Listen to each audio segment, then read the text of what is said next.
That's what I do. That's why I bust my ass. I mean, I know I make dick jokes and I burp into the microphone. What's ligma?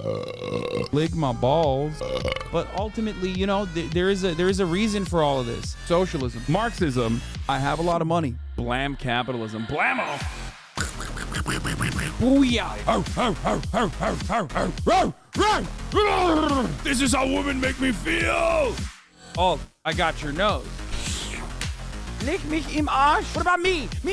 I'm manifesting it. I got crystals shoved up my blammo. Yes, mama. I'm doing Scorpio behavior. Awooga. My Virgo is in rising. Honk. Humana. My Mercury is in Gatorade. My mouth opens up all the way to the ground. My tongue rolls out like the red carpet. There's steam coming out of my nose like this. You know what I'm saying? Just be normal. Okay, little bro. Fight. Boop, boop. Wah. Gatekeeper, girl boss, slay queen. I'm an old person in China. Direkt olarak yani. Yok abi zevk alıyorum ben. Dude, once America is destroyed, I mean, the opportunities are endless. That's crazy.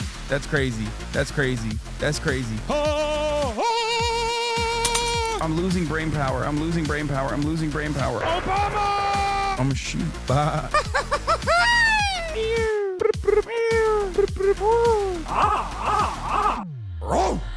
Faded in a hoe. You know what I'm saying? That is insane. Oh.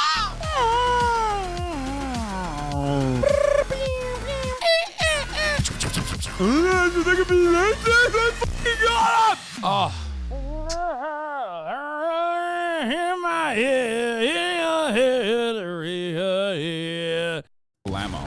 What's going on, everybody? I hope everyone's having a fantastic evening, afternoon, pre-noon, no matter where you are in the world. I'm Hasan Piker, and this is the HasanAbi Broadcast coming to you live from gloomy, somewhat sunny, but somewhat gloomy California, Los Angeles. Folks, we're live and alive, and I hope all the boys, girls, and MBs are having a fantastic one because today's a beautiful day. Today's a wonderful day. Today is Blammo Day. You already know what it is. It's Monday.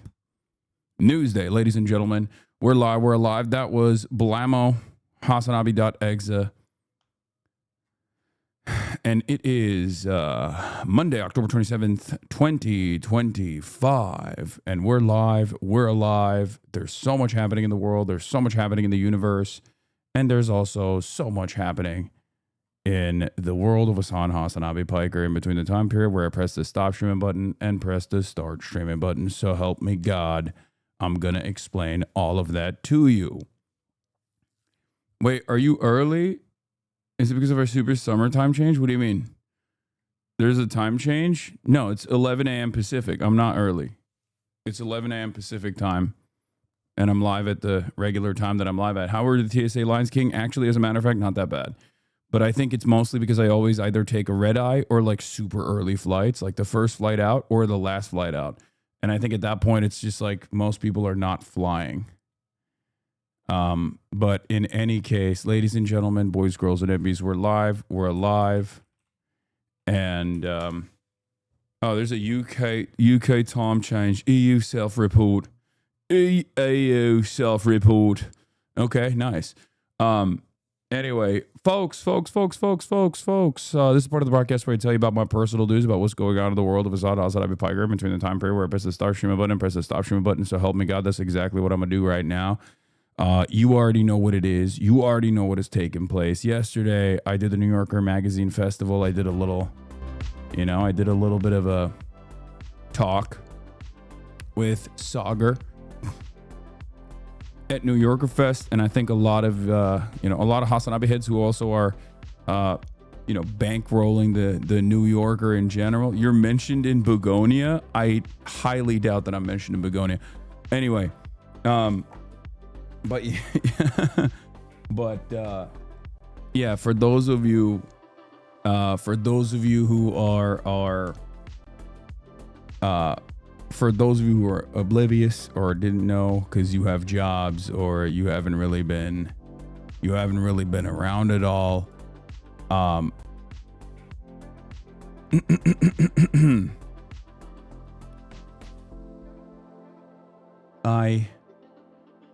I went to New York this weekend.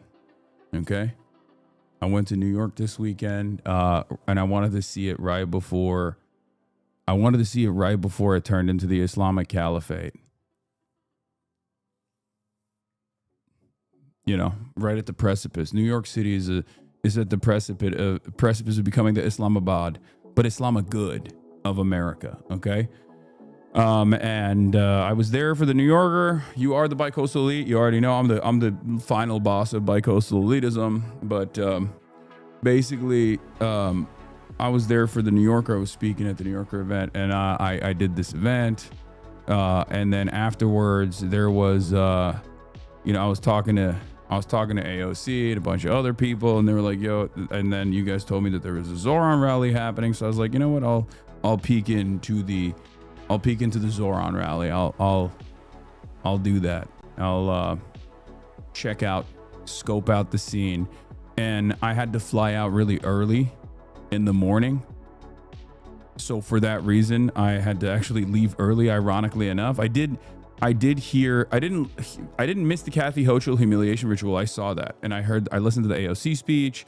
I listened to Bernie Sanders. I actually did not get to hear Zoran speak, but it's not new for me. I mean, I've heard these people speak a million times over, but it was very cool. It was very cool to see all the HasanAbi heads. It turned into an Omega meet and greet. Okay, that was pretty crazy. I mean, I guess it's expected, but goddamn, that's like crazier than TwitchCon. Honestly, I've realized that like those rallies are more meet and greets than TwitchCon is. Okay.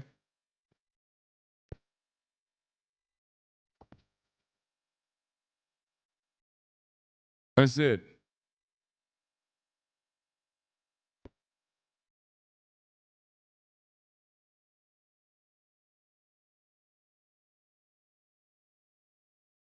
Yeah. Andrew Cuomo is still using that as an attack line. Apparently, Cuomo saw you at the rally and he was not happy about it. Yeah, I see that. I don't know why he thinks this is like the absolute bar that he has, but regardless, here's Jeff Colton, who is defending me. New York City political reporter with Politico. Hasan Piker entered through the media entrance and wore a media sticker the whole time. We know that because he live streamed the whole thing. Hopefully, other campaigns would also let him in under similar circumstances. Like it's so. I am constantly living rent free in his mind. Apparently,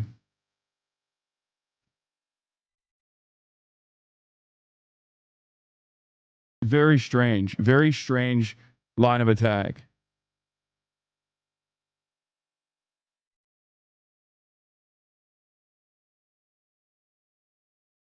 Yeah.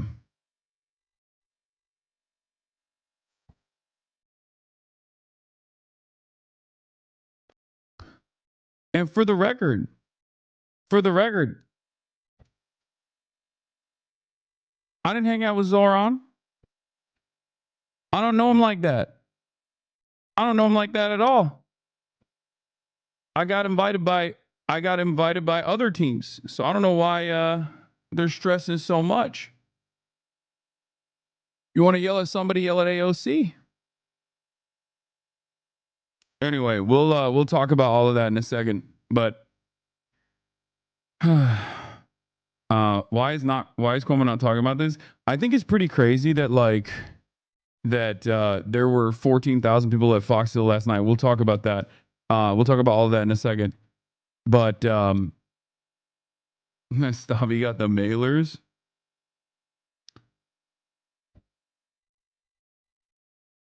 I don't know what's happening here. Oh shit. Okay, this is like not. First 30 minutes are really good. Norm talks about Zoran, October 7th, messaging Bernie, Sliwa, good shit if you want to react a bit later. Official day of election is November 4th, but early voting has started already. So if you're in New York City, go and early vote. If you're in New York City, go and join the door knocking campaigns as well. It's pretty sick. They're doing woke anti-Semitism again. Yeah. We'll talk about all that. So personal news wise, before I get to that, I left the I left the rally. I did like some media hits there. I got to talk to some of the canvassers, the canvas leads, as you guys saw, and I think it was really good because remember, this is a people-back candidacy. This is a people-back campaign. This is a people-back movement, right? And I think Zoran, being the charismatic figure that he is good, is great, right? But also, what's even more important than Zoran is why his message resonates with so many people and how many people are actually on board with it and willing to go out and knock on some doors for him and try to spread the word, right? It makes it much easier to be able to do that when it makes it much easier to do that when, you know, you have something to fight for. You have something that people want to get on board with, right? And anyway, I keep going back to the same stuff. I'm not going to do this political coverage yet. I want to do personal news because there was something funny that took place as well. And that is on my way back, ladies and gentlemen, I got on the flight. You know, I came back home. I basically packed everything up. I went to sleep.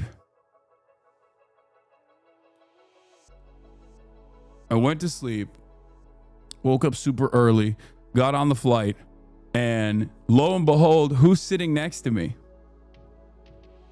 Neil deGrasse motherfucking Tyson. That's right. I'm on the plane. I sit down. I see a man wearing a Indiana Jones hat. I'm like, who's this guy? Yeah. He was sitting right next to me on the seat next to me.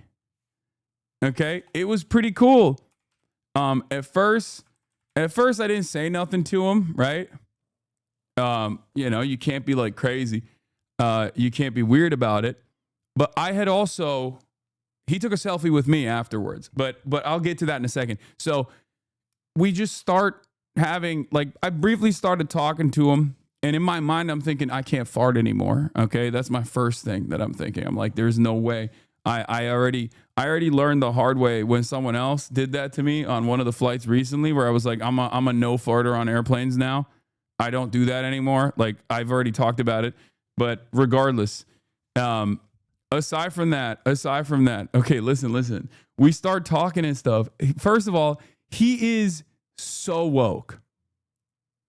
He is Mr. Woke. And not only is he Mr. Woke, but he's also very woke in like in ways that I think in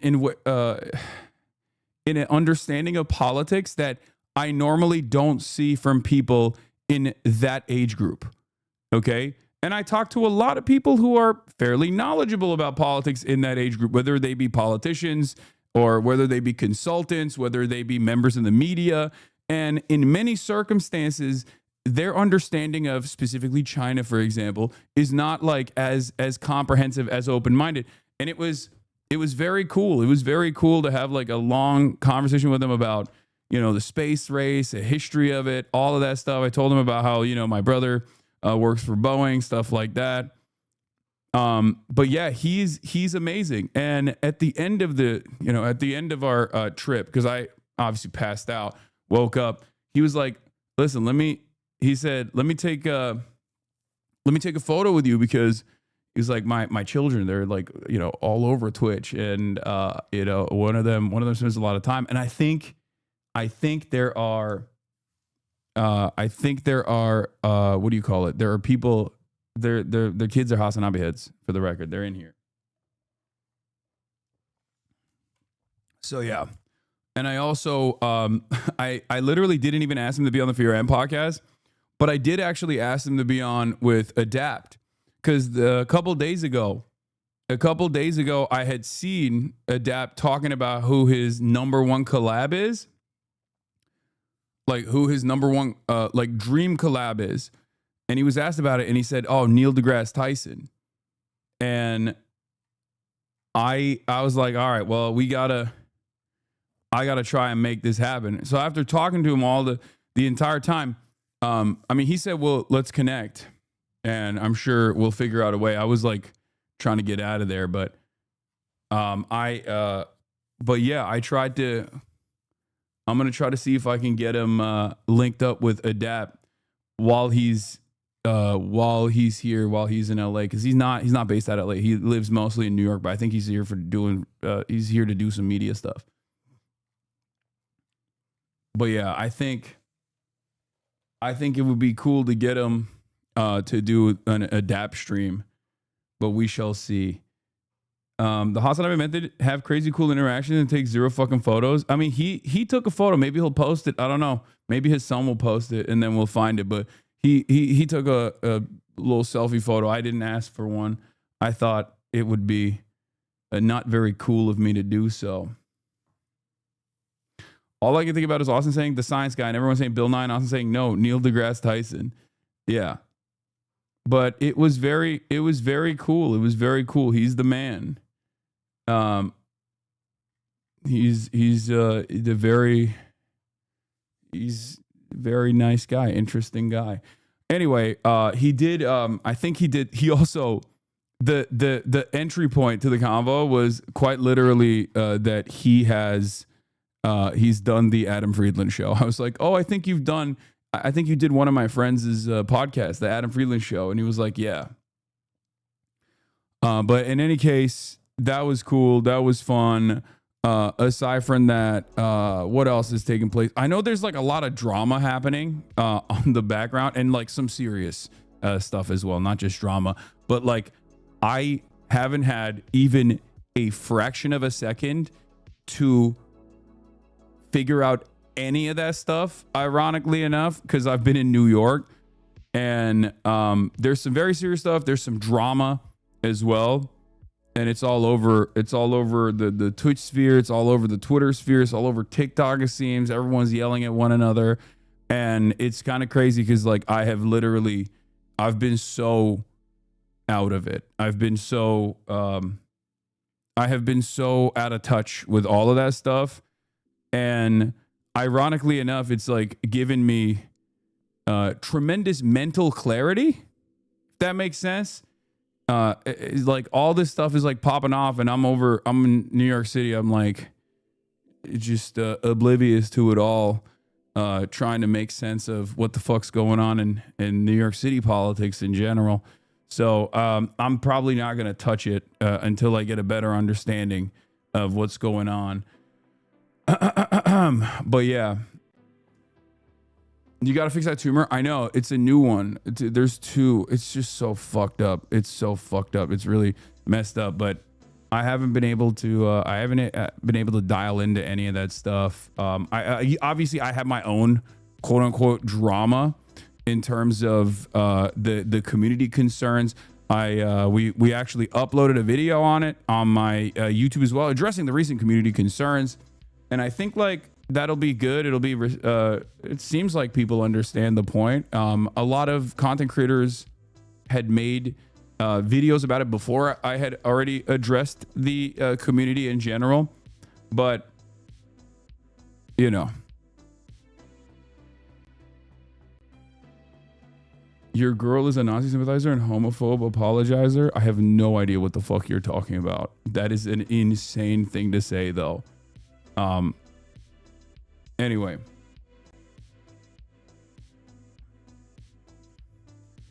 But yeah, we had that going on.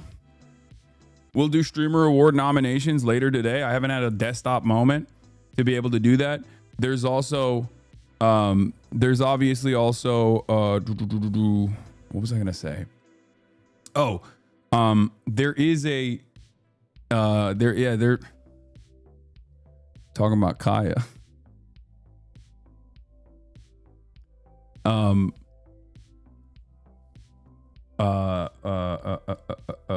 What was I gonna say? Hi, Hasan, this is Cuomo. Do you condemn Hamas?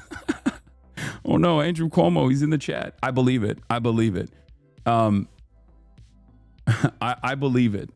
that Andrew Cuomo's in the chat for sure. The way he fucking talks about me, because he thinks I'm the lifeline to get his fucking campaign to take any sort of attacks or whatever. Your Bilibili career is over. China now regulates influencers. Only those with university degrees can discuss professional topics. Actually, my Bilibili career is not over at all. You know, it's ironic because like this actually works in my favor. Like if I was a Chinese national, obviously they don't really do a lot of political commentary, I don't think, on social media. But like even if they were to allow professional political commentary only, I have the proper accreditation for it. I'm one of the very few people on the internet that quite literally does have the proper accreditation for it. I literally went to college for this and got a degree for this specifically, not realizing one day that I would actually use it. But this is my double major. Okay, I double major graduated with poli-sci and comms degrees. So ironically enough, I'm very capable of doing this. So this doesn't harm me at all. And I think it's actually a decent job. This is a decent thing to do. It's probably one of the most like, they see it. They see what the fuck's going on all around the world on the internet. And they're like, we want to make sure that we can stamp out misinformation before it becomes a major issue. But, yeah. So he's got your degree? No, I graduated with honors, big dog. Actually. But yeah. Red Cyber Dragon is practicing their Mandarin with your clips. The question for Zoran is, why are you going to kill all the Jewish New Yorkers? And the question for Cuomo is, will you let pro-Palestinian protesters protest? Speaking of China, this is going to piss you off. Wait, what? In a major break with the U.S., Canada is considering dropping tariffs on Chinese EVs. And oh my God, are you serious? Are you serious? They get it too. Only we don't get it. What is happening, bro? That's crazy. That's crazy. America is self-isolating from the rest of the planet. Do you see that? They get to have jumping electric vehicles and stuff, and we don't. Like Mexico is already a Chinese-controlled territory, right? Like it's already Chinese-controlled territory. The only area on the planet that won't be Chinese-controlled territory at this point is going to be the United States of America, and therefore we will not have the good Chinese treats. I want the good Chinese treats. What the hell? I hate that. Anyway, let's blast off. I'm here. I got back. I kissed Kaya. I showered. And I'm here. As a day in, day out, baby. You already know what it is. Every single damn day. Every damn day we're out here. And every damn day I feel like the industry that we're a part of, the industry I'm a part of, gets like increasingly more ass for some reason. But, you know, there's a lot of news to cover. And somebody's got to do it. Okay, so I'm that guy. Back in LA, recap of Z Rally plus New York City. New Dnc Pac repeats old takes. Trumpinasia military buildup. Snap for 40 million. Under threat. Get in now. You hang with Stavi? Hell yeah, I did. We didn't get to see each other that much, unfortunately, because like it's a chaotic environment. And but I did. I got to see a bunch of my buddies. And I will say, like, this is always, I feel like I live in two different worlds. You know, I got my LA friends who are all like influencers and, you know, some musicians and stuff like that. But like, they're mostly, especially the influencers, are not necessarily excited about the things that I'm excited about, or interested in the things that I'm interested in. And then I have my New York friends who are all invested in the same shit that I'm invested in, whether it be politics, whether even in the world of arts. Like, the memes are very different. Like, I'll give you an example, right? We go to the New Yorker party. I went with Noah Colwin and Felix Biederman, and I saw this dude that looked a lot like Richard Hanania. Some of you know who that is. Felix and Noah know exactly who that is, right? So like, I was like, is that fucking Richard Hanania? And we just start arguing on whether or not it's actually him or not. I can't have a conversation like that with any of my LA friends. It's just like a stupid example, but you know, and I don't think it was him. It just, he had the misfortune of kind of looking like him, but it is what it is, right? Like, it's just, It's just very different. It's a very different vibe overall. Love when they walked up to you and stopped and asked how it felt to be hanging out with the hottest guy at the rally. Yeah, he is the hottest guy at the rally.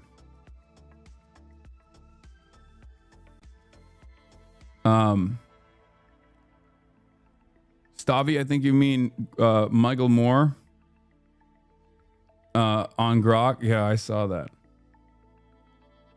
I'm Billy. I met you outside of Forest Hill Stadium while you were waiting for your cab. It was an honor meeting you, King. Oh, that's so funny. Yeah, so I left early and I'm just sitting on the corner.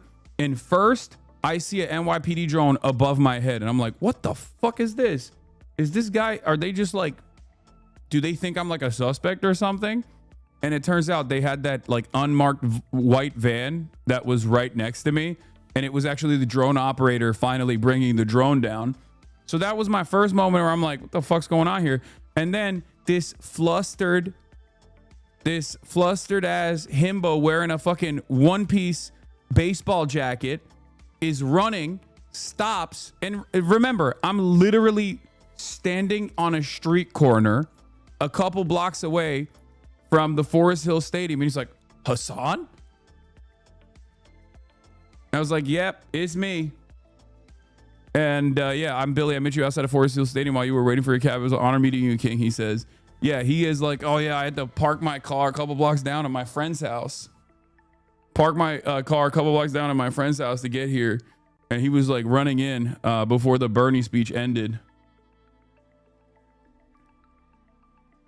Red carpet cast announcement for Begonia too. Yeah. I saw you at the Zoran rally and didn't say hi because you were swarmed by people. I felt so bad. I saw you sitting in the bleachers and you were not that far, but you clearly seemed overwhelmed. I was the most overwhelmed I've ever been. I'm gonna be honest with you. It was crazy. It was unironic. Yeah, I saw the Turkish California meets Greek New Yorker. That was the most overwhelmed I've been at any rally or any like major event. That was crazy. But what the fuck was my expectation? I went to a Zoran AOC Bernie rally a week before the New York election. So that's my people. That's you. You're in here. You spoke at the Palestinian protest and this was worse. Yes, this was even more directly dialed in than, because like the thing is, the Palestine rallies that I've spoken at, like the marches that I've spoken at, like there are unks, aunties, people that have no fucking clue who I am. Virtually every single person in that 14,000 person stadium has encountered my commentary at some point, because it's quite literally, it is quite literally those are our people. You know what I mean? It's our people. It's like the only time I felt that way was like the DSA. You're the campaign counterculture icon right now. What is this? The New York City's Not For Sale rally had everything. Zoran, Bernie, AOC, Brad Later, Hasan, Piker, Stavros, Halkias, two of my exes, Kathy Hochul, opportunities for improvement, union leaders, Abrahamic religion leaders, DSA chants, increasingly specific Zoran t-shirts. Yeah. It was a real low key. It was a real who's who of like the large left flank in this country.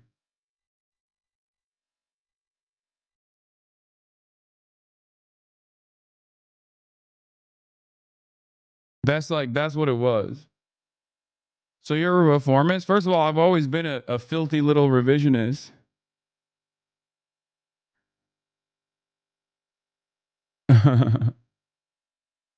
Andrew Cuomo blasting a Piker's president as Zoran Mamdani Sunday evening rally. I think that's insulting to all New Yorkers.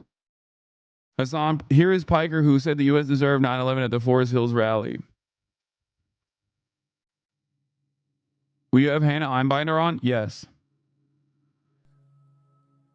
The reason why this shit is so lame and so annoying is that, bro, what did the security search you at the entrance say to you? She said that I turned her on. Yeah. Hasan Piker also attended the DNC convention last year with the creator for Kamala Credential.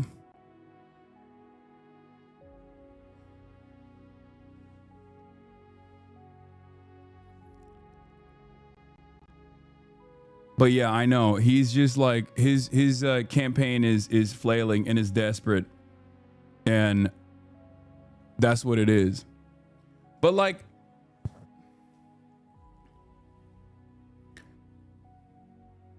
yes, I know she was talking about the metal detector, you dork. I know. She said I turned her on because I first was like, what the fuck? And then she meant like because I was able to pass the metal detector without it beeping. That's what she meant.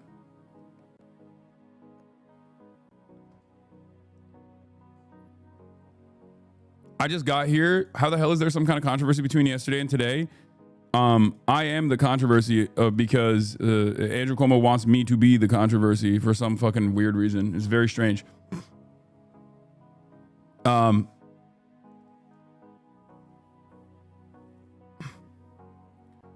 was watching. How are you drinking Starbucks? Does this look like fucking Starbucks to you, brother? What the hell?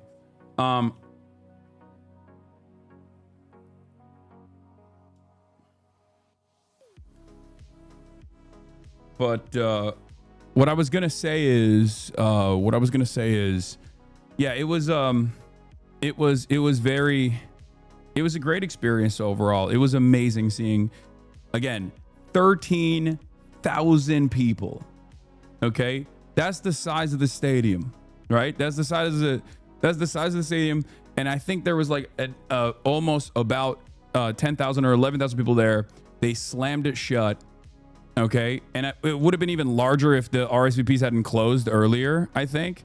But being around all of these individuals, all of these people from all different kinds of backgrounds, different workplaces, teachers, nurses, paramedics, bus drivers, bus riders, like Amazon delivery drivers, you know what I mean? Like just people that are making this entire city, this beautiful city tick, right? People who are 60 years old and people who are 16 years old. Like there were people from all different walks of life. An incredibly diverse coalition. And it was amazing to see how excited people were, right? And it's hard not to feel hopeful about the future of this movement when you see stuff like that happening. I know that we are so predisposed to cynicism. We are so we hyper focus on all the negativity. We hyper focus on the silly stuff, but you cannot deny the momentum, the zo-mentum, if you will. That's it. And I also understand it too, like, cause like Bernie says some stuff every now and then. And you're like, why are you saying that, Bernard? Why are you doing that? And it's like, I think you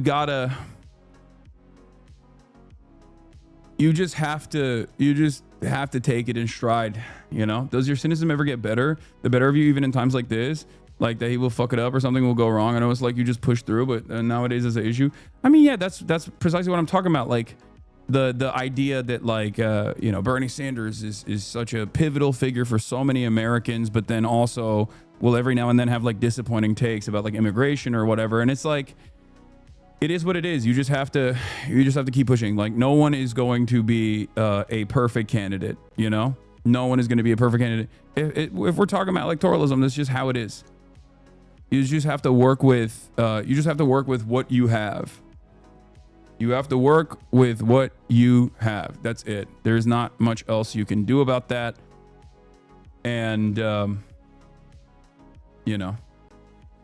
I wasn't the only interesting figure at the Zoran rally. However, let me just, well, first of all, I'm the least interesting figure to be at a Zoran rally, probably most likely to be at a Zoran rally, but spotted at the Zoran AOC Bernie Sanders rally, first deputy press secretary for Eric Adams, Liz Garcia in New York. She says she's here in a personal capacity and she's wearing a child care for all pin.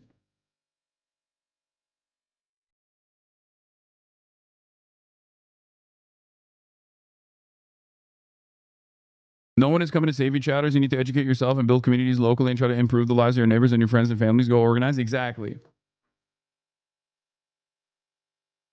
Daily reminder for chat to become more comfortable with imperfect allies. I know. Always, always, always, always, always.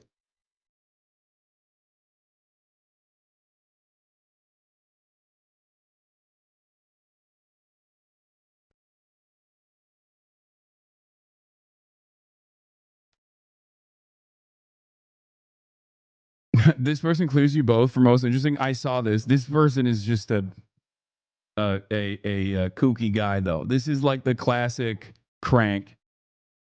Zoran winning the crank vote is interesting because he is a very like straight ticket social democrat in his policies. I mean, he's DSA, he's Democratic Socialist, but like much like Bernie, he is a straight ticket social democrat. When you look at just the things that he wants to do, the things that he wants to improve, and Bernie also had the crank vote for a while. Okay, what happened? She, AOC is back to posting on Twitter. Yeah, I actually did talk to her about this as well. She said she was like, not posting that much on Twitter, but she's back. She's back to posting on Twitter. I get why you wouldn't want to post on Twitter. It's fucking a hellish nightmare in general. But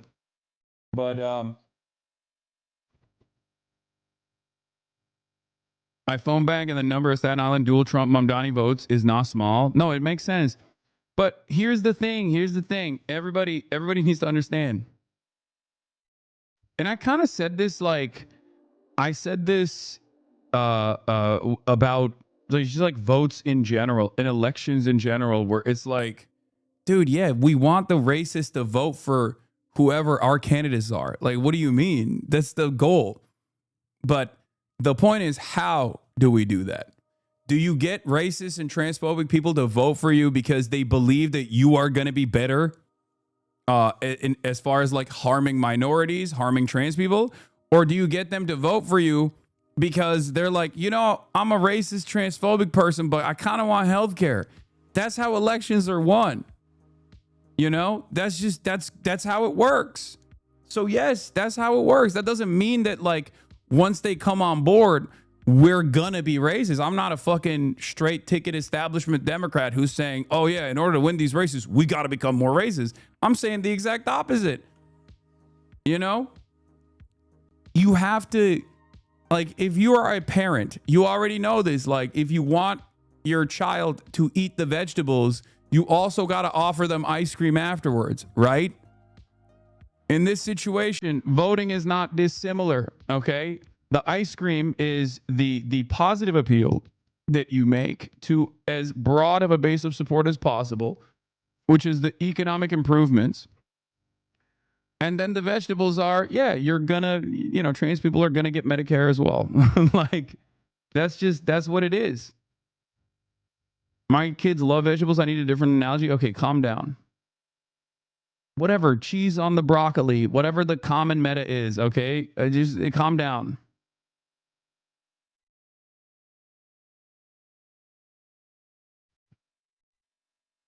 Nerd ass kids, yeah. Okay, look at me. I'm such a good parent. My children love eating vegetables.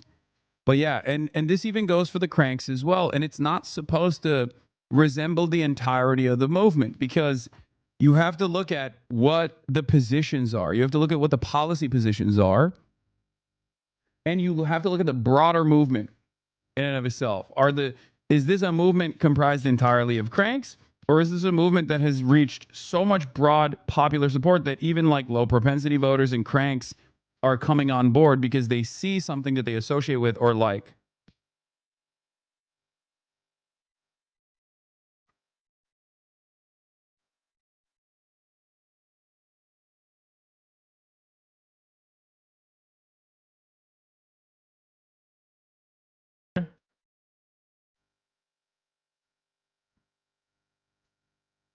But yeah, must have been refreshing to be around actual organized people who love chat, but online leftism can be so fucking toxic and awful. Yes, that is always the best part.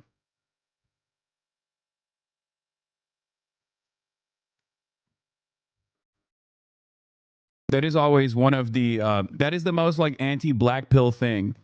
Whenever people ask me why I do this stuff, because people will just be like, why do you do this stuff? Aren't you fearful that you might, you might get attacked physically? Like, aren't you fearful of your safety? I'm like, no. Well, for two reasons. One, I say I wear a moral vest, okay, everywhere I go. And two, on top of that, this is the anti-black pill. Okay.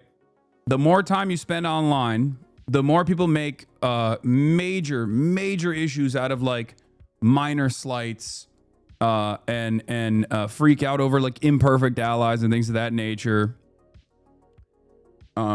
Easy for non-POC to ignore racist left-wingers. Oh my Lord. This is what I mean. Brother. We do team up. We team up with everybody. We give everybody healthcare. I have always said this, and I will always say this. Medicare for all means Medicare for all, including Nazis, okay? The goal for good governance is to eradicate that scourge of bigoted opinion, okay? And the best possible way to do that is by identifying points of harm and points of hate and trying to bring them on board without making concessions to their bigoted opinions. Yeah, the POC get fucked over like anyways. Anyway, regardless of what you say, this has always been my opinion, and I have championed this forever. Like, I've always said this, and I will always continue to say this. It is, in my opinion, the best way to eradicate, because no one is perfect. There's always going to be fucking bigoted opinions, reactionary sentiment, things of that nature. You can't like completely fucking eviscerate it, but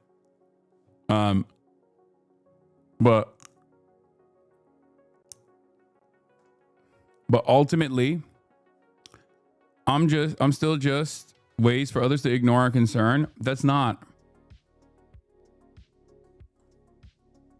Also, you have to remember something. Like, I think if you've been in here long enough, like, I eat it on a daily fucking basis, right? I'm still eating it. Like, Cuomo's still fucking hitting the fuck Hasan line over and over again, as though this is like a significant way to, as though this is a significant way to like attack Zoran's candidacy and his campaign. I eat it. I eat it on a daily basis. You know this already, right? And ultimately, sometimes you got to eat it. Sometimes you got to eat the racism a little bit. Not saying that you should allow it to fester, okay?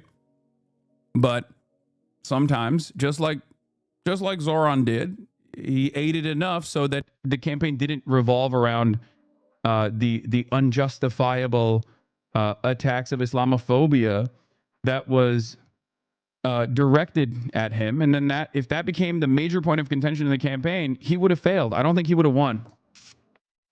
You know?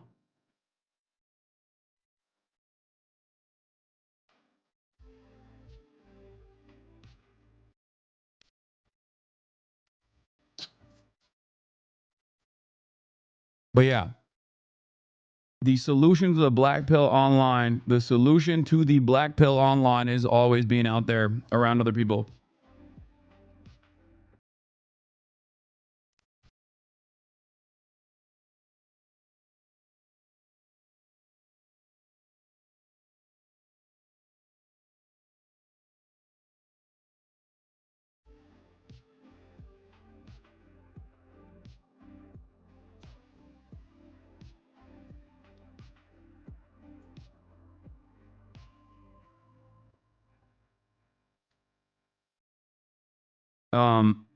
Yeah. What is black pilled? It means like you're nihilism. You're nihilistic. Like you're a pessimist. You're a pessimist, and you don't believe that like you've lost all hope. You don't believe that better things are possible. A change in the right direction is possible. You're just a doomer. And I think like slowly but surely you find yourself in the throes of reactionary sentiment when you engage in that. And it's not good. It's not good in general. This doesn't mean that you should let people, walk all over you, obviously. But I think there is for those who are capable of doing so, I always say, for those who are capable of doing so in an effort to engage in solidarity, an effort to organize, in an effort to expand the tent of people who could become valuable allies, who could actually demonstrate that change inside of them, the starting point should always be maintaining revolutionary optimism and believing that people have the capacity to change, no matter how hard things, no matter how hard that change, no matter how difficult it looks like for them to change. All right.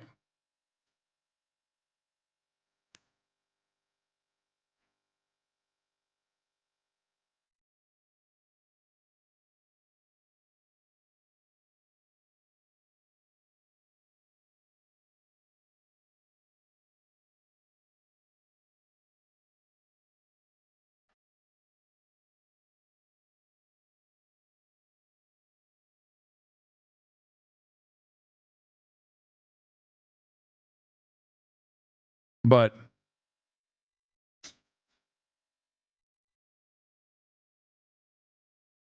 yeah, AOC is back and blasting Trump and everybody else on the timeline, it seems. All right. So, have I seen Elon Musk on Zoran? No, but Elon has been, I suspect Elon has been pumping the Islamophobia.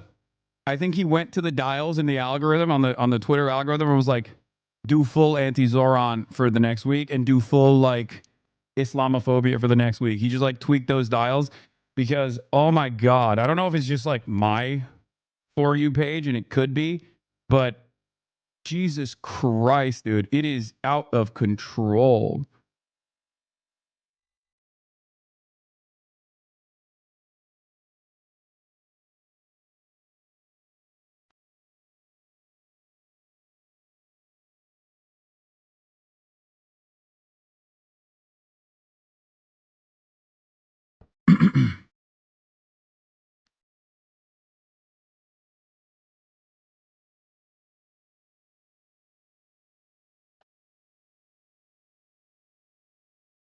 From Meta, my critic for the main tactic you supported that we will eventually elect socialists and live ever happy is the lack of urgency among the leaders to dismantle imperialism in contrast with how fast climate change will affect the countries in the global south.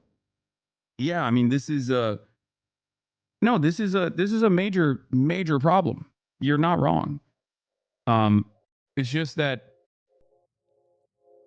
the way I look at electoralism is like entryism into the Democratic Party is not the end all be all. It's just one tool in the tool belt. Okay?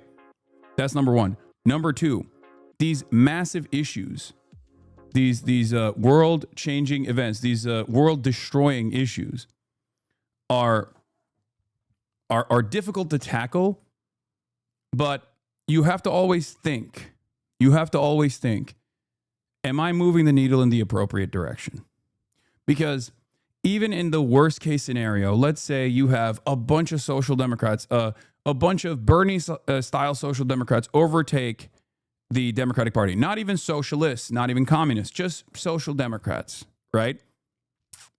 And if they are even capable of dialing back endless militarism by 20%, by a fraction, okay, and restructure the imperial super profits so that the labor aristocracy in the United States of America have a better deal overall, that still creates an environment where the global south that has revolutionary potential can enact it without significant American intervention. So even in that like unlikely scenario that is the most likely scenario, as opposed to overthrowing the dictatorship of capital and creating a dictatorship of the working class, which is the less likely scenario, especially in the short term. So just the harm reduction argument again? Yes, of course it's the harm reduction argument. I've talked about this before. The harm reduction argument is true. Okay. The problem is for the Democratic Party, they have dropped harm reduction in its entirety and just simply say we're doing harm reduction while simultaneously taking on the position of their opposition. They're taking on their opposition's framework from 4 years prior. Yes, of course, harm reduction is a viable theory, especially if you have to work within the confines of what can be done. This is also something that I talk about all the time. No, it isn't. There's no point to it. And this, my friends, is exactly why I like going outside and talking to normal people, real people in the world, real people in the real world, as opposed to just being online. Because a lot of people who are online have this like they have no method of change. They have no vision whatsoever. And sometimes it does feel like people are simply saying, no, like I don't have an alternative to what you're saying. However, I think what you're saying is wrong and bad and also reactionary. Right?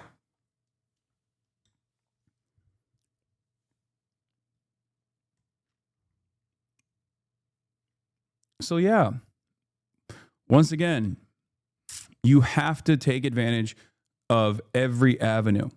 You have to take advantage of every avenue. It's like with like Chris Van Hollen, I use as a great example all the time. Chris Van Hollen, who apparently got the reverse John Fetterman, is far from perfect as far as like a mainline Democrat that's on the more progressive side, right? But the reason why I ride for him and the reason why I show support for him is because in spite of everything, he has literally done things that other Democrats were not doing that I think is good, that all other Democrats should do as well, which is go out to El Salvador and directly demand the extraction of Kilmar Abrego Garcia at a time when the administration was making Kilmar Abrego Garcia an example for every random person that they declare falsely to be MS-13. So even when there are imperfect allies, even when there are people who are not great on other issues, like you can focus on one area of impact where they've actually done something good and promote that and talk about the positivity of it rather than immediately diving into it and saying, well, he's a capitalist still at the end of the day. Like, it doesn't matter. It doesn't matter. Like, my argument is that this struggle will always continue. It's not going to end, right? And it's certainly not going to be through electoralism. But electoralism is a viable outlet to promote a left flank message, a socialist message. It's the biggest platform that we have at our disposal. And that's precisely why, in spite of my criticisms of Bernie Sanders and whatnot, I mean, the 2016 run was dramatic. And I think one of the major issues also is that people don't realize how long change takes. Our lives are not infinite; they're finite. So we just have we have our horse blinders on, where we just look at it from the framework of like, why isn't change coming? Why isn't it imminent? Especially when you think about how devastating a lack of change looks like in the long term or even in the short term. It would be akin to this. I'll give you one example of governance right now. I have supported the Democrats in this shutdown effort. Why have I supported the Democratic Party in this shutdown effort? They're using the shutdown, the government shutdown, to make a statement about what the Republicans have done to the healthcare subsidies, right? Democrats wanted to continue the healthcare subsidies so that Medicaid was still relatively affordable and not triple the cost. The premiums would not triple in cost. Now, what I want is free healthcare, right? What I want and what many Americans want is free healthcare. So should I just say the Democrats are stupid for doing a shutdown over demanding healthcare subsidies so that people's already incredibly expensive healthcare continue to be expensive? There's one argument that is correct as far as welfare being an extension of capitalism, right? Welfare is a system designed so that capitalism can continue. Social democracy is the social fascism, right? So does that mean that 40 million people getting robbed of their SNAP benefits and potentially starving in the wealthiest country on the planet should not be fought against? These are the types of things that I think about all the time. Okay? Although I understand that welfare is created as a way to continue a capitalist mode of governance, in the interim, it's still the appropriate thing to advocate for. It's still there, and we have to make sure that people still get that payment so that they can still eat. Because I don't want 40 million Americans to fucking starve.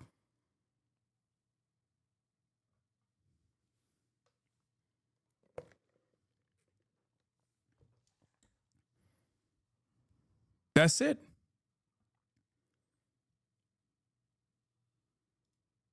Why does everyone hate you? I don't know, chatter. They hated Jesus because he told the truth. Also, it's funny to say that. It's funny to say that when yesterday I had a difficult time moving around. Yes. On the internet, if you spend a lot of time on Twitter, if you spend a lot of time on Reddit, you probably think, oh my God, everybody fucking hates this guy. In the real world, my experience is very different. Very, very different. You're not Jesus though, chill. That was a joke.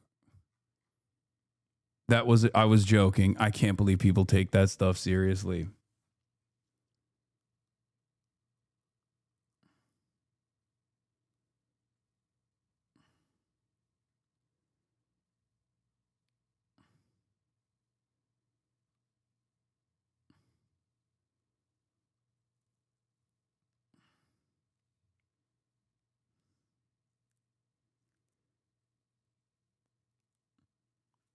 Can you name a historic example where fascists once in power got stopped through elections? Great question.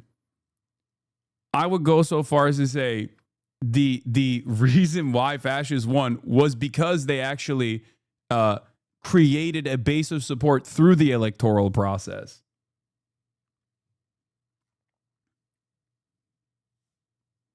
You just call yourself Jesus? This blasphemy? What's wrong with you?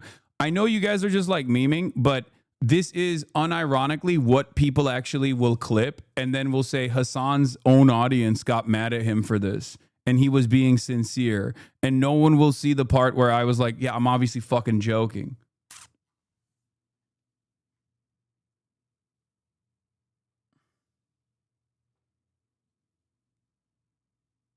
Anyway.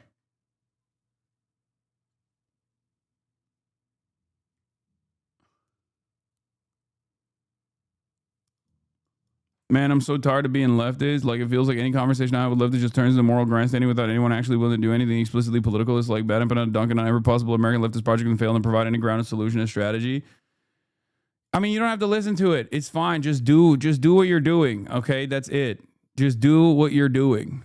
Just continue doing it. You don't have to listen to the noise in the background. That's it.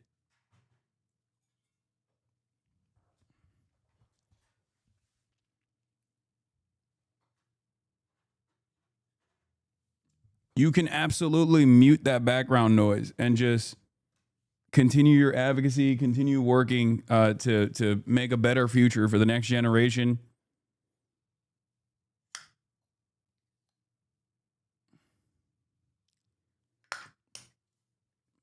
I do think a lot of this sentiment stems from people experiencing advocacy primarily online. This is like very online phenomenon. Okay. It also stems from the fact that I think a lot of people just like don't understand where the average American is They don't understand. They do not understand where the average American is, what their political positions are. Like they are in a weird way, they're almost as out of touch. Even if they're morally on the right side, they're almost as out of touch as the Democrats are. Like Democrats are unimaginably out of touch because they're like, who cares what the fucking public thinks? Like, oh, whatever. Like we have a method to win, and it's called being more centrist. Okay? And I think a lot of people on the left also are out of touch with the average person, and they just go, no, if you just relitigate the if you just relitigate the red book and the citations from the chairman, the great chairman Mao Zedong, then Americans will magically be on board, despite their material realities not reflecting anything close to the peasant class in the countryside of China.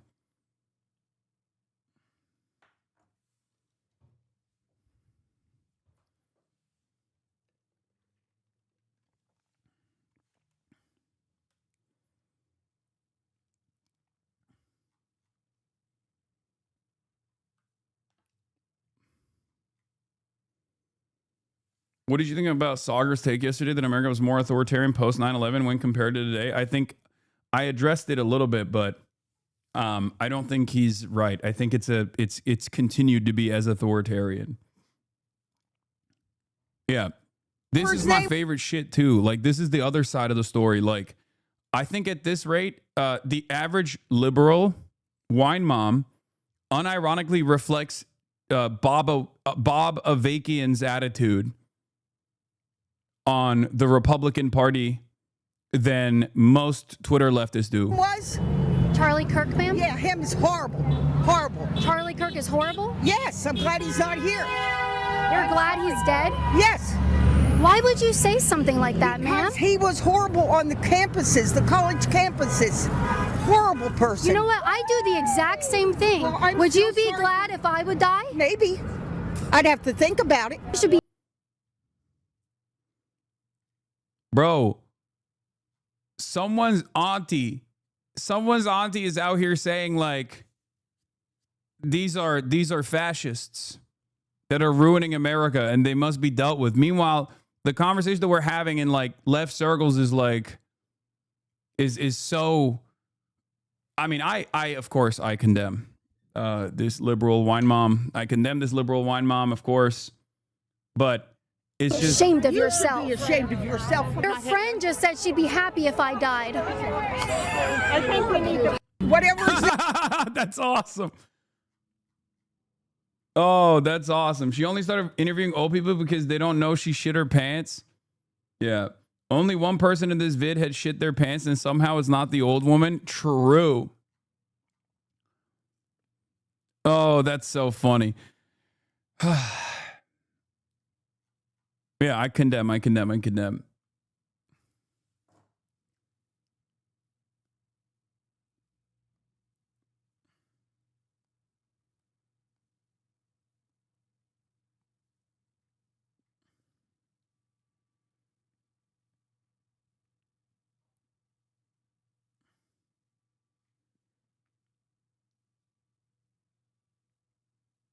So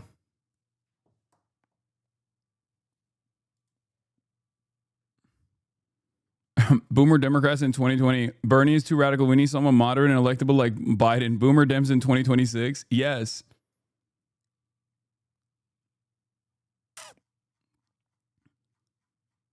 I'm telling you, man. That like it's not as well defined because American politics are like purposely all over the place. Okay? But there is energy. There is momentum in this direction. And for us to not take advantage of this momentum is silly. It doesn't make any sense. To turn around and be like, well, some of these people are imperfect. Or some of these people are bad or whatever. Like some of these people are not. Or even the best possible, like most left version that runs and actually wins office, it almost feels like some people just want to gatekeep that shit. You know? They want to fucking gatekeep that shit where they're like, no, leftism is supposed to be this like, gate kept secret. What the fuck? No, once you reach like, once you reach a level of popularity, that means you've actually betrayed the revolutionary cause. It's like, dude, just keep pushing, okay? Just keep pushing. Just shh, it's okay. Shh. Just keep pushing. Keep pushing. That's all you got to do. Why is that so difficult? Take advantage. Recognize that these people are on your side. Give them the proper tools to understand why. Give them the proper tools to understand why they've been fucked over. Because there is an internal strife within the Democratic Party, which I'm going to be addressing in a little bit.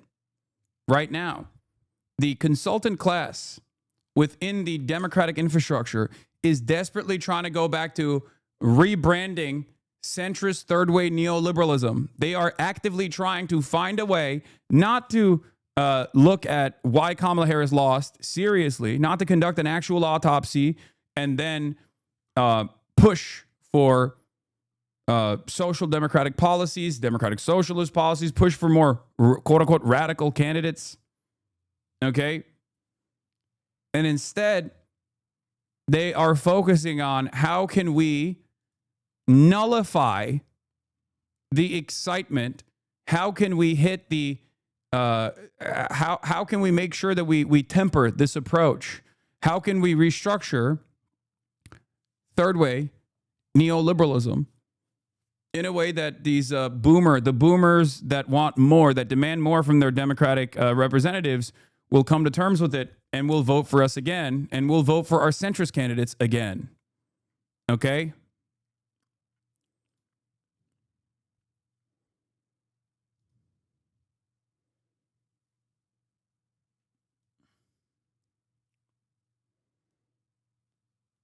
Younger voters' worldview is limited to their algorithm, and they mistake visibility for magnitude, believing their echo chamber reflects the world instead of just their feed.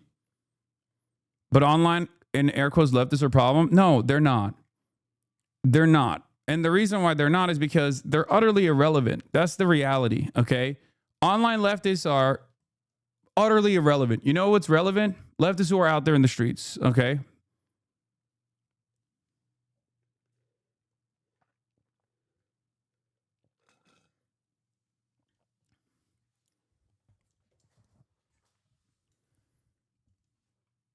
People who are taking a principled stance, who are trying to do their very best within the limited confines to go out and make changes that they want to see. Okay, that's the reason why the reality outdoors, when I do these like IRL streams, is very different than what you see on the internet.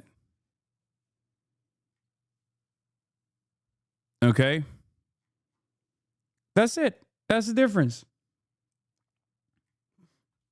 Have you Googled Hasan Piker 9/11? I don't know. Have you?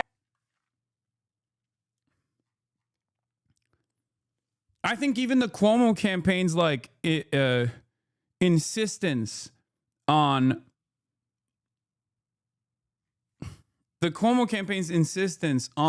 hitting this line over and over again is, I think, an accurate reflection of that reality, that people in the real world are not as hyper focused on silly shit as opposed to the internet. Because if you look at the internet, everybody hates me. Oh my God, people are so angry all the time. I can't believe it. Like, oh my God, Hasan said what?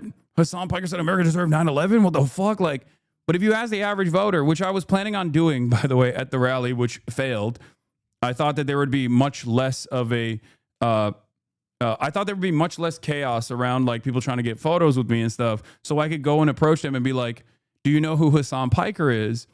Have you heard his comments about 9/11? And does this actually change your mind about Zoran? That's what I wanted to do. Obviously, it fucking failed because it's a Zoran rally, and I was stupid for even thinking that I would go unrecognized. You know? What is this? Hasan, you can't say that when you basically had a portion of the stadium yesterday come up to you and thanking you. I get what you mean, but the online left is important. The online left is a major force of the current political landscape. You got called out by name multiple times on the debate stage for New York City mayor. No, I know. There is a reason why Andrew Cuomo is doing that. I'm not saying that like the internet is not an accurate or a decent way of trying to start organizing, but you have to also remember, I carry myself a very different way, okay? And this community by and large is built around those principles that we have to be more open-minded to others, even if they are imperfect, even if they have like a difference in opinion, even if they engage in reactionary takes, even if they say harmful shit sometimes. Everyone's on their own educational journey. Like these are fundamental principles that I hold on to, and that's precisely the reason why through all this endless back and forth, I always push back. I always push back on people that say, no new friends, no. People can't learn. People can't change. Like that's not what I'm about. All you've done the last 15 minutes is punch left, shaking my damn head. No, of course not. This is not punching left at all. Because this is not punching left at all. My point is, if you're in here and you sometimes feel discouraged by the way people present themselves and the way people yell at one another on the internet, not just on the left, but just in general, remember that the real world is very different. The real world is very different, and you can actually bring more people on board to this cause by taking principled stances and being more understanding of others.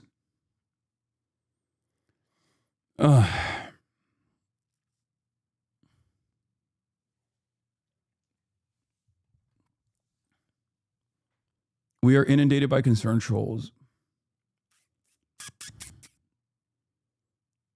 Yeah. I think half your problem is people are only half listening at any given moment. I know, but I think, you half listen for 2x the time, and you're going to be fully listening by the end of it,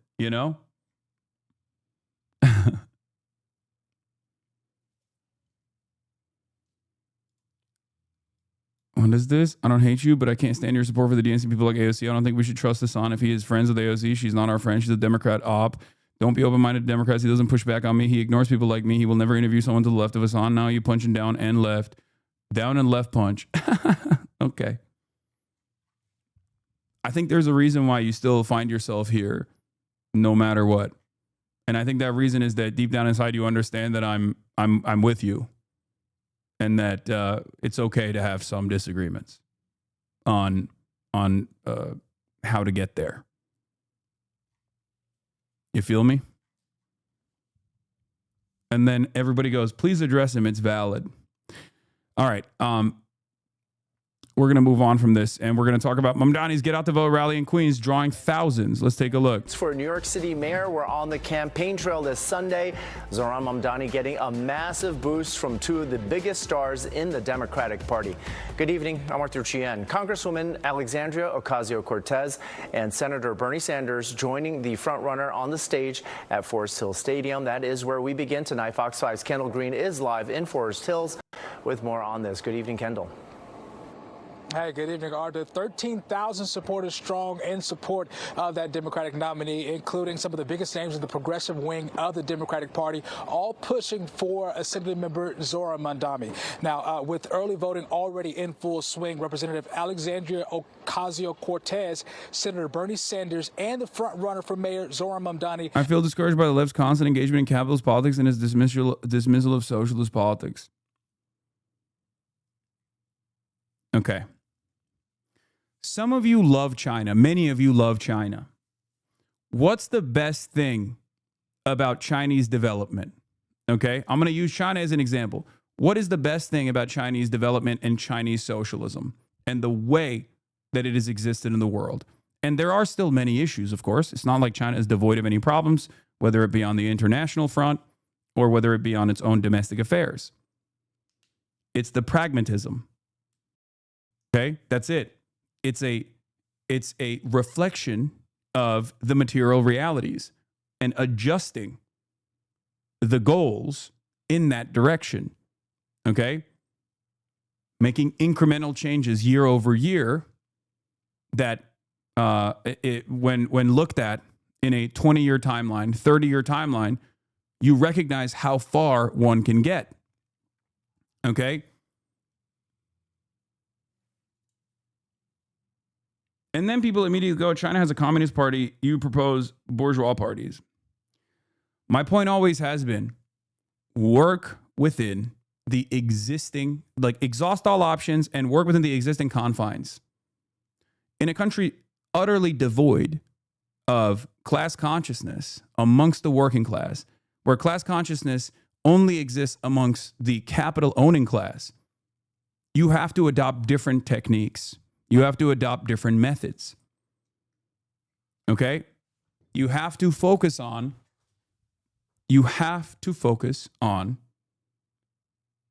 mechanisms of change that are readily available. If there is a weak, liberal, center-right, bourgeois party in the two major parties, and it's open for seizure, in the absence of a viable third-party alternative, then it is important to use that as your megaphone. Okay? It is important to use that as your megaphone to get the word out to as many people as possible until the time is right. It is that simple. This doesn't mean that you shouldn't engage in advocacy and organizing beyond the two-party structure. Okay? But simply hoping that this acceleration towards America's fascist demise will magically create a revolutionary movement from the ashes is incorrect. It's an incorrect theory of change.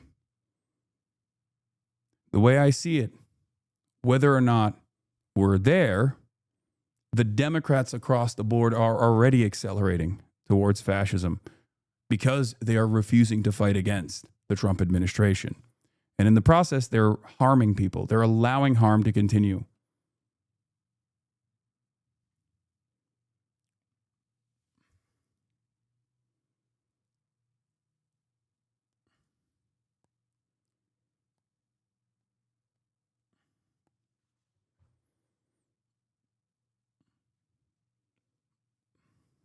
Anyway, let's continue. Drove home the slogan of this rally, New York is not for sale. Other elected officials, including Governor Hochul and Assembly Speaker Carl Heastie, also making their push for the Queen's Assemblyman. Now, tonight, we're a little more than a week out from the election, and all three self-proclaimed Democratic socialists aim to strengthen Mondami's lead while pushing a big part of his campaign agenda, which is affordability. Now, let's take a listen to some of those fiery speeches tonight. A victory here in New York will give hope and inspiration to people throughout our country and throughout the world.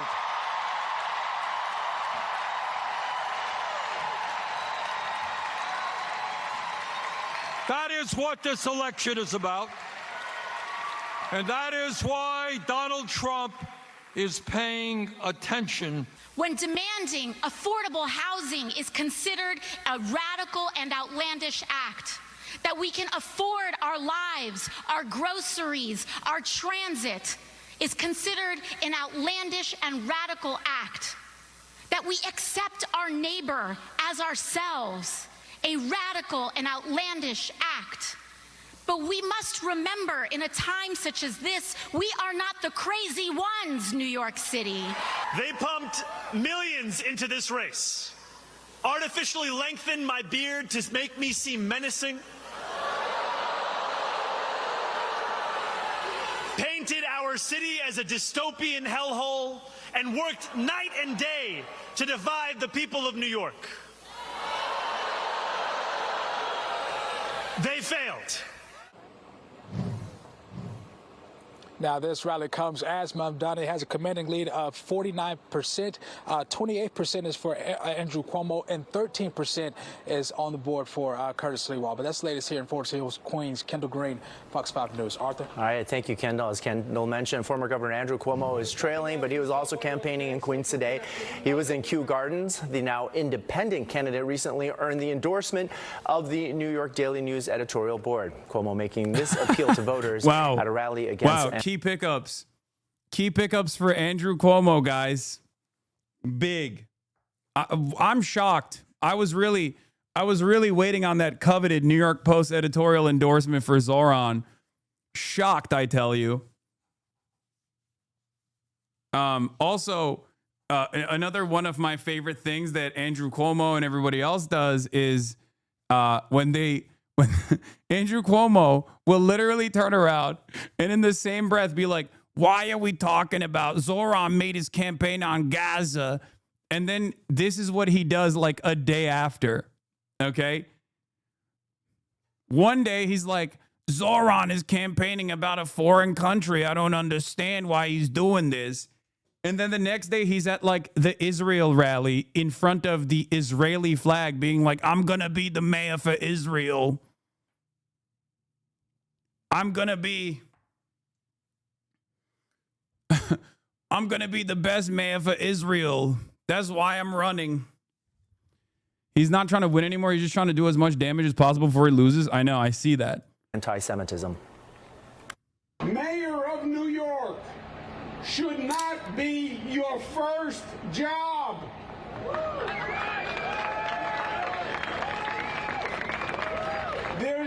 We don't want an apprentice mayor. There is no on-the-job training for mayor. God forbid there's a... Been reading the collection of Ho Chi Minh's writings from Verso books recently. In his earlier writings, he discusses working with the traders amongst the French colonists explicitly. But as the national liberation movement develops, he shifts his approach away from this method. It's not a moral shift either. He's constantly reiterating that tactics depend only on current conditions. Yes. That is precisely right. The only reason why you read former theorists and former successful and sometimes unsuccessful initiatives to develop socialism is to learn from those lessons and then take those lessons and adopt them to your current circumstances, your current material realities. That is, in my opinion, the best possible way to move forward.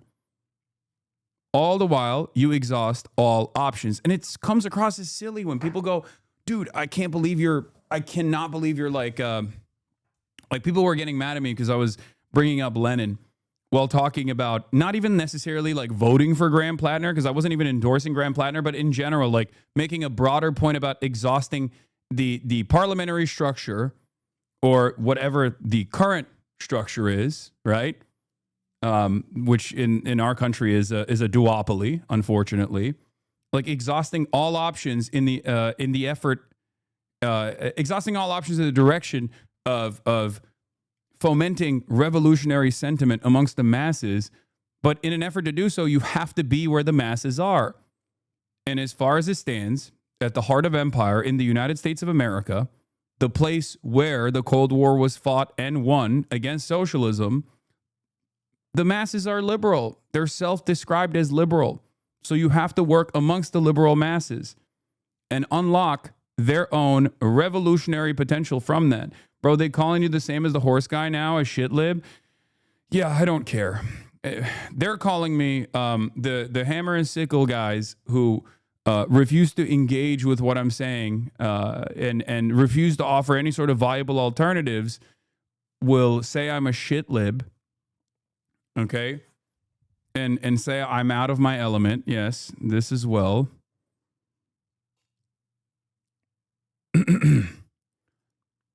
But then they have no real viable mechanism for change whatsoever. They just want to chirp, and that's fine. The masses are liberal. Then how did Trump get elected, lol? Do you think that the Republican Party in the United States of America is not also liberal, at least a base of support? They are. A lot of you are operating with the American understanding of the term liberalism. I'm using the political theory of liberalism. The masses are liberal. That's precisely the reason why we have a center-right liberal party known as the Democratic Party. And we have a far-right reactionary party that is also liberal, but now moving in a post-liberal fascist direction known as the Republican Party. It is funny when people say, this is me out of my element, when this is my element. Even if there was a time where restructuring will shake things up so dramatically that there is even a necessity for a Marxist-Leninist vanguard or whatever that might look like when the time comes, what people don't understand is that that is not going to magically materialize. It is up to you to ensure that a left flank alternative growing within the Democratic Party is not a mechanism of sedation, but instead a mechanism of revolution. If you give up on these options, if you give up on these options that are readily available and say, it's not perfect, I have a different opinion, you will never be able to make the changes. But it's okay, because I think only time will show. Only time will show if it's successful or not. And I think many of you who have this cynicism will either realize that this was an appropriate measure at that moment in time, in this moment in time, and get on board, or you'll just continue pushing the left flank of the Democratic Party is how we get the revolution. No, that's not even what I'm saying. That's not even what I'm saying. I don't think the Democratic Party is going to become a working class party. I don't think it's going to become a workers' party. It has always been a bourgeois party. Okay? But the Democratic Party within our current duopoly is the most viable method of spreading the word. Okay? Because I am of the mindset that if the third party alternative was there already, we would have at least some semblance of a mass movement. But in the United States of America, as it stands, we do not. Crisis. There's a flood, a terrorist attack, God forbid. You need a mayor who knows and has the experience and has the ability, and that is not Zoran Mandami, who's never worked a real job in his life. Cuomo also says he will hire additional police officers and provide new opportunities for businesses to operate in New York if he is elected. And Republican candidate Curtis Sliwa also in Queens today, speaking at a Sikh temple in South Richmond Hill. Sliwa spoke of how it was the Sikh community that taught him the importance of volunteering.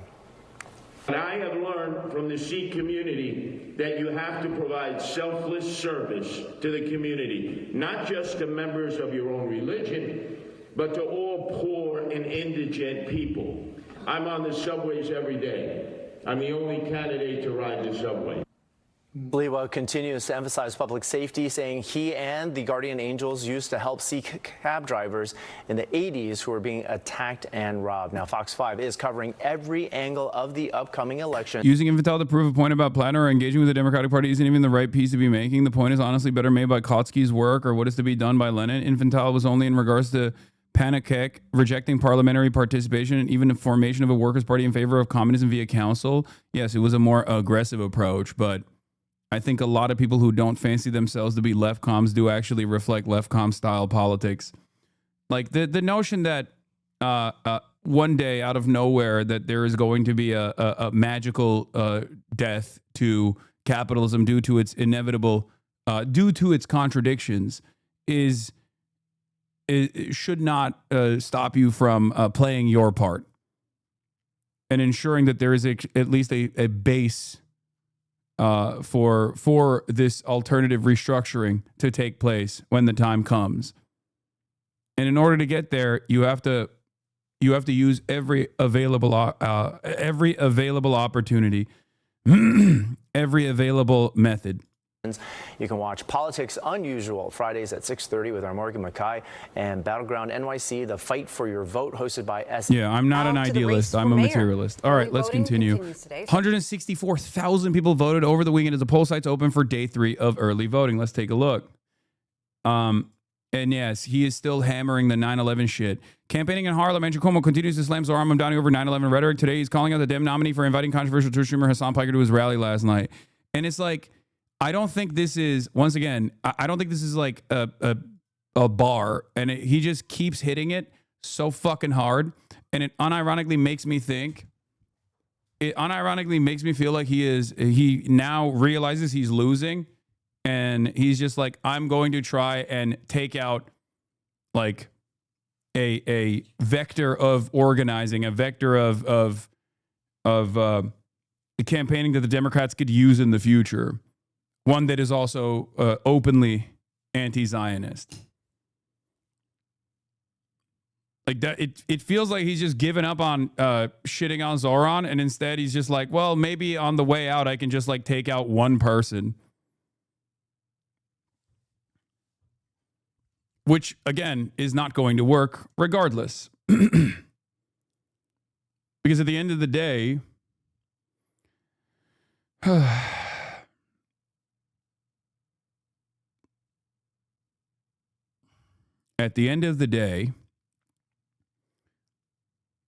I am an outsider to the Democratic Party, but I also do have a fuck ton of people that work within the confines of the Democratic Party, that run for local office, that are community organizers, that are union organizers. So coming after me in this regard is not going to work, especially because many of you already know what I have said and what I've done. You are not an outsider, bro. No, I mean, I exist outside of the Democratic Party's infrastructure. This is true. I oppose the Republicans, and in certain instances, I even oppose the Democrats.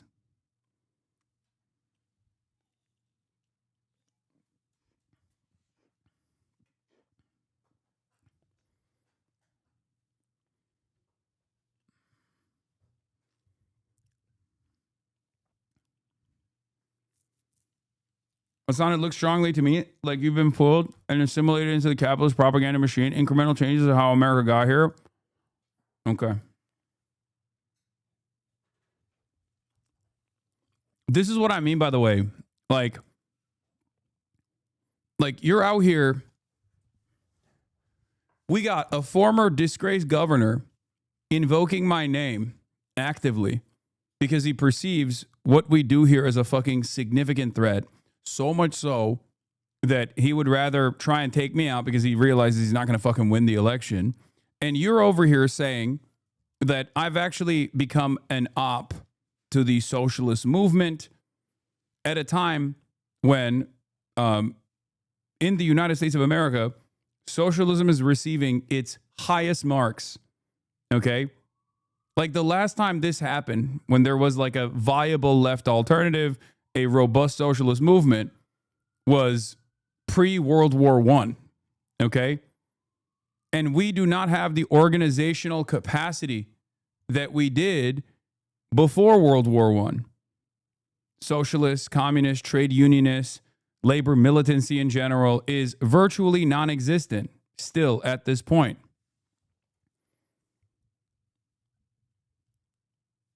I need a lot of you to just wake up to the realities instead of isolating yourselves in increasingly more limited focus echo chambers.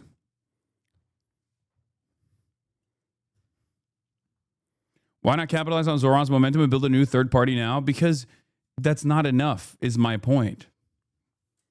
It's not there. We're not there yet.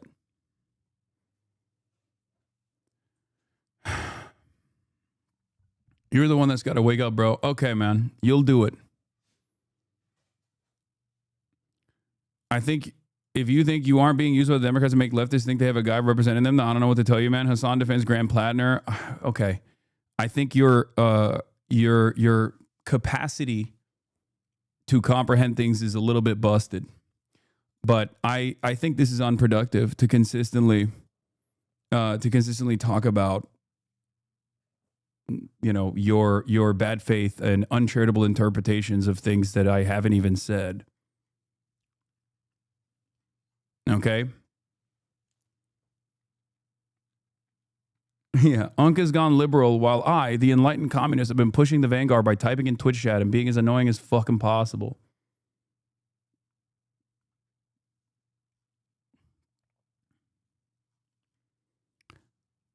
I will also say, at least in my experience, what I have seen is that time actually has the capacity, only time has the capacity to shift people's priorities and perspectives. That's it. A lot of people who have these sorts of concerns had these sorts of concerns years ago as well. It's something that I have heard time and time again, and yet you just got to keep your head down and keep doing what you're doing, and people will eventually realize that you might have been right. And if they don't, then they don't.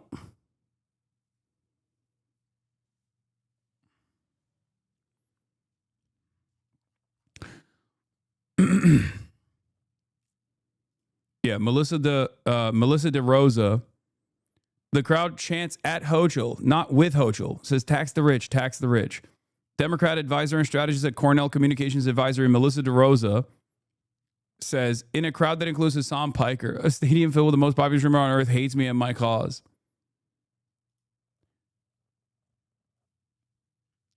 In any case, that is where we're at. Okay?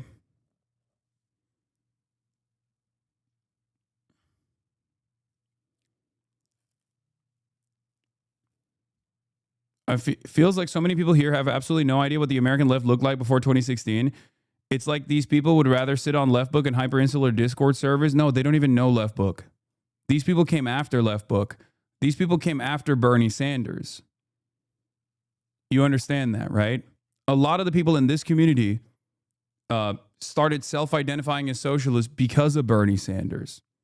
Okay? And even after Bernie Sanders. So they don't know how dark things were in fucking 2013. And the same goes for Palestine as well.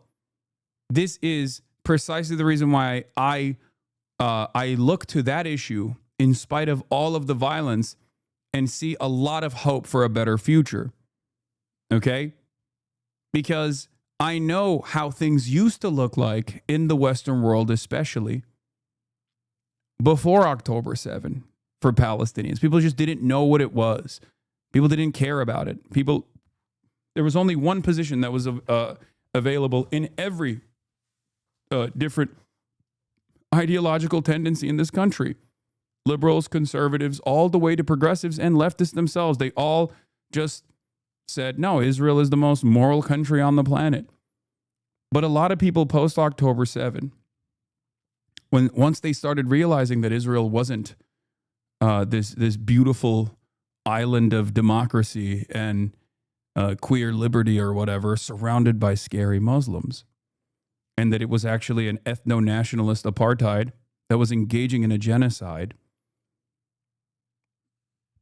and they learned about the history of Palestinian emancipation, some did, okay, and their attitude changed. They started taking for granted how many people were like-minded, okay? If you come from that background, if you recognize how shitty things used to be, okay? How shitty things used to be,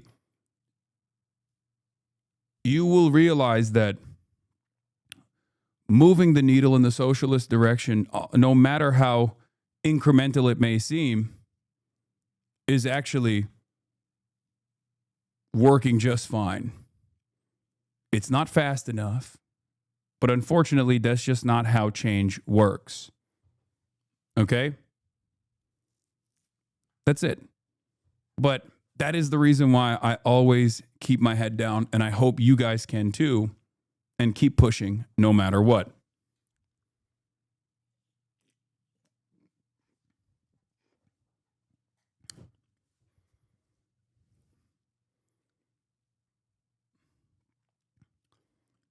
It's like these people would rather sit on Republican hyperinsular discourse service forever because it makes them feel comfy. Saying the word socialism used to be a death sentence in American politics. I know. But a lot of people don't realize that. Like for the last, I would say for the last like 40 years, 50 years, it was not even a question. Okay? This is the country that openly flaunted the First Amendment and yet still has laws in the books that make it illegal to be a communist and organize as a communist. And many Americans don't even know that reality. They've simply heard about the Red Scare and have not looked further into it. They don't understand how reactionary this country was, how antagonistic the people of this country have been, how propagandized the people of this country have been towards socialism, Marxism, leftism of any sort.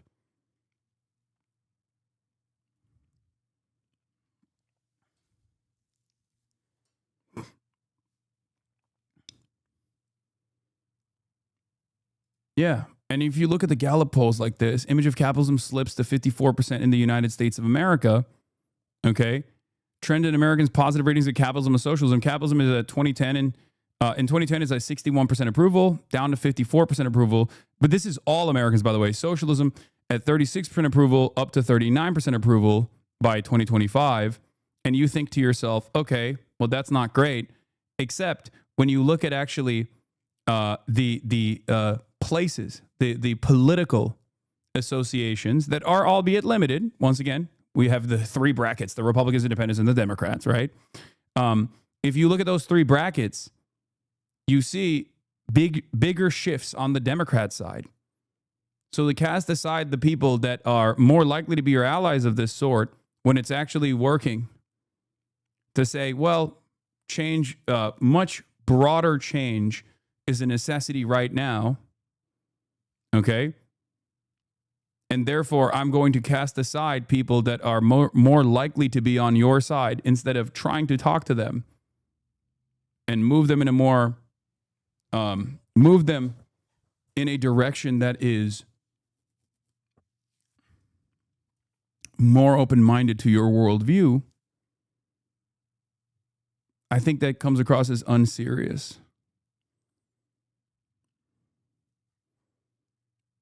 Democrats in 2010, 50% approval, 50% positive image of socialism. In 2025, it's up to 66%. Now, it's not far enough. Independents at 36%, now at 38%. Highest was at 41% in 2019. Okay? 65% in 2019. For Democrats, 66% at its highest approval now in 2025.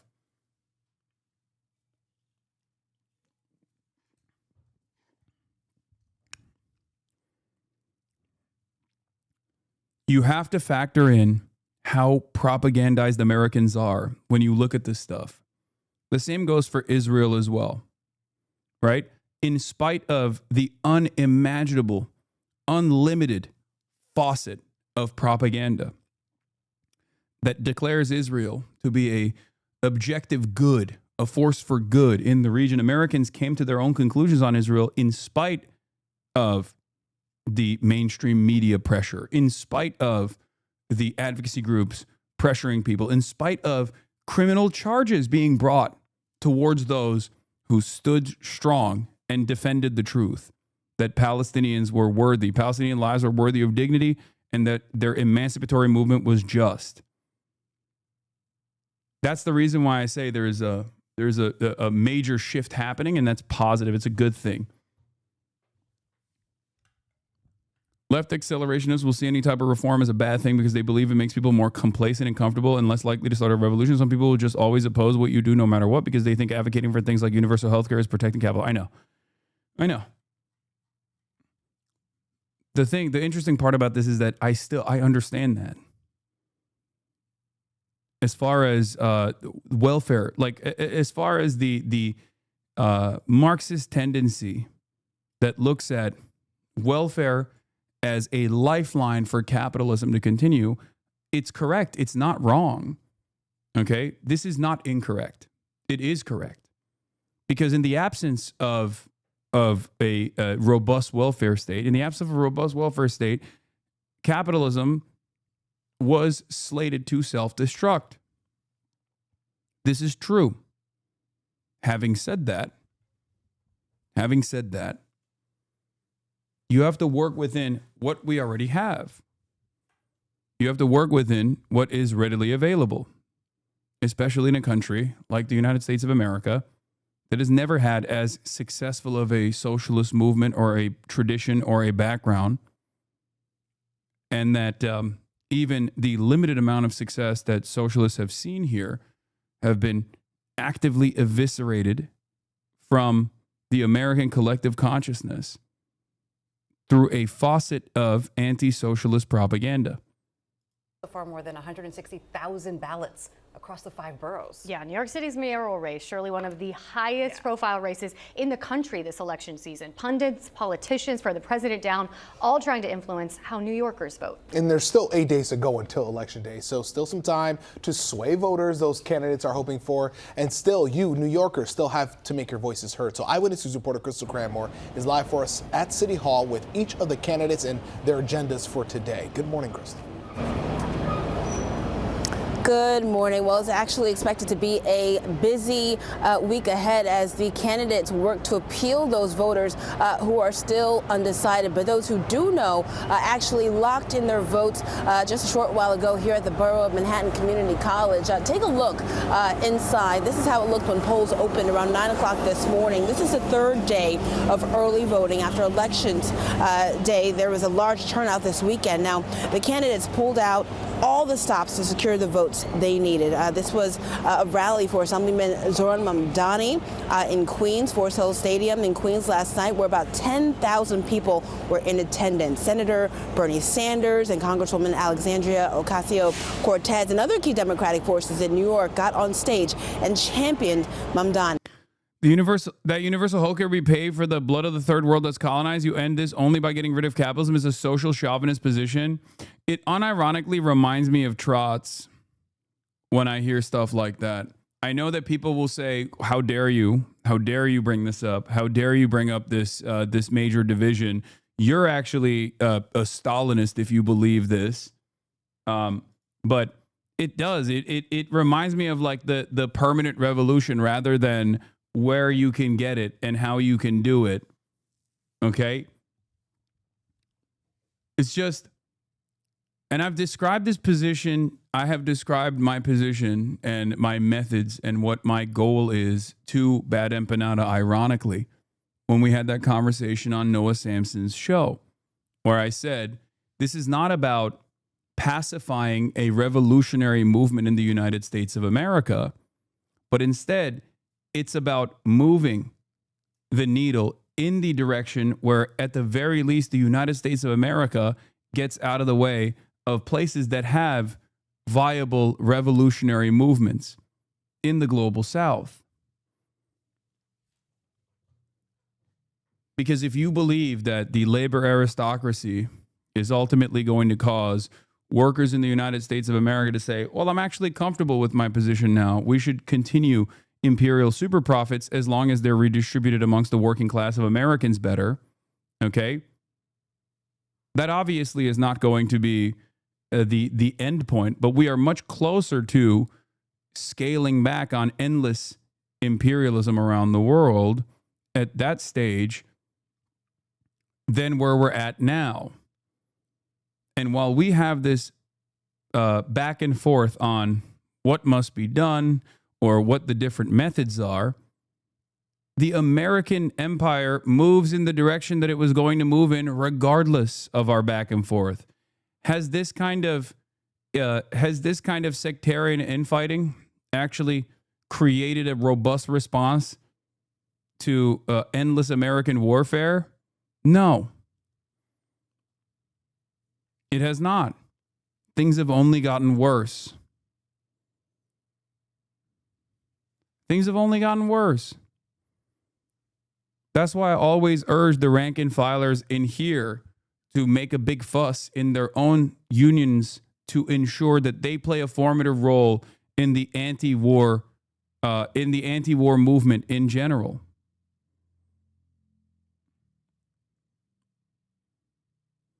No matter what we say and do here, we are still incredibly marginal. Okay?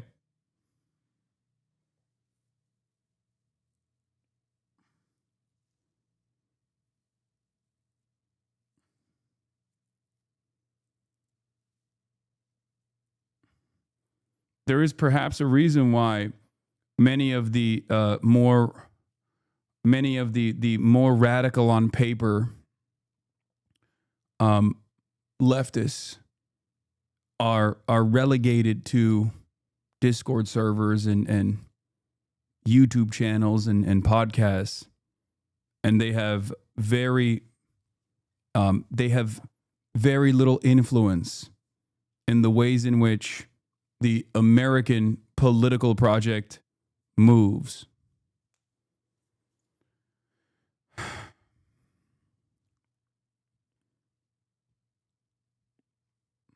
Meanwhile, Republican Curtis Sliwa spent Sunday visiting a Sikh temple in South Richmond Hill. He vowed to stay in the race despite growing calls for him to drop out. Now, former New York Governor Andrew Cuomo, who is running as an independent, was with the Jewish community at the Kew Gardens Hills Library. More than 300 people attended that event. Now, Cuomo and mayoral frontrunner Mamdani have been clashing over questions about support for the Jewish community and allegations of Islamophobia introduced into the race. We talked to voters who tuned out the noise and locked in their decisions early. Got to focus on the facts, and the fact is, to run New York City, you got to be able to run a business. And as a small business owner, it really feels necessary to have some business experience to run the city of New York. I'm excited. I think the whole world is watching this election, and I'm a proud New York voter. I think it's an election about change, bringing in a new generation of leadership, and pushing back to give working families a chance in the city. And the candidates are back on the campaign trail today. Zohran Mamdani is expected to meet with voters at a polling site on the Upper East Side at noon. Meanwhile, Curtis Sliwa is expected to be at a rally on Staten Island. I think the fact that the Democratic machine is not actively stamping out Andrew Cuomo's viability by consistently running he claims to be a Democrat, but he's working to be a spoiler, is actually unimaginably bankrupt. Like, it is so crazy that the establishment Democrats are not united behind Zohran and actively trying to cut away at the machine that Andrew Cuomo still is utilizing with his name recognition, with his experience in New York politics at the state level. The very fact that every single Democratic New York politician isn't severing that tie is yet another glaringly obvious example that they too see not just Zohran, but this movement as a serious threat. They see the success of this movement as a serious threat. They see this people-backed candidacy. They see this people-backed candidacy as overthrowing the elite capture within the Democratic Party, because God forbid Zohran is successful. God forbid other openly socialist candidates are successful elsewhere. Then all of a sudden, all of their lobbyist funds and all of their corporate capture will dry up. This is why it's extra important to consistently get people on board no matter what.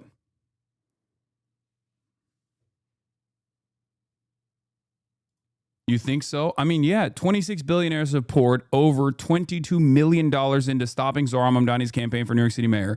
Bloomberg, Ackman, Walton, Wynn, Lauder. The list reads like a billionaire panic roll call. They're not donating out of civic duty. They're defending a system that's finally being challenged. So this is perhaps one of the most consequential moments where every single person, instead of like putting the crosshairs on their viable allies, should suck it up and try to fight back. Because this is not a given. It's not a given. It's not over. And it won't be over even when Zohran wins. Okay? And yeah, here are some scary numbers to look at if you want to light the fire under your ass. Cuomo has cut Mamdani's lead to 10 points. Suffolk poll of New York City voters. Now, it's not the best poll. I believe it's like 500 people. But Suffolk poll of New York City voters, 1023 to 1026. September poll in parentheses.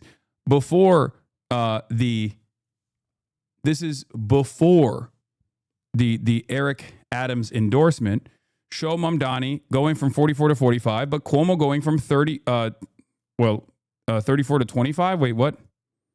Or sorry. 45 to 44, dipping in 1 point. And Cuomo going from 25 to 34. Sliwa going from 9 to 11. Okay. Sliwa's second choice shows 36% at Cuomo and Mamdani at 2%. Now, the thing is, from what I understand, I've been reading a little bit about what Adam Carlson has been talking about as a pollster.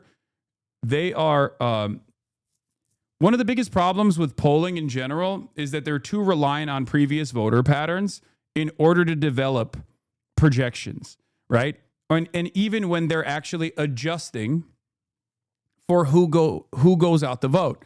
Now, when they do that, it's very difficult for them to put together an adequate sampling size or adequate weight on certain groups. One of the most famous examples of this is the Muslim vote in New York City. The Muslim vote in New York City has been historically underpolled because they've been historically underrepresented. And the suspicion is that a big part of the reason why the polls underestimated Zohran's success in the primaries was because they had not weighed the mobilization from Muslim communities within New York. Even with the limited amount of organizational tools that they had, even though it was a crazy door-knocking operation, the limited amount of name recognition that this candidacy had, as opposed to right now. So what Adam Carlson says about this poll is basically Cuomo picked up on most of Adams' previous 8% support in the Suffolk September poll, and undecideds inched down. But the closest margin, Mamdani plus 10 of any publicly released poll since August.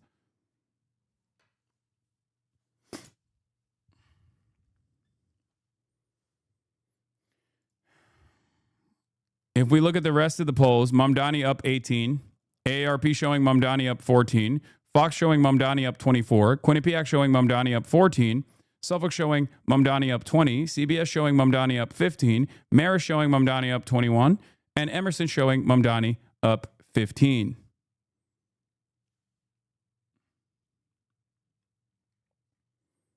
So we shall see. And New York Times has an aggregate of all the polls as well. Caroline Solar, polling researcher at the New York Times, says, as early voting begins and 1 week remaining until Election Day, Zohran Mamdani, Democratic candidate, maintains a double-digit lead over Andrew Cuomo. A new Suffolk University poll shows Mamdani ahead 44% to 34% with Curtis Sliwa, the Republican candidate, at 11%. That's down from a 20-point Mamdani lead in Suffolk's September survey. The tightening follows Eric Adams' decision to drop out and endorse Cuomo, who has tried in recent weeks to consolidate opposition to Mamdani by courting more conservative-leaning voters. Sliwa has refused calls to exit the race, and Mamdani has held a steady lead in October polls, even clearing 50% in the Beacon Research poll earlier this month. This is why they so aggressively tried. This is why they bought Eric Adams and made Eric Adams endorse Andrew Cuomo. And this is why they were so aggressively trying to get Curtis Sliwa to drop out. And the reason why they were trying to so aggressively get Curtis Sliwa to drop out is because, once again, it is literally hitting you in the face. Even modest social democracy is a life or death style threat for all of the capital owners and even establishment Democrats as well. How can you look at the situation where it's very clear that victory is within the crosshairs for someone who wants to move the needle in the left position by very little, that all of these people are screaming from the fucking rooftops about what a danger this presents. And they are trying to channel all of that frustration. They are trying to do everything in their power to disparage this person by any means necessary. And there are still people who are like, nah, this is actually 100% a captured. This is a person who's trying to sedate the masses and make them comfortable with the Democratic Party so that, you know, American workers are still invested in the bourgeois Democratic Party and will never actually have revolutionary feelings in their hearts. Why do we care as a Mamdani, given that he's going to win? It's the biggest upset for a non-Democrat to lose a New York City election. I'm trying to explain that there is still a threat. Hasan is talking about the threat he is to power and how the entire bourgeois political class is aligned against him. Yes. Posted and deleted weeks after John Oliver's takedown of Barry Weiss, Ryan Gold, FB's author of the shoddy article questioning the cause of emancipated Gazan children, attempts to parody last week tonight. She's definitely not mad. Do not write that she's mad. Oh, God. We'll look at this later. Okay. That's so silly.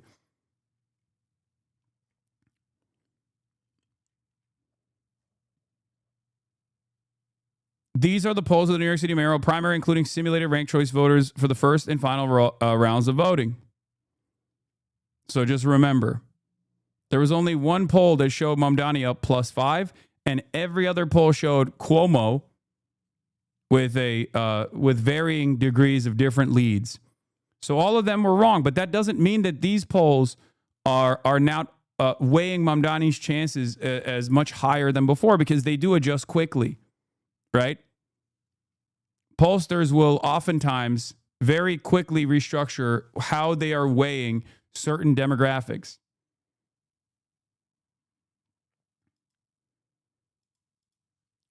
Michael Lange says, my thoughts on the first 2 days of early voting: fear-mongering, Cuomo bump in wealthy Manhattan. Black and Hispanic turnout is low. Solid but unspectacular GOP turnout. Commie corridor starts slow, finishes strong. Brownstone, BK, huge numbers for Z. More age-related thoughts. Voters 55 plus are 51% of the electorate. Voters aged 25 to 34 are now 16% of the electorate. Plenty of older voters are Republicans. Sliwa's best demo is 65 plus whites. Gen X and boomers are ahead, but Cuomo needs more. Age data means little without districts.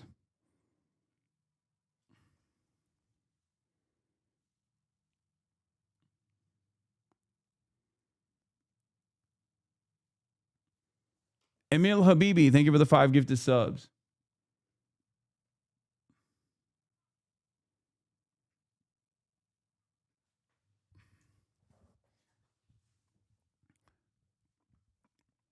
Do you think Zohran would be cooked if Sliwa dropped a long time ago? I wouldn't say he'd be cooked, but he would have a much tougher go at it, I think.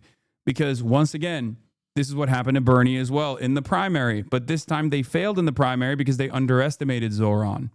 But now they're doing it in the general. You have to understand, like, the struggle will continue even after the electoral victory, because the same interests that actively are trying to stop this, before the election takes place, are not going to just sit quietly and idly and wait for Zoran to become a successful mayor. They will rat fuck him every step of the fucking way. They are going to undermine him.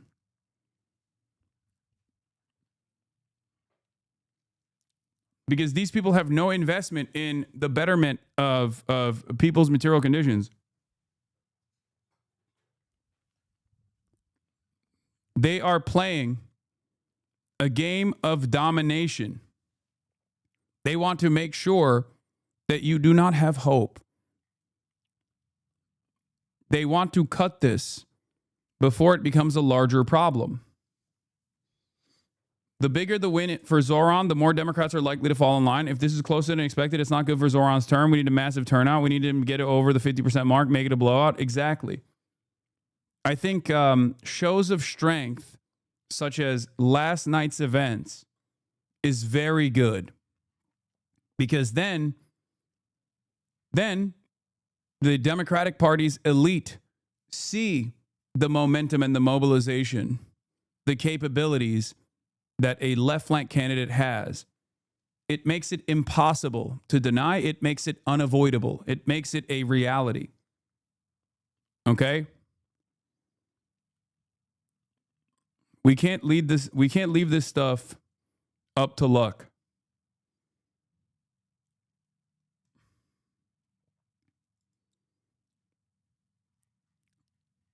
Clearly, when, let's really be honest, Mamdani wins the election and takes office, Trump will immediately send in federal agents and the National Guard to ostensibly combat crime/immigration and spend every day trying to provoke New Yorkers into unrest.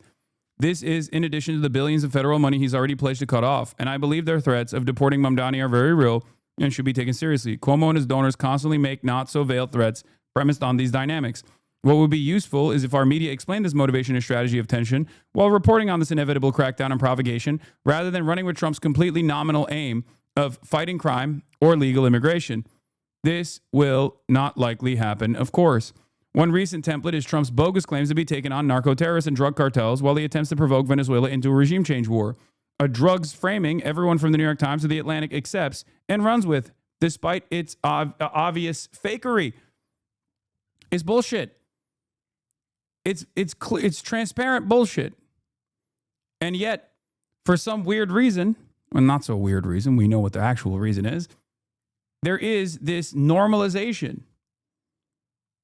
Iraq 2.0, one could say.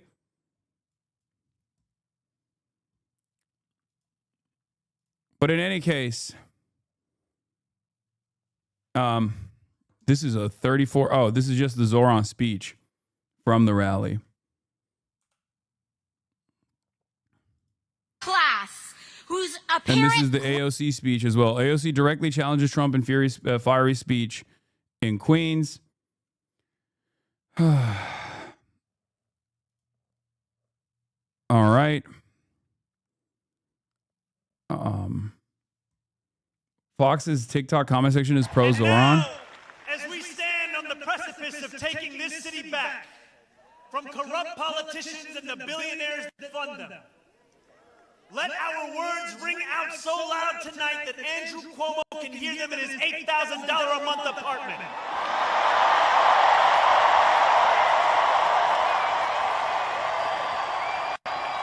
Let them ring so loud so that he can hear us even if he's in Westchester this evening. Let them ring so loud that his puppet master in the White House hears us.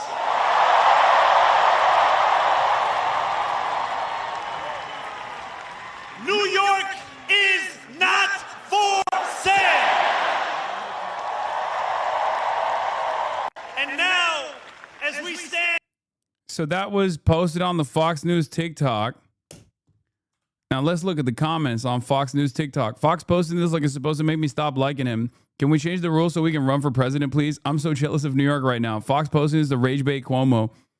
Free New York from APAC. Look at the people behind him. All Muslims. We are in trouble. The name is Mamdani. His decency brought back enthusiasm to the election. One comment that's negative and weirdly suspecting that the Sikh people behind him are Muslim, racialized Islamophobia as always. And then the rest are like, can he be president, please?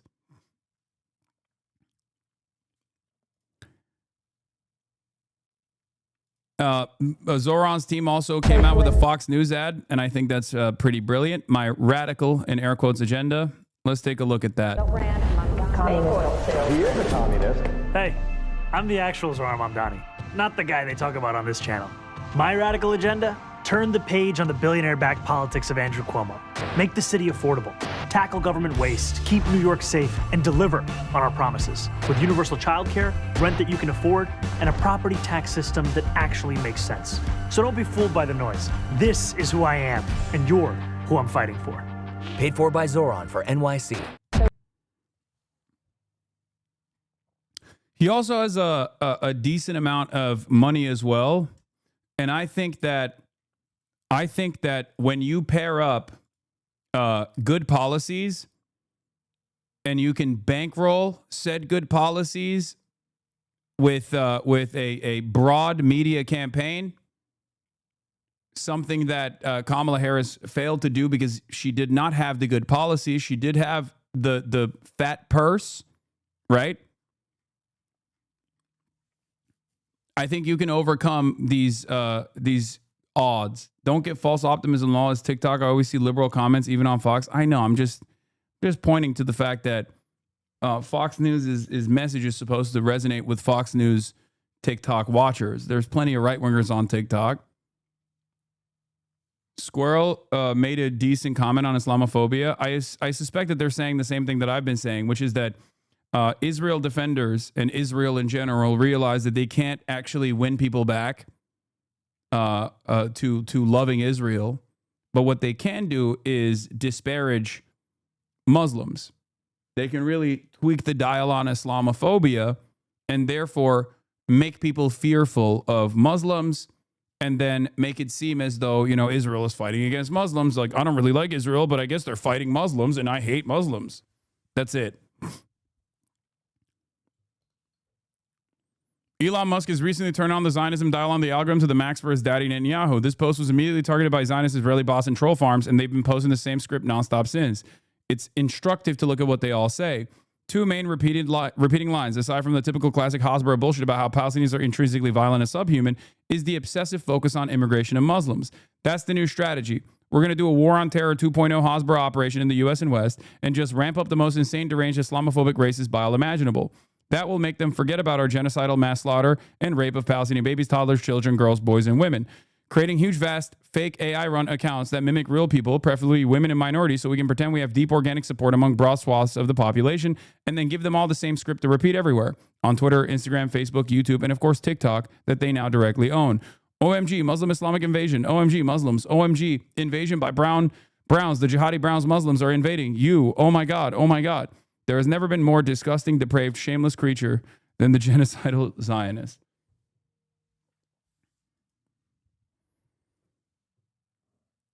Former U.S. envoy to combat anti-Semitism, Eli Kohanim, says, never forget, early voting begins today. Vote Andrew Cuomo and save our city. I mean, this is insane, right? Anyone flippantly posting images like this for clout is a fucking ghoul. Everyone I know lost someone that day. I still have nightmares about what I saw. Nearly 50,000 first responders and others now suffer from 9/11 linked cancers. Our pain isn't your cannon fodder because only Zoran Mamdani has the right to evoke 9/11. His aunt got mean looks on the subway. What's ghoulish is the people who would vote for a guy who campaigns with the unindicted World Trade Center co-conspirator anywhere near City Hall who seem to have forgotten 9/11. Like, this is such a psychotic reaction to a guy who has nothing to do with 9/11, obviously, duh, but happens to be Muslim. He was an 8-year-old Muslim boy in New York when 9/11 happened. He too also suffered the trauma, as many New Yorkers did. It's insane that they would turn around and make it seem as though he is responsible for 9/11 or will do another 9/11.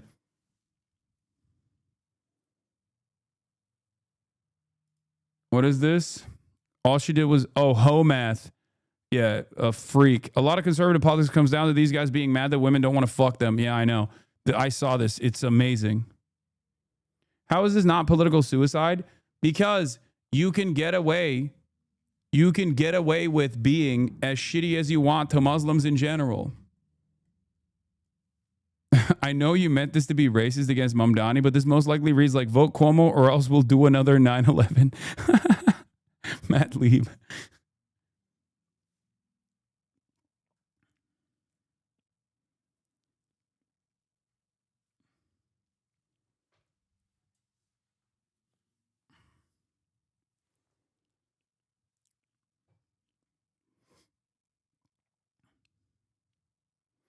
Boomers still want to hold on to 9/11 like Gen Z and the younger generation don't give a fuck about it at all. It happened 24 years ago. It's like them wanting us to cry over the Titanic. Yeah, but that's besides the point because boomers still are a viable voting bloc. You and Zoran were 10 on 9/11, not 8. Okay, my bad. 10. 10 years old, okay?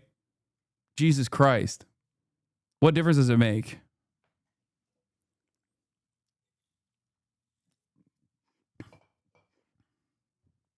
Oh, 10, that changed everything. Okay.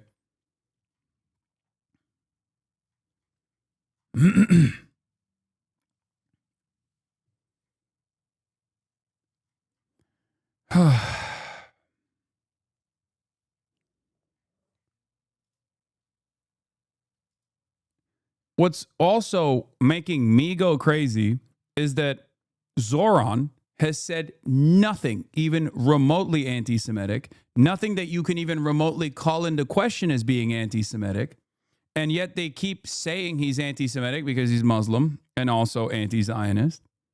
All right? Meanwhile, Andrew Cuomo is unimaginably racist, unimaginably Islamophobic, and yet no one turns around and goes, hey, man, what the fuck are you doing? No one calls into question that the city with the largest number of Muslim voters, right? And the guy running for mayor is directly calling harm upon 1 out of every 8 New Yorkers who happen to be Muslim. Zoran hasn't said anything anti-Semitic, and yet they write a million think pieces about how him being, brown is very scary. Very scary for the Jews in New York, even though the Jews in New York are basically 50-50 split down the line with 2/3 under the age of 35 voting for Zoran, right?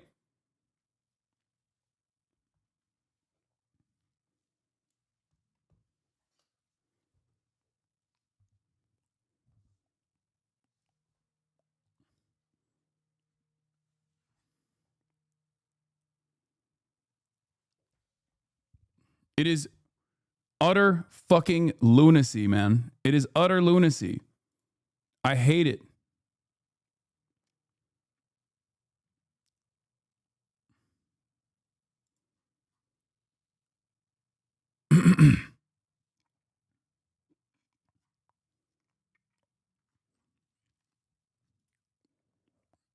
Anyway, let's look at Morning Joe. Morning Joe has fallen. Joe Scarborough bends the knee to Mamdani. Mamdani, there I did it right, and they've been Bernie Sanders. And what do they have in common? They have a populist message. And yes, people are going to say, oh, they're socialists, they're socialists, they're socialists. Yeah, they said that about Barack Obama, too. Yeah. And he kicked Republicans' ass twice. So it's that populist message that they're putting out there, that even, there are times that even Steve Bannon goes, yeah, what AOC's saying there, I agree with. And a lot of people, like in the populist wing of the MAGA party, agree with a lot of that stuff, too. Same thing with Lisa Khan and what she was doing about breaking up monopolies. There is a lane for populist Democrats. How'd you fuck up Lena Khan's name? He's like, well, I got one of the brown people's names right. Also, it's not even like an exotic name. You know what I mean? It's Lena, not Lisa. That's so funny. God damn. This guy is supposed to be like, this guy's been in the media for so many decades, bro. He's been a fixture of political commentary for as long as some of these chatters have been alive. And he's still fucking up these names. He's got like 30 different producers in his ear and shit. How do you mess this up? Democrats to run in and to win. Mom died. Anyway, whatever. It's fine. Oh, this was really funny and also unironically anti-Semitic. Every time I hear Mamdani's anti-Semitic base shouting tax the rich, what I really hear is they're saying tax the Jews. They are obsessed with bashing Israel and wealthy Jewish New Yorkers like Bill Ackman. Connect the dots. Yeah, they want to implement jizya, but just for Jews in New York. They want to do Jewsya. Governor Kathy Hochul, going along with this is repulsive, and having Jewish Bernie there for cover redefines the phrase useful idiots. This whole thing really gives me the creeps. Just vote Andrew Cuomo tomorrow if you haven't done so already. Let's send the message that hate has no place in New York. This is one of Cuomo's closest advisors, by the way. I mean, it doesn't surprise me. It's really interesting to see people not get that the whole point of tax the rich chant is to disguise an anti-Semitic trope. Yeah. No, when people say we must abolish billionaires, if you automatically go, no, you're actually being anti-Semitic. Ironically enough, you're the one who's doing the anti-Semitism. When people say tax the rich, that means tax the rich, okay? That is so stupid. This is like anti-Semitism is the socialism of fools, but reversed, okay? Socialism is the real anti-Semitism. That's awesome. This woman is Catholic, bro. Of course.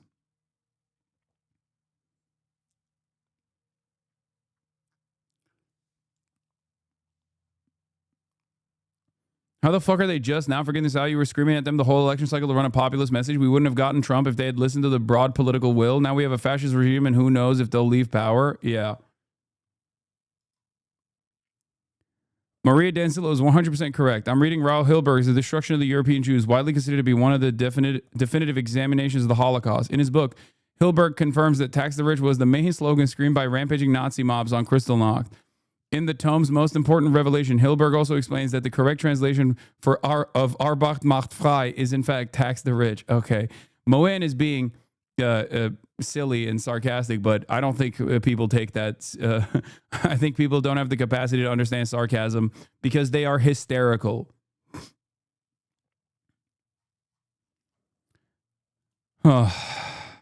Anyway. In the past, Governor Hochul has called raising most taxes, even on the wealthy, a hard no. She softened the stance today, saying, I have a lot of calculations to do, Hochul says. There's a lot of popular phrases out there, but I'm open to trying to help people who are struggling. Update, Jane Goodman, a spokesperson for Hochul, says the governor's position has not changed. She's not open to raising income taxes, Goodman said in a text. Now, the reason why she's actually softening her position, for the record, is because she went out there. She knows she needs the Zomentum. She knows she needs the DSA. She knows that Zoran has captured the attention of many New Yorkers.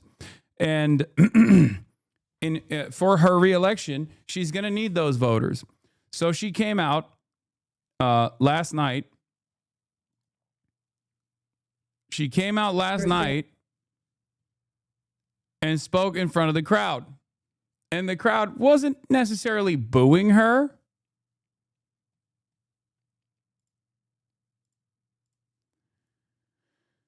But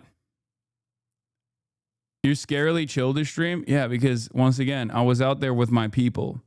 I was out there with you. That's why. That's why I'm chill. Because I was reminded once again that a lot of the background noise on the internet might make it seem like it's the only true narrative that you hear. But in fact, most people in the fucking real world are not worried about any of the dumb, nonsensical fucking drama or any other shit. They just want their lives to improve, and they want to hold on to a glimmer of hope. And this campaign represents that for them. They're not going, well, Zoran has retriangulated his position away from avowed anti-Zionism, and therefore he has betrayed the revolutionary sentiment or whatever. Like, they're not doing that. They're just going, hey, man, this is this is cool. We finally have a semblance of hope here. Open Presents, thank you for the 100 bones. But that's why I'm chill. Every time I touch grass, every time I touch grass, every time I'm surrounded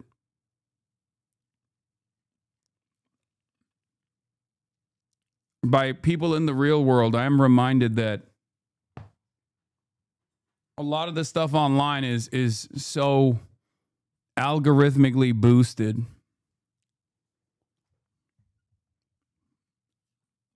It recenters my focus. It helps me. It revitalizes me. It emboldens me. It helps me remember that this kind of message is moving across generations.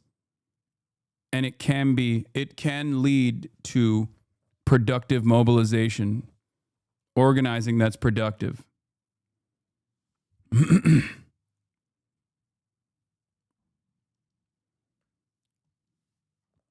Anyway, here's Cross chanting, tax the rich as New York Governor Hochul spoke at the New York is not for sale rally last night.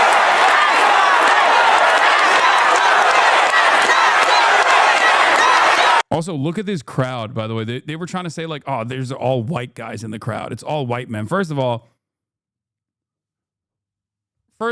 figure it out. Is it a good thing or a bad thing that there's white men in the movement? Okay? Because I thought the Democrats had moved past that point where they were like, how do we get the white men? Now they're like, actually, it's there's too many white men in this crowd. It's not diverse. It's not diverse. You know, this is a very diverse crowd because New York is a very diverse city.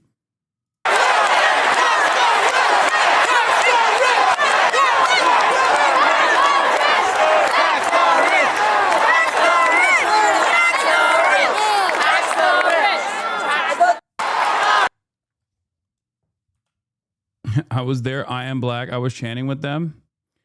Yeah. I mean, we saw the HasanAbi has out there incredibly diverse. It wasn't all corked up white boys in the way that many people say it is. In the way that many people in this community sometimes say it is, you know? It's just not. It's not like that at all. Yeah, I know. Melissa DeRosa, another Cuomo acolyte, said, in a crowd that includes Hasan Piker. Jeff Colton was there filming, says, the crowd chants at Hochul, not with Hochul, tax the rich, tax the rich. Then Hochul turns around and says, I hear you. Hochul says, after several rounds of tax the rich, I love to see this energy and the passion. Mamdani comes out on stage for the first time tonight to hug her and raise arms in triumph with her.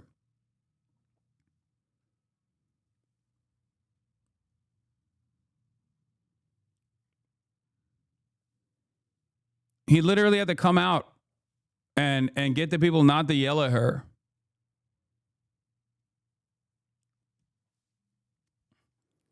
When you're faced with that kind of support for a key policy, when you are faced with that, it's quite difficult for you to deny that there is momentum coming directly from the masses in this direction. Okay? Yeah, look, what a year. This is how it started. And this has happened in just a year. Things can move so rapidly. Okay? You never know. This is why, I mean, it's falsely attributed to Lenin, but you know, there are decades where nothing happens, and then there are weeks where decades happen. And it sucks that there are a lot of people. You help with this? I didn't help with this. You did. You all did. I'm one person. I'm nothing. Without all of you that are not only tuning in, but then also going outside and knocking on doors, okay? I'm just one guy chirping. I'm just one guy chirping in the fucking wind. That's it.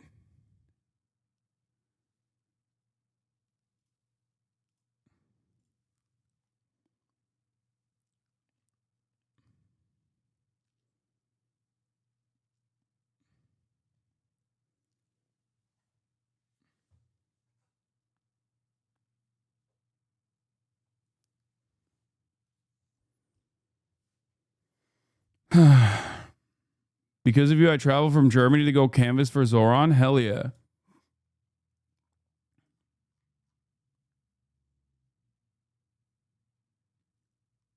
Not true. You open people's eyes, including mine. I know, but if you remember, if you weren't charitable, if you weren't open-minded, if you didn't go on your own journey, okay, of self-reflection and self-criticism and change your attitude, and then on top of that, decide to mobilize, this wouldn't work. That's it. That's what I'm trying to explain to you. Without you, I am irrelevant. Okay? And without all of you, Zoran is also irrelevant. Everyone plays a role here.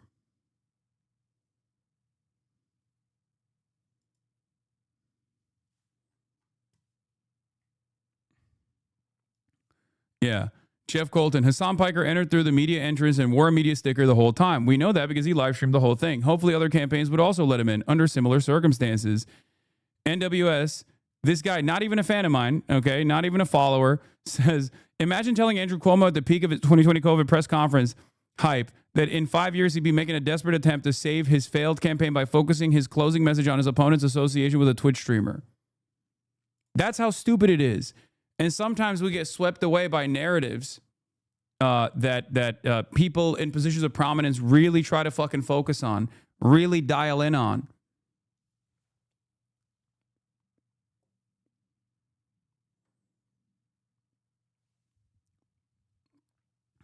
But it is crazy.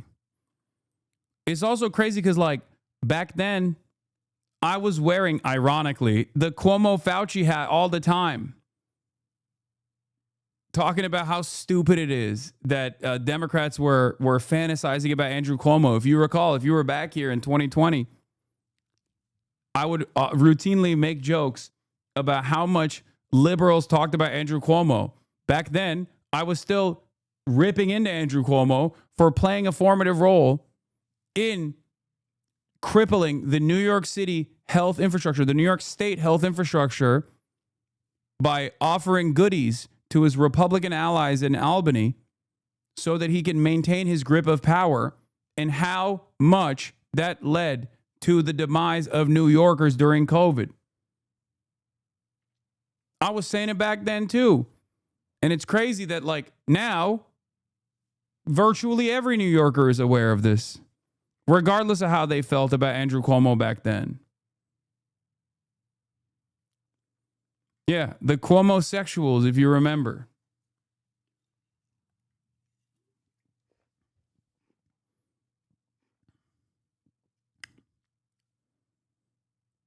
Really dumb question, but why is Cuomo running in the first place? What does he stand to gain? He wants to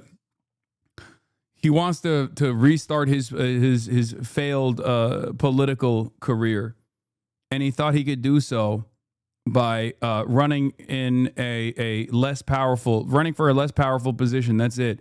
He wants to regain the confidence of the New York political machine.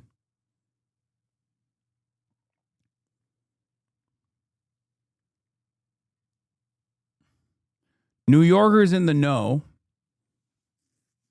have always shit on Andrew Cuomo for everything that he's done, using the power of the governor's office to basically destroy its left flank, to solidify New York as an establishment Democratic stronghold. Yeah, here it is. Here's my Cuomo Fauci 2020 hat.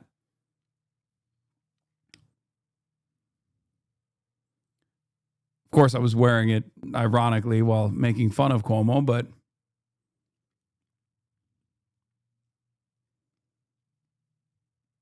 Just chirping has been a beautiful way to validate thousands in their revolutionary empathy and goodness through broad and treacherous societal undulations.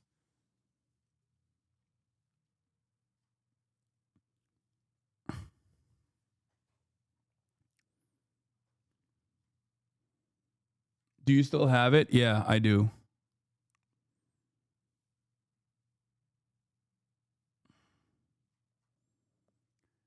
Of course I do.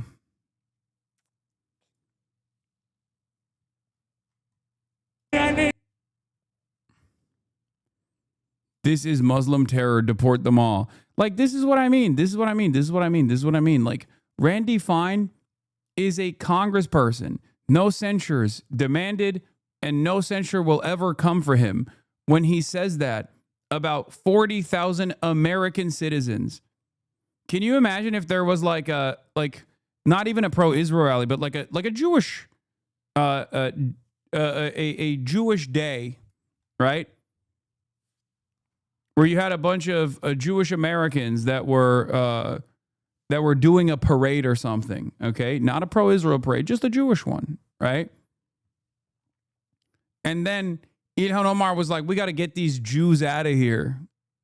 That would obviously never happen because she's not an anti-Semitic person, contrary to how they try to present her. But it's fucking nutty.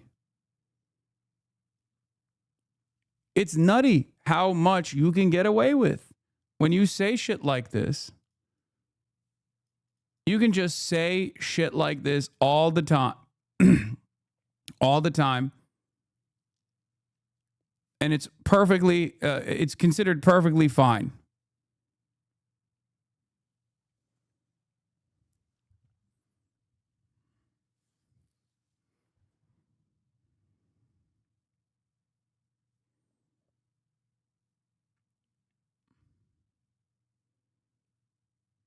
Look at his bio. Husband and father proudly serve in Florida's 6th Congressional District. Pronouns Hebrew/hammer.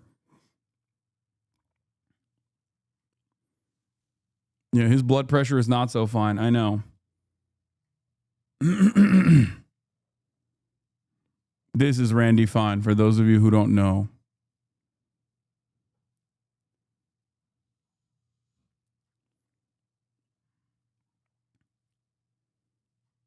Has any Republican ever disavowed Randy Fine? Fuck no, of course not. Has there ever even been calls to disavow Randy Fine for what Randy Fine is saying every single day? Fuck no. It's the same double standard.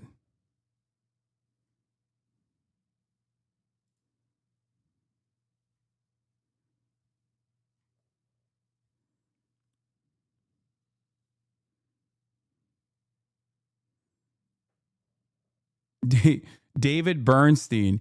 He's also good friends with going back to the Jeff Colton tweet, who said, Hasan Piker entered through the media entrance and wore a media sticker the whole time. We know that because he live streamed the whole thing. Hopefully other campaigns would also let him in under similar circumstances. David Bernstein, he's also good friends with and a strong supporter of Mamdani, and the latter hasn't taken the slightest move to distance himself from this anti-Semitic, America-hating leftist. Once again, if I hated America, I wouldn't live here. I have the opportunity to live wherever the fuck I want. Okay? And I am definitely not anti-Semitic. I'm fine with Hasan, but the fat phobia is mad annoying. Wait, what? Fat phobia? Oh, because I showed Randy Fine? Come on, chatter.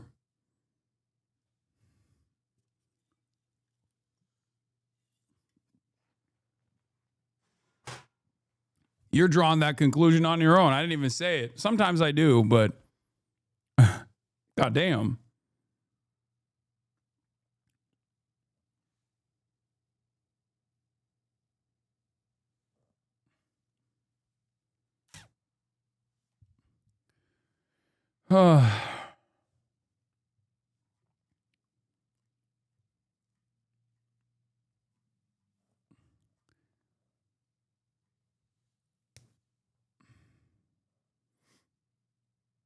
Yeah, wait until he finds out he was also the DNC. Is he going to call out AOC and Bernie Sanders for appearing with Hasan as well? Is his only concern the Muslim who's beating his ass? I could have swore I saw Hasan Piker on the stream from DNC last summer. Jeff, the extent to which you carry water for the Mamdani campaign is pretty remarkable.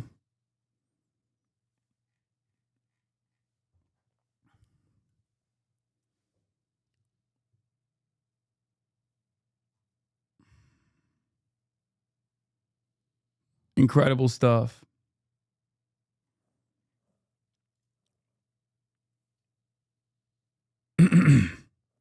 So yeah, if you're wondering why Kathy Hochul, this was Kathy Hochul's response, by the way. She claimed she didn't know what the crowd was chanting last night. They were saying, "Let's go Bills." I thought they were saying, "Let's go Bills." I wasn't sure. I mean, when you're up there, I heard some noise. I heard a lot of cheers.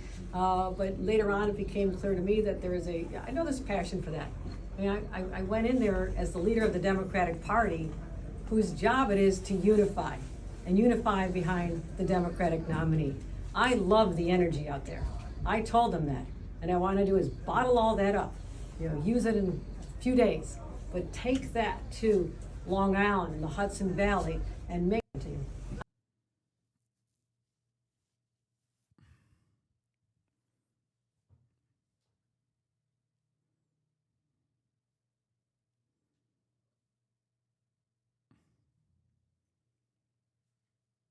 Dude, Democrats have a little bit of an authenticity problem, just a little bit.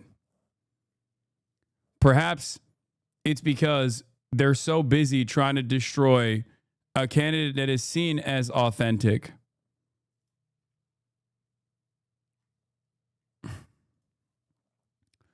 All right. Let's move on from this and look at the MSNBC exclusive. Zohran Mamdani responds to JD Vance cheap jokes about Islamophobia. Zohran Mamdani continues to lead in every single poll, with victory almost assured. It has prompted Islamophobic attacks against the Muslim candidate. And it is not just Republicans, to be clear. It's also coming from New York City Mayor Eric Adams and former New York Governor Andrew Cuomo. Here's what Mamdani said in response to these attacks. We stand on the precipice of an election, but that is not what today is about. We know that in less than 2 weeks, we will say goodbye to a disgraced former governor and our current indicted mayor. The bigger question is whether we are willing to say goodbye to something much larger than either of these two men.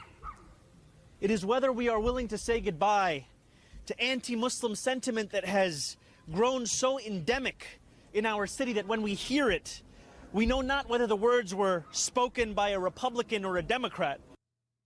I spoke to Zohran Mamdani earlier today for an exclusive interview about these Islamophobic attacks. Here's what he had to say.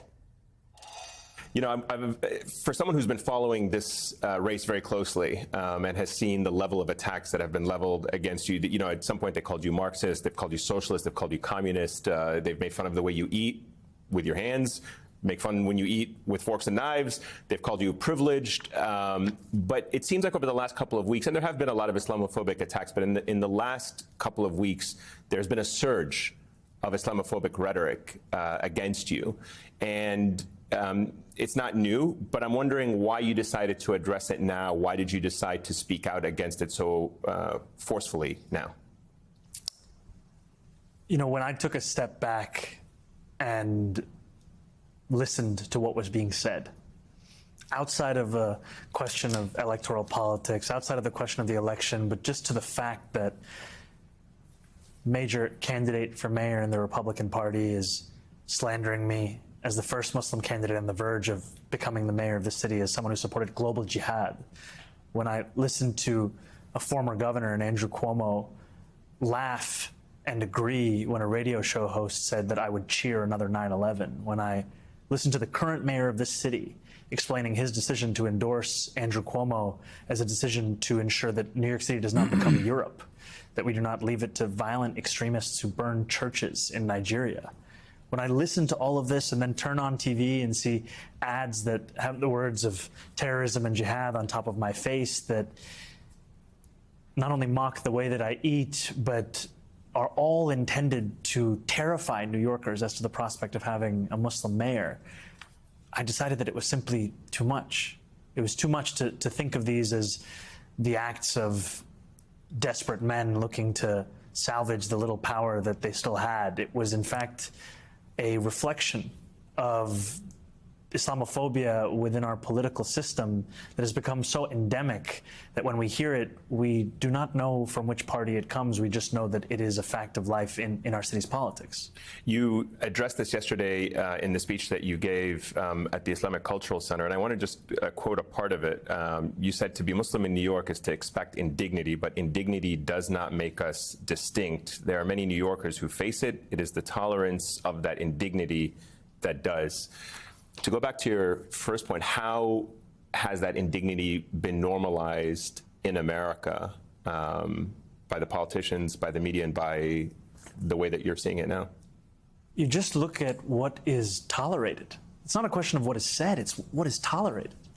And the fact that we're speaking about some of the most prominent politicians in this country, and to hear these words, you know, whether it's the words of Republican Congress people who are openly calling for me to be denaturalized and deported, whether the words of a city council person here in New York City selling T-shirts to profit off of a call for my deportation, and knowing that in fact this is but a glimpse into reality for Muslims across the city each and every day. And while they don't have the luxury of being the next mayor of this city, being a Democratic nominee for that position, they continue to face this, and they're not extended that same kind of solidarity. And I think often about Toni Morrison, you know, she said that the function of racism is distraction. And I think that that is true. So much of the unabashed bigotry we've seen in the last few days, whether from Curtis Lewa, Andrew Cuomo, Eric Adams, is a reflection of their own recognition that they do not have a plan to make the most expensive city in America affordable, or that their plan is in fact to make it more expensive. But Toni Morrison also said, I insist on being shocked. I refuse to accept that which would shock the conscience. And I too have oscillated between both of these quotes, the importance of running a campaign that speaks to each. There's the balance. There's the balance that I've been trying to talk about. If you make racism the major point in your campaign, every moment that you spend explaining to Americans that don't want to see this as a racialized point of attack is a moment where you could be explaining to them what you will do for them. That's the biggest issue with these lines of attack. That's why they're so successful, because on the one hand, if you don't address it, then it becomes the norm. At some point, you have to go, all right, enough, dude. You know, I have all this social capital. I'm going to expend some of it to address this thing that doesn't just harm me, but other New Yorkers as well. Right? That's it. That is the reality that every person of some kind of marginalized background has to go through, whether they are public advocates or whether they are running a campaign, whether they are a candidate that wants to get elected to a position of power. It sucks.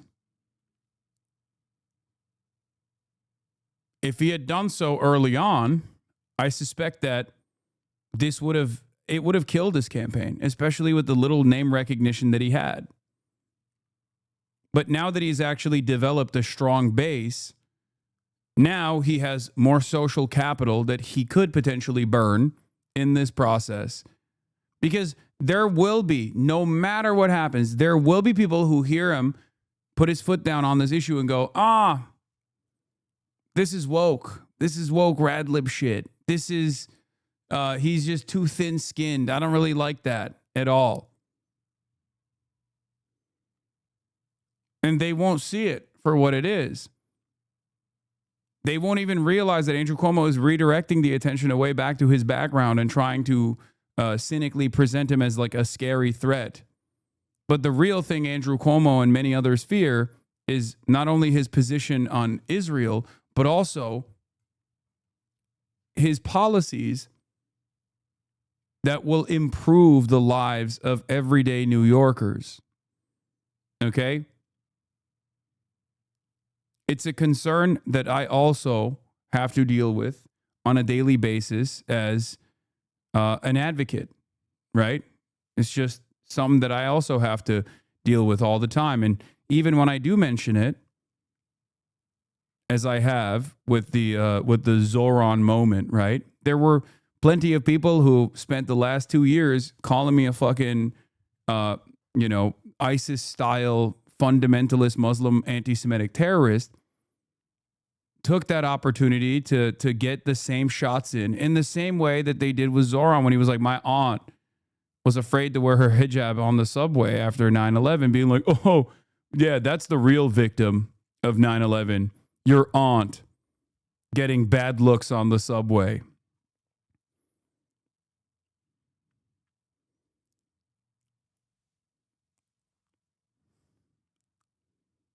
And every New Yorker's needs, and also a recognition of the fact that if we do not allow ourselves to be shocked by this kind of racism, then we are in fact accepting it as a fact of life, and that is something that I will never accept. Why do you think they want to pit that fear into everyone? Why do you think they want to try to unleash a fear into how Muslims are in the city? I mean, when you think about it, J.D. Vance even took a swipe at you. The Vice President of the United States took a swipe, and we have the tweet where he basically mocked the mention you yesterday mentioned in your comments, your aunt, and he took a swipe at it saying, according to Zohran, the real victim of 9/11 was his auntie who got some allegedly bad looks, and completely marginalizing the experience of Muslim Americans in a post 9/11 America.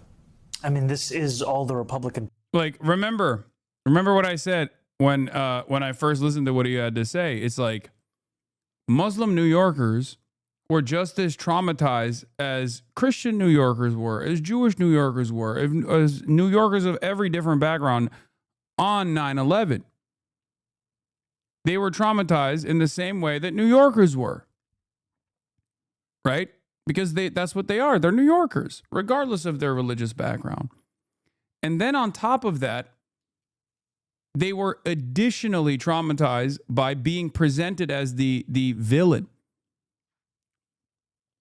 Because everyone always talks about how unified America was in the aftermath of 9/11 and how wonderful it was. But there was one group of Americans that were immediately presented as the villain. So much so that even George W. Bush, who is responsible for a metric ton of death and chaos in the region with his war on terror, had to come out immediately after 9/11 and be like, no, guys, we're unified. Like, Muslim Americans are American too. I remember. Now, obviously, that message at the domestic level was then accompanied by unimaginable expansion of the surveillance state, specifically directed against Muslims who were denied due process on U.S. soil and were black bagged and kidnapped off the streets after being mass surveilled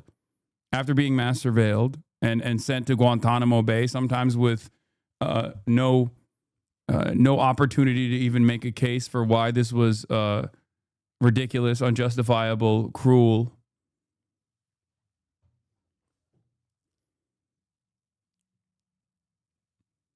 So they were doubly traumatized. First, because they were in the city when an act of terror took place, and then traumatized once again because they were considered the enemy from within and saw the repercussions of state surveillance. Party has to offer. Cheap jokes about Islamophobia so as to not have to recognize what people are living through. Attempts to pit people's humanity against each other. And I think whether it's J.D. Vance or it's Andrew Cuomo, it is the same kind of politics. It's a politics of division. The reason that I've called Andrew Cuomo Donald Trump's puppet is not just because they share the same billionaire donors. It's not just because they see themselves in each other. It's also because their vision of leading a city or a country is one where you are only able to build a constituency by pitting it against another one. And that's what we're seeing in this moment. And let's just talk about the moment we have at hand. We have a shutdown of the federal government. We have Americans across this country living in fear about rising healthcare costs, about the fact that we're going to see decimating cuts to SNAP. We have active duty military families in line for food pantries. And amidst all of this, the focus of so many is just how much bigotry they can engage in. Early this morning, President Trump touching. All right, Trumpinasia. That's time. It's time for Trumpinasia. We got to do that. Because he's out there. He is out there trying to salvage what remains of the discarded trade negotiations that his deal-making administration put together. Okay? He's going to return from Asia with $20 quintillion in deals and IOUs. You already know what it is. Okay? Down in Tokyo for the second stop of his week-long trip across Asia, announcing a breakthrough in trade talks with China ahead of his high-stakes meeting with Chinese President Xi. I think we're going to have a successful transaction for both countries. The president warned an additional 100% tariff on Chinese imports would go into effect in just a matter of days on November 1st, blasting China for new restrictions on critical minerals. Experts say would raise the costs on everything from electronics to clothes. It's just the latest twist in the president's on and off again global trade war. Just as he announced progress with China, he abruptly ended all trade negotiations with Canada, accusing the country of running, quote, fraudulent ads that use President Ronald Reagan's own words to criticize tariffs. But over the long run, such trade barriers hurt every American worker. Loki, you can use Ronald Reagan for a lot of the shit that the Trump administration is doing as a direct counter. Like, not even a joke. It's pretty wild. The evolution of the Republican Party has been pretty crazy. Like, directionally speaking, they're obviously still headed in the right-wing direction. It's just that, like, broader attitudes have shifted. And consumed. The president now says he will impose an additional 10% tariff on Canadian imports, refusing to meet with Prime Minister Mark Carney, even as they both attend the same summit in South Korea this week. I'm not going to be meeting with them for a while, no. I'm very happy with the deal we have right now. He's mad. They're ruining my big, beautiful deals. I'm not going to be meeting with that Mark Carney, that I call him Marx Carney, like Karl Marx. We're going to let it ride. So the president would not say when those additional tariffs would go into effect. He did tell. It's ironic because the Ontario Conservative government launched this ad, not the federal Liberals law. I mean, yeah, but who cares? From his perspective, he just feels betrayed by Canada. Any Canadian that said something about me is worthy of scrutiny for the entire country. How dare you? I will annex you, Marx. Reporters, though, that he would like to meet with North Korean leader Kim Jong-un while here in Asia, although he did not necessarily say when that would happen, that he'd be open to extending his trip. So far, nothing is planned, Robin. We'll see what happens there, Rachel. Thank you. The president's Asia trip took him to Japan today. He is meeting with the country's emperor. Also on. Yeah, he met with the emperor and he touched the emperor's back, which was interesting. But then again, in line with what America has done to the Japanese emperor since World War II. So on this 5-day trip, a high-stakes meeting with China's Xi Jinping, talk about everything from trade to TikTok. Nancy Cordes is with the president in Tokyo and has got the latest on the story. Nancy, good morning. What can you tell us? Good morning, Gail. Well, I can tell you that the president just landed here in Tokyo a couple of hours ago, the second stop on his 3-country swing through Asia. And the big news here in Asia is the apparent breakthrough over the weekend in U.S.-China trade talks after 6 months of tension. President Trump's first stop here in Tokyo was the Imperial Palace, where he was greeted by the emperor. Little guy. Big position by such a little man.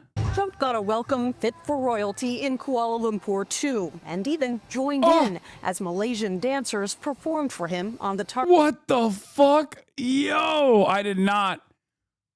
What is that, dude? What the? I didn't see this one. I was following the Asia trip closely, and I missed this. That's so stupid. Or two, and even oh God, he's so fucking old. He brought out the double dick suck for the Malaysian dancers. Malaysian dancers performed for him on the tarmac. How long did this go for? In Malaysia, the president did one of the things. Where is Ian? Bring me Ian. That's my strongest warrior, Ian Miles Chung. I'm bringing him back with me so we can finally see Portland. After I save Portland from the ashes that remain as a consequence of socialist, communist, fascist mobilization in Portland that the military is stamping out. Where's my big, beautiful Ian Miles Wrong? I call him Ian Miles Strong. That's his name, believe it. He likes best signed deals, Well, this is so exciting. including a new peace agreement between Cambodia and Thailand that Trump helped to broker. I wish you smile. But there is one deal the entire world is watching for, a trade deal between the two largest economies, the United States and China. I think we'll have a good deal with China, and they want to make a deal, and we want to make a deal. President Trump and Chinese President Xi Jinping have been trading threats for months. China stopped buying U.S. soybeans and vowed to block sales of rare earth minerals that are crucial to high-tech manufacturing. Trump, in turn, vowed to impose an additional 100% tariff on Chinese imports starting next month. I believe that is effectively off the table. Treasury Secretary Scott Bessent said there was a breakthrough just this weekend in talks with his Chinese counterpart, and he said both sides walked back those damaging threats. The soybean farmers are going to be extremely happy with this deal for this year and for the coming years. Yeah, I don't think they can be happy with this year's deal, considering that's just not how agriculture works. Like, I don't think they can magically restructure the crops that they have to burn, basically, that was supposed to go to China. Like, what are they supposed to do? Is kind of over for this year, don't you think? I guess they are, they got 0 orders. But I'm sure Trump will sign off on a fat check to make sure that the farmers are happy, you know?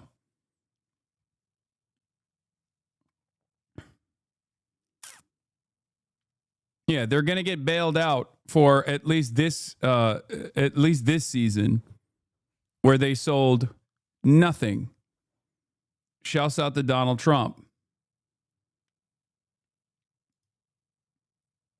Doesn't sound like Schumer is ready to fold on CR. He says Trump is dancing on the tarmac in Malaysia ahead of a health insurance cliff. Donald Trump may be having a nice time abroad, but people here at home are dreading open enrollment. Who do you think you are? That's Scott Bessent, Master Farmer. Oh my God, I saw that. Yeah, in the longer clip, Scott Bessent claims that he too is a soybean farmer.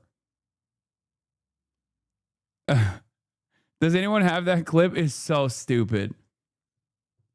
He's like, well, you don't understand. I too am suffering from the soybean collapse because I too am what you would call a soybean farmer. Yeah, Bessent on American farmers being hurt by tariffs. Martha, in case you don't know it, I'm actually a soybean farmer, so I felt the pain term, too. I know they have met before. The president has also said he does want our farmers to be taken care of. You did mention that China has been boycotting American soybeans, and American farmers have really suffered. Do you see a real light at the end of the tunnel there? They may allow soybeans again? Well, Martha, in case you don't know it, I'm actually a soybean farmer, so I have felt this pain too. And there are a couple of things happening here. One, the Chinese have substantially dropped their purchases to almost 0, so they unfortunately have been using American farmers who are amongst President Trump's biggest supporters. I think he had more than 90%. I'm what you would call a soybean farmer myself. You know. I'm just as much as a soybean farmer as Scott Bessent is. He claims to be a soybean farmer because he owns farmland that he rents out to the soybean farmers.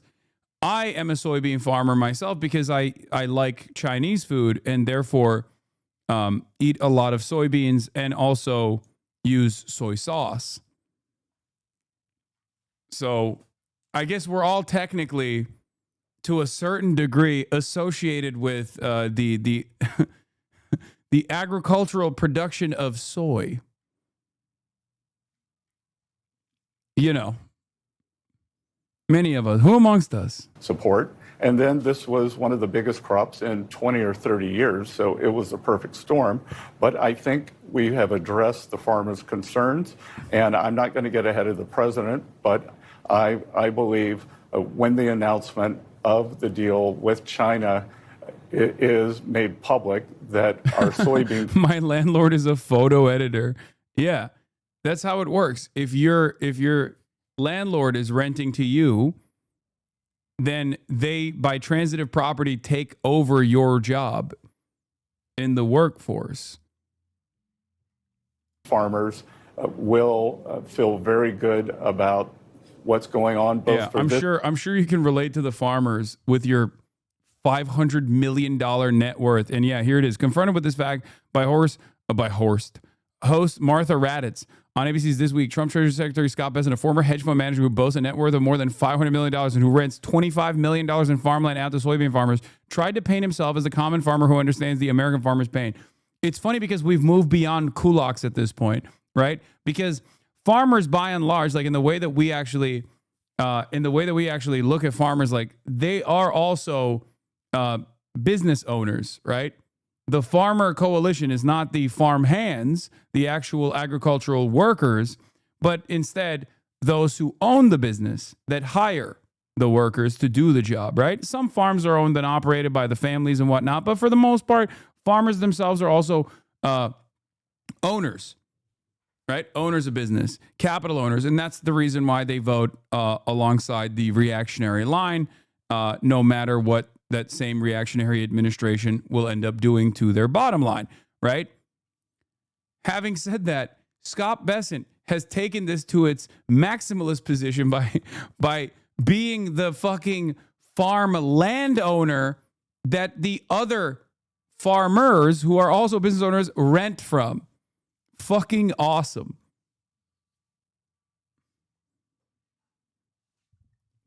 It's double capitalism.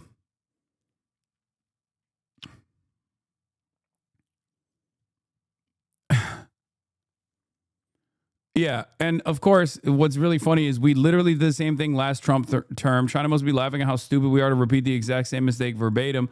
Yeah, it's hilarious because China already did this last time Trump tried to do the exact same thing. So the farmers actually experienced this once, and then they still turned around and voted for Donald Trump, which is hilarious. And then they did it again, and they're like, oh my God, how could this have happened? How could this have happened again? It's like, I don't know, man. He said he was going to do it. Why were you not listening?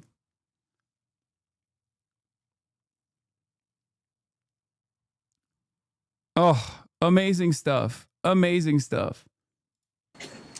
Bessent says that Trump and Xi might finalize that deal when they sit down in South Korea later this week. And Bessent said he also got Chinese sign-off on a deal to transfer the U.S. operations of TikTok to new owners, so China doesn't have as much access to Americans.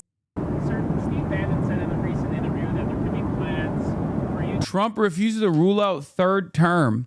Says, I have the best poll numbers. Nice. To be able to run and potentially win a third term in 2028. Is that something you'd be willing to challenge the court to be? Well, I haven't really thought about it. We have some very good people, as you know. But I have the best poll numbers I've ever had. I mean, I just solved 8 wars and a 9th is coming. I believe Russia, Ukraine will happen. You said that for 2028, there are very good people. Well, we have great people. Well, I don't have to get into that, but we have one of them standing right here. We have JD, obviously. The vice president is great. I think Marco's great. I think, I'm not sure if anybody would run against us. I think if they ever formed a group, it would be unstoppable. I really do. I believe that. I would love to do it. I have my best numbers ever. It's very terrible. I have my best numbers. If you read it, am I not ruling it out? I mean, you'll have to tell me. All I can tell you is that we have a great group of people, which they don't. I don't think this shit's sweet, man. I don't like when he fucking jokes like that. I don't like it at all. I've seen what this joke leads to. Okay? That's crazy. It's just, I got great numbers. I don't know. You tell me. Maybe I'll run again. Oopsie. It's just, I don't think he's joking when he says that. And I think that a lot of liberals are afraid, like a lot of liberals in positions of power, politicians in general are afraid of saying that this is not a joke because they don't want to come across as like silly if it doesn't happen. But they should be working towards Trump doing this. Okay? They should be trying to set up ways in which they cripple the administration moving in this direction, even if they're not outwardly stating that Donald Trump absolutely is trying to secure a third term or just permanently remain in power. They have Jasmine Crockett, a low IQ person. They have AOC's low IQ. You give her an IQ test, have her pass like the exams that I decided to take when I was at Walter Reed. Those are very hard, they're really aptitude tests, I guess, in a certain way, but they're cognitive. I have noticed he always hits women of color with the low IQ line, always. And then it's laughable because he follows it up by saying how high his IQ is because he took a fucking dementia test, dude. Brother, I can draw a clock. I can draw the clock so perfectly well. I can draw it. I draw it all the time. Can they draw a clock? Can AOC draw a clock? I don't think so. I'm so high IQ. She is so low IQ. Let AOC go against Trump. Let Jasmine go against Trump. I don't think Jasmine, the first couple of questions are easy. A tiger, an elephant, a giraffe, you know. When you get up to about 5 or 6, and then when you get up to 10 and 20 and 25. I can't believe he's, once again, he's talking about a basic competency test. He is talking about a fucking dementia test, man.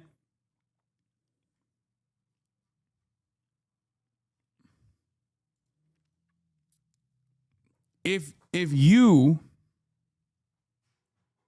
are claiming that your basic competency test that you aced is a difficult test to quote unquote win, that's not giving me a lot of confidence about your brain processing power, you know? Come on, women, cameraman, TV, giraffe, elephant. I know all the animals.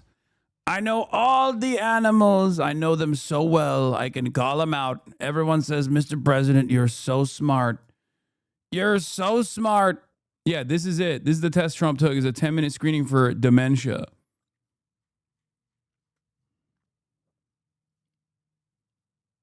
Isn't that fucking crazy? Yeah, it's literally draw a clock.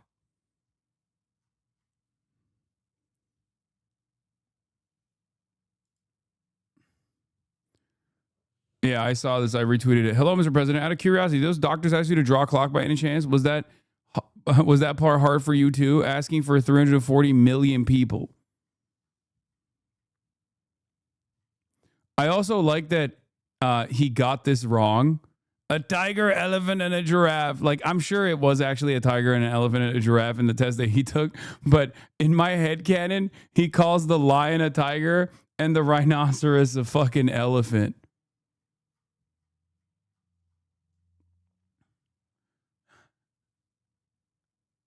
And the camel a giraffe.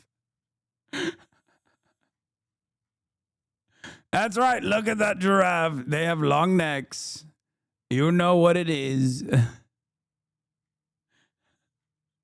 I'm sure there's a different version. Those animals are fixing the test. He's actually wrong. No, there's no way. Dude, come on. Come on, be for real. I think the president, I think Donald Trump, or most people, unless they are totally brain broken by dementia, can fucking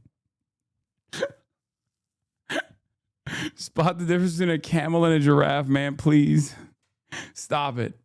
Stop it. Stop it. Stop it.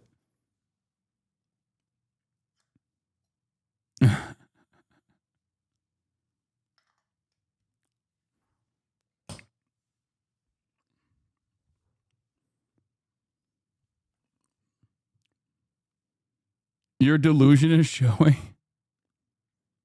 Grok, is this test standardized? The MoCA is a standardized test screening tool with fixed elements, including confrontation, naming 3 specific animal images: camel, lion, and rhinoceros. Trump scored perfectly 30-30, so he correctly identified those. The tiger, elephant, and giraffe he cited seem to be examples of a verbal fluency task, often animal category and naming cognitive exams, where responses aren't prescribed, but scored on quantity and uniqueness within time limits, allowing personal variation.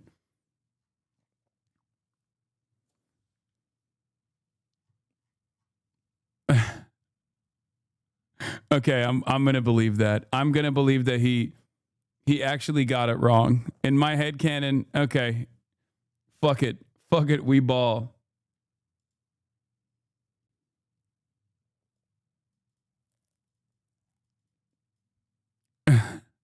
This is literally like a child.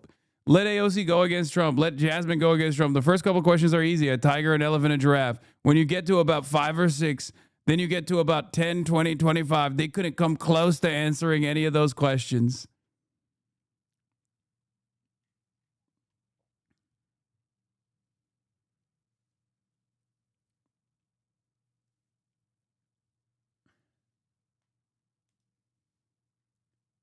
I can't.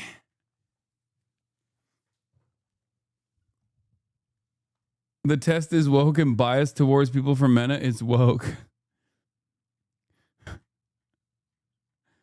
Oh my God. Hasan, do you do crypto? No, I do not. It's so nutty. They couldn't come close to answering any of those questions. They couldn't come close. Walter Reed mentioned it. They asked me what the date is. Who knows? Who knows what the date is? Question 20. That's right. Who knows? Nobody knows what the date is at any given moment, believe me. Advanced medical imaging. Did you get an MRI? Can you tell us what I that did. was? I got an MRI. It was perfect. Yeah. I mean, I gave you the full results. We had an MRI, and in the machine, you know, the whole thing, and it was perfect. Yeah. Can you say what in particular they were? You could ask the doctors. The doctors.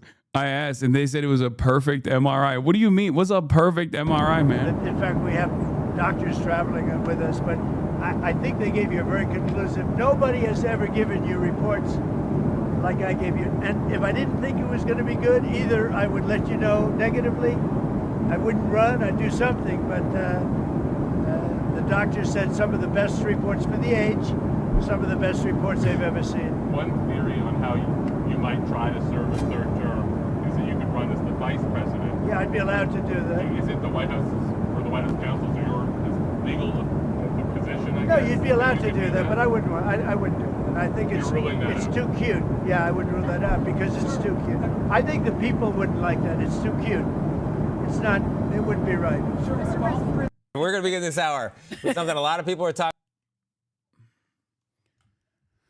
Oh my God. He's not disabled mentally. He's just stupid. I think it's a little bit of both. Why not both, chatter? I'm of the mindset that it might be both.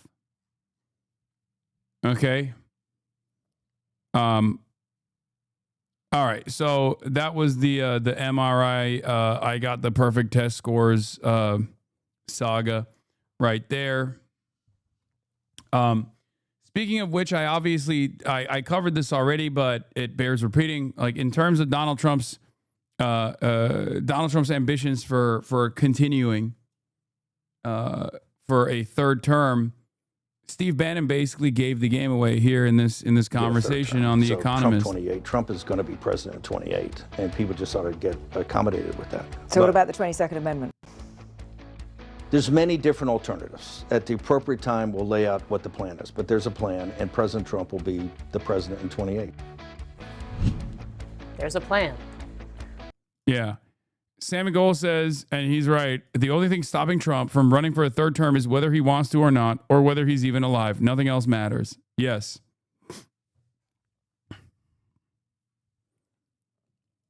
And of course, people who are professionally wrong, Dylan Esper, who is like mind broken by Israel so fucking hard that they're also saying that this is neurotic. I'm starting to admire the Republicans' operation here. They know Trump isn't getting a third term, but they also know they can induce panic among neurotic liberals who refuse to use their brains.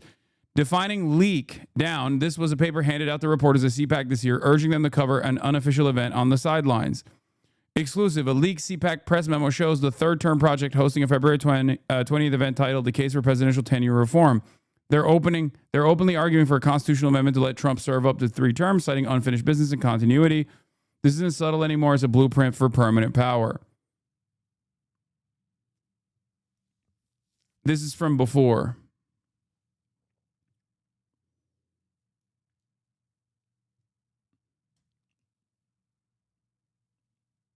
That's not correct. You're missing the point. Let me know when you want to talk to someone. Pay close attention to their verbiage surrounding this. This should clue you into the broader picture.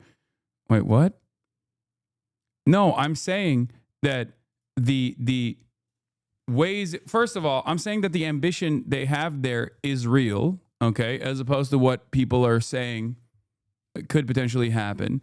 And I also personally think that, like, what Steve Bannon is mentioning here, what they are going to do is instead of like a constitutional amendment, I think that they are going to say, just like Steve Bannon did, that the Constitution is supposed to vaguely protect the interests of the masses. And they're going to try and turn this into a referendum on whether or not he should serve a third term. And they're going to do it like they did before, where in the past, if you recall, they were able to block Supreme Court appointments. They were like, well, you know, let the people decide on who gets to pick the next Supreme Court justice. This is the end of the 8-year term here. This is ridiculous, right? Like, it's a similar thing that they're going to try and do, which is, once again, oh, well, let the people decide. And of course, I don't believe that the voting at that point will reflect what you understand voting to look like, whether it be with the vote watchers that he wants to place in the state of California and in other blue states, which will obviously actively depress turnout and try to strike fear. I think it's a multiple front agenda where I think that martial law also factors into this to a certain degree, whether by way of a hot war with Venezuela or the entire Latin American continent, the entire South American continent, or whether it be internal strife that escalates to some kind of, whether it be internal strife that escalates into some kind of martial law initiative. There's a definite chance he tries to run for re-election, but I don't think Bannon knows anything at all. He likes to exaggerate what he knows. No, I agree.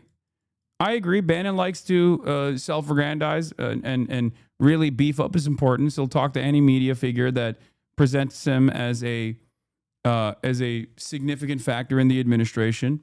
He greatly overemphasizes his role here, for sure. Having said that, I do believe that there is ambition in the Trump administration to do this.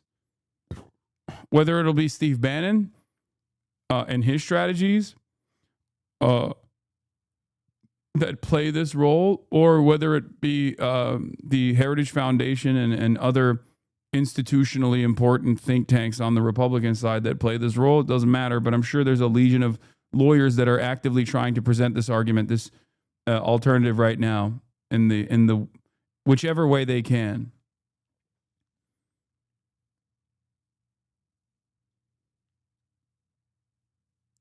He likes to exaggerate what he knows and how involved the admin he is. He's been doing it since like he was fired from Trump 1. Anything he says should be treated with a bucket of salt. Sure, but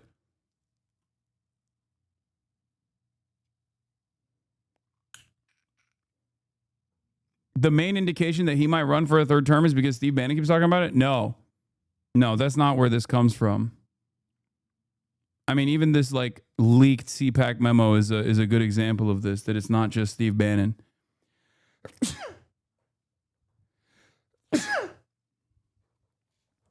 Like, even if this is the Republicans doing it on their own, fake leaking to the media, to stir up trouble and chaos and controversy. Oh, no, I meant the opposite. Trump said it himself. Oh, yes, exactly. Trump himself is saying it, yes.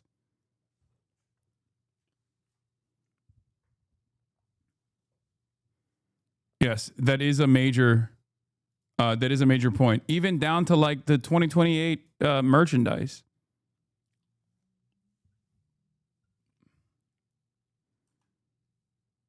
Like they're doing it and they're testing the waters.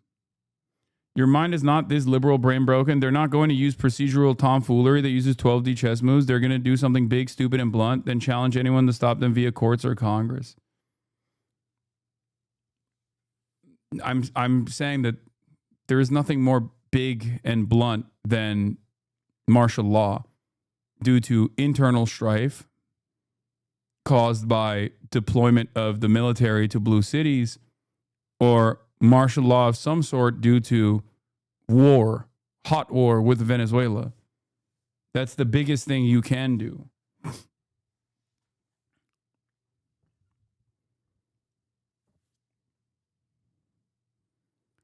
In any case, speaking of which, even if there is an election at all, California's Governor Gavin Newsom has signaled his interest in the 2028 White House bid. Let's take a look. Talking about besides Halloween costumes, and that is already the presidential contest of 2028. Could it be ghoulish? We'll get into it. Of course, it's a... Yeah, claiming the Venezuelan cartels are here already. No, it goes beyond that. So the way this works is you go to, let's say in a hypothetical situation, you go to war with Venezuela, you go to hot war with Venezuela. Then every single Venezuelan that's living on U.S. soil will be driven to internment camps, similar to the Japanese during World War II. But it goes beyond that, because then you can make an argument for every single Latino living on U.S. soil, American citizen and non-citizen alike. Because then it's like, oh, well, we have disloyal enemies living amongst ourselves. And it's not just the Latino population, it would be all political dissidents as well. Oh, well, this is a war, this is serious, and you guys are not taking this seriously. You're actually behaving as spoilers. You're actually engaging in treason. Because remember, conscientious objectors were thrown into prison. People who dissented against involving the United States in World War I, for example, like Eugene Debs, literally was thrown in jail for their participation in the anti-war protests. In times of war, and not the proxy wars that we see, but like in times of all-out warfare, state versus state warfare, and not like the recent history's counterinsurgency battles and proxy wars that are happening overseas, but like direct war with an entire nation state, the government goes completely overboard with what they can get away with at the behest of vague gestures towards national security.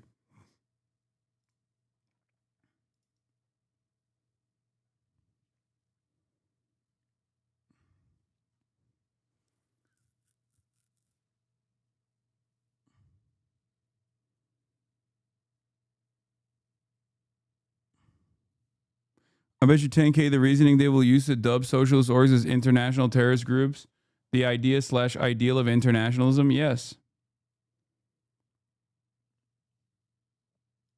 All right, early, yes, very early. But the speculation is out there. Who's going to run, who's not? In an interview for CBS Sunday Morning, California's Democratic Governor Gavin Newsom told Robert Costa he will be considering it. I'm looking forward to who presents themselves in 2028 and who meets that moment. And that's the question for the American people. Is it fair to say after the 2026 midterms, you're going to give it serious thought? Yeah, I'd be lying otherwise. I'd just be lying, and I can't do that. Bob Costa joins us now. Bob, wonderful interview, wonderful conversation. I'm curious what the governor said he'll base his decision on when it comes to 2028, and who else are you hearing might be jumping into the race? Great to be with you. Tony, sometimes in politics, what people say matters, but what people do really tells you what's going on. We followed Governor Newsom not just to California for this interview, but to South Carolina. And when the California governor is in South Carolina, that's a pretty big tell. He's thinking hard about running for president in 2028. No firm decisions yet, but he sees a real opening. He was a close ally of President Biden in 2024 when President Biden was facing a lot of criticism. And he sees a path ahead, his allies tell me, should he decide to run as someone who could bring the party together and be a fighter against President Trump. You see the governor fighting against the president, not just on policy, on immigration and the National Guard, but on social media with his satire of President Trump. But he's not the only one. You have Vice President Harris, the former vice president, out there with her book, and she says, "I'm not done." She told the BBC that in recent days, and that tells you there are not only 2 Californians, but so many others. The Illinois Governor J.B. Pritzker, a number of senators, they're all seeing an opening in 2028. A lot will depend on next year's midterms and where the party really is. Bob, one of the big questions is whether Republicans will see an opening. President Trump's former strategist Steve Bannon gave an interview to The Economist suggesting that Trump would one way or another get a third term, even though it's illegal. Take a listen. Trump 28. Trump is going to be president in 28, and people just ought to get accommodated with that. So what about the 22nd Amendment? There's many different alternatives. At the appropriate time, we'll lay out what the plan is. So, Bob, the 22nd Amendment, pretty plain as day. It's very clear. A person cannot be elected to president more than twice. So what do you make of Bannon's comments?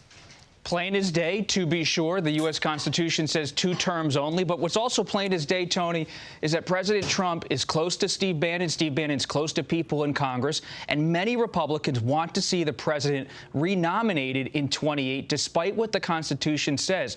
And that could create a real legal showdown. If he is renominated and the president accepts the nomination in 2028 again, despite the Constitution, you could have the Congress and the courts really face a standoff over whether this could move forward. And the courts would ultimately have a huge say, perhaps the say, over whether that could happen. But we're in such an unprecedented moment when you have the president's allies, some of his top allies, like Steve Bannon, actively toying with the idea of pushing him to be the candidate in 2028. And just see what happens. That's something that could be historic and also troubling for many Democrats who worry Trump's pushing the Constitution, pressuring it in an unnecessary way. That would be pretty open defiance. I would imagine, if not the Constitution, the ambition of other Republicans would hold the president in check on this one. They want to be president, too, but we shall see. Bob, thank you very much. Appreciate it. Thank you. As the government shutdown drags into the start of its 4th week, millions feeling... Let's talk about the Venezuela aspect of this. No. Because 60 Minutes, also led by Barry Weiss, did a piece on why we must go to war with Venezuela. So that $150 million is coming in. Remember, this is precisely the reason why Barry Weiss was put in power. Okay? So that she can use the pre-existing remaining prestige of CBS and 60 Minutes to present a more moderate version of the same war on terror narratives that already existed in the buildup to the Iraq War.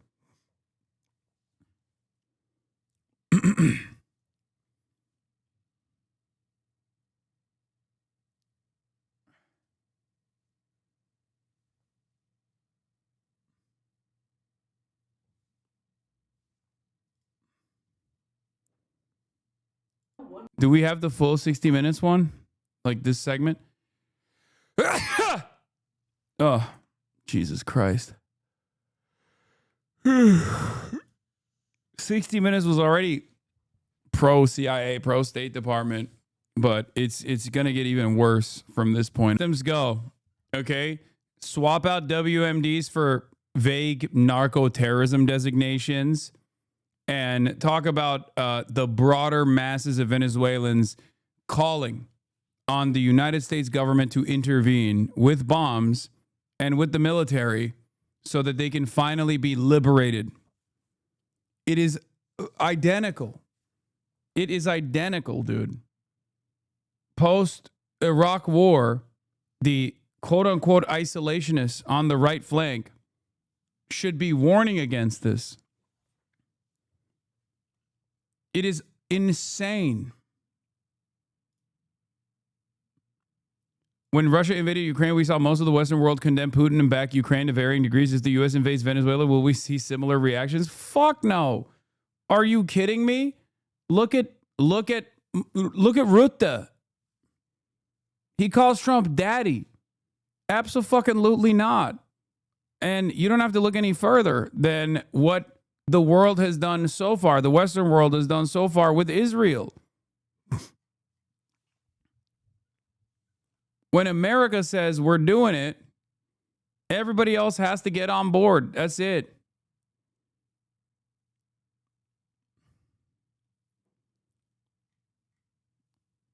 Where we're at, prominent media analyst Rich Lightshed argues that to get regulatory approval from the Trump admin in a WBD acquisition, Comcast should bring in TPUSA's Erica Kirk. Oh my God. All right. Well, we'll do that in a little bit, but fuck.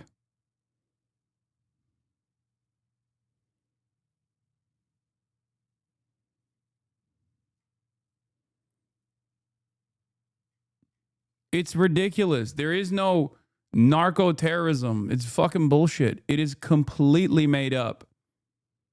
And it's so unimaginably made up that they're not even trying. They're not even trying to build faulty evidence, like fake evidence. There's no fucking yellow cake, no vial of uranium or anything like that. None of that. They're not even doing that this time. They might as well say they got oil and we want it. Fuck you gonna do about it? U.S. warships on the way. Especially considering that the war on drugs was an abject failure to begin with. Okay? That is not the way to effectively combat drug trafficking or flows of drugs into the United States of America. It is not done through military intervention, and it's actually the exact opposite. The process to eradicate overdose deaths revolves around decriminalization or legalization. It revolves around treating addiction as an illness rather than something that is criminal. The only way to do this, and this is a lesson that we should have learned through prohibition anyway, and yet for some weird reason, we did not. And that's because the real reason for the war on drugs was instability and endless militarism. Let's be real. So I guess in that same vein, we're still using the quote unquote war on drugs in the same way to further encroach and destroy the sovereignty of South American nations.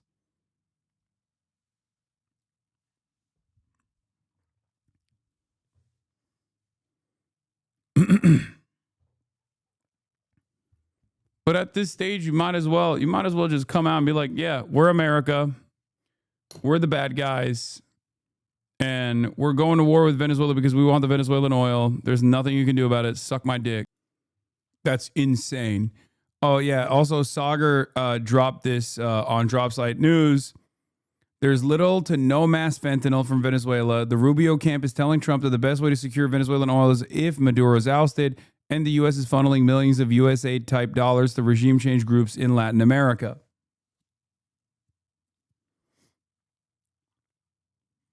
Much of the U.S.-backed resistance to Maduro, including the disastrous Operation Gideon coup attempt in May 2020, has been based out of Colombia and Guyana. In late September, the U.S. State Department's International Law Enforcement Arm signed a 2-year, $4.8 million Colombia virtual shooting range contract with the Arizona-based Vertra Inc. There were also 2 foreign military sales through the U.S. Coast Guard, $1.73 million for an undisclosed number of 21-foot boats signed on September 12th, and $3.8 million for 8 25-foot heavy combat riverine boats signed 4 days later. The Arlington branch of the international consulting firm Deloitte also received a 3-year, $3 million contract with the U.S. State Department's Bureau of Energy Resources for services in Colombia on September 30th, following years of mineral advisory work in the region.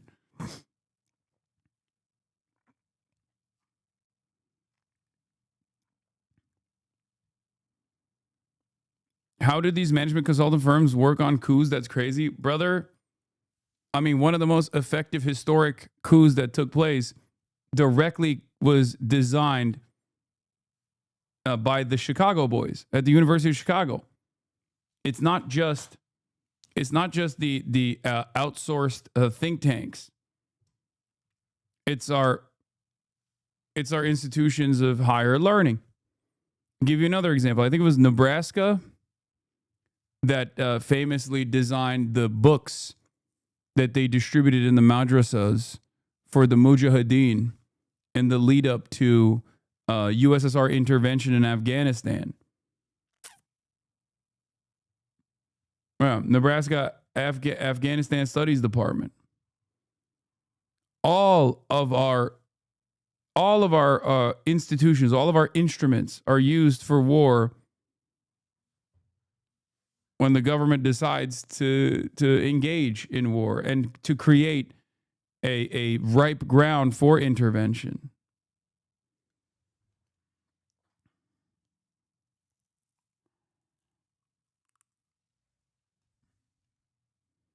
This is part of the reason why I say, like, if you want sovereignty in the nuclear age, you got to have nukes. Low key. I saw TikTok saying you're quitting socials. Glad to see I was wrong. Wait, what? No. Never that. I'm far too stubborn to do so. Yeah, we just covered extensively the Boston Consulting Group's involvement in the genocide of Palestinians in Gaza. Consulting firms don't give a shit.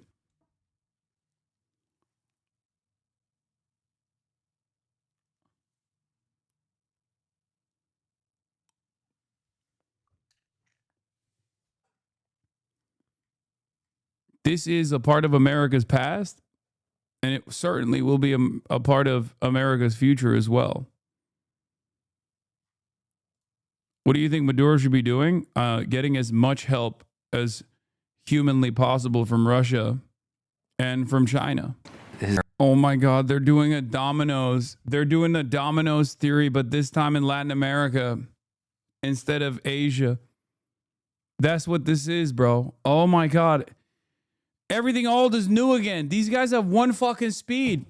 And I guess you can't really fault them for running the same route every single time, because so far it hasn't actually stopped America's domination around the globe. Now, of course, there's a major difference this time around. It's China's global status and the entire planet's reliance on Chinese manufacturing. But this is what it is. It's like, yeah, we have to deal with the socialism again. Oh my God. We have to deal with the socialism in the Latin American continent, in the South American continent. We have to do that. And I suspect the major reason as to why they're doing this is not just the natural resources in Venezuela, but also Chinese hegemony.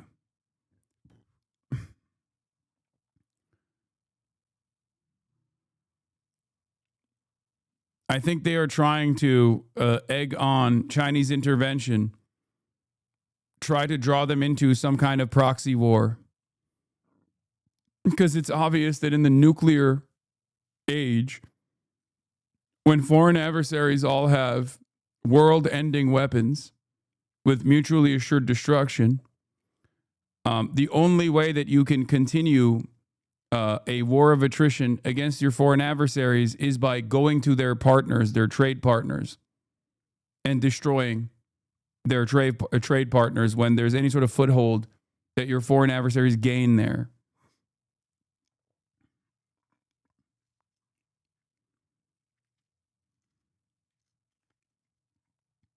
It's interesting that the areas that have expressed even marginal discontent towards American hegemony, American domination, are the ones that Donald Trump wants to intervene militarily on. You know, Europe is servile. Gulf states are servile to U.S. interests, so they're good. Doesn't matter how they run the show, doesn't matter what they do, they're good. South American states, on the other hand, have a long tradition of being absolutely destroyed by American intervention. And they have normalized, or they have very good relations with China, our foreign adversary, so they must be dealt with militarily to egg on China to try to bring about Chinese intervention. Now, will China do anything about it? Probably not. They are steadfast in their refusal. They very famously refuse to intervene. So we'll see. Like, well, there was fuckery in the election, so we have to blow up the country. Like, what an insane reasoning for like incredible amounts of pain that you're bringing about this nation state. Like, what the fuck? Yeah, Saudi Arabia is democratic, hence no sanctions. I know. It's not even, I mean, the Saudi Arabia hypocrisy is obviously ridiculous, but it's like,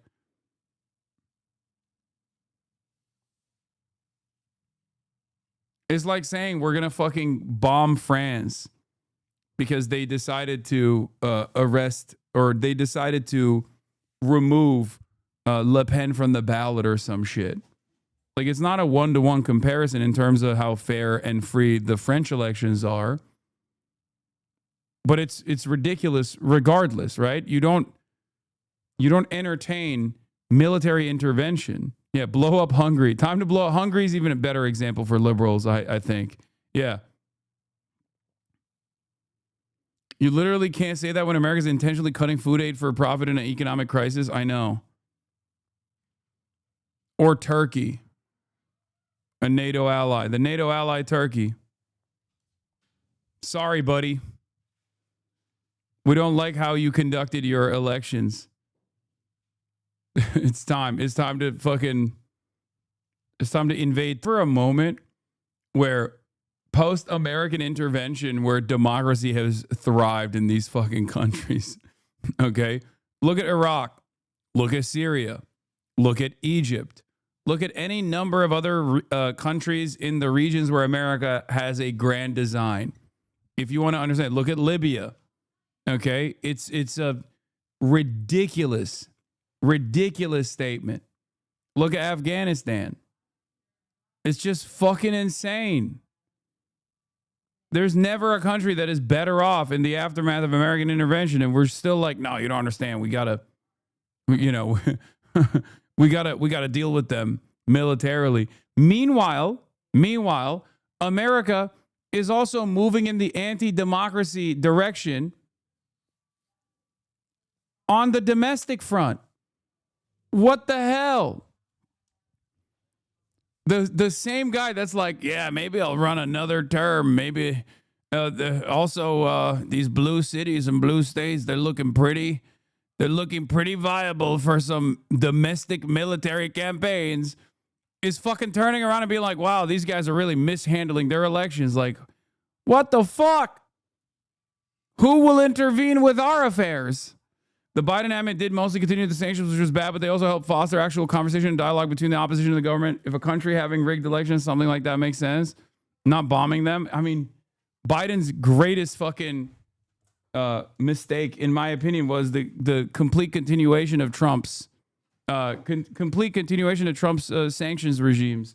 They even expand on them, as a matter of fact, instead of dialing it back and presenting a more tolerant approach. I mean, look at what he did with fucking Cuba.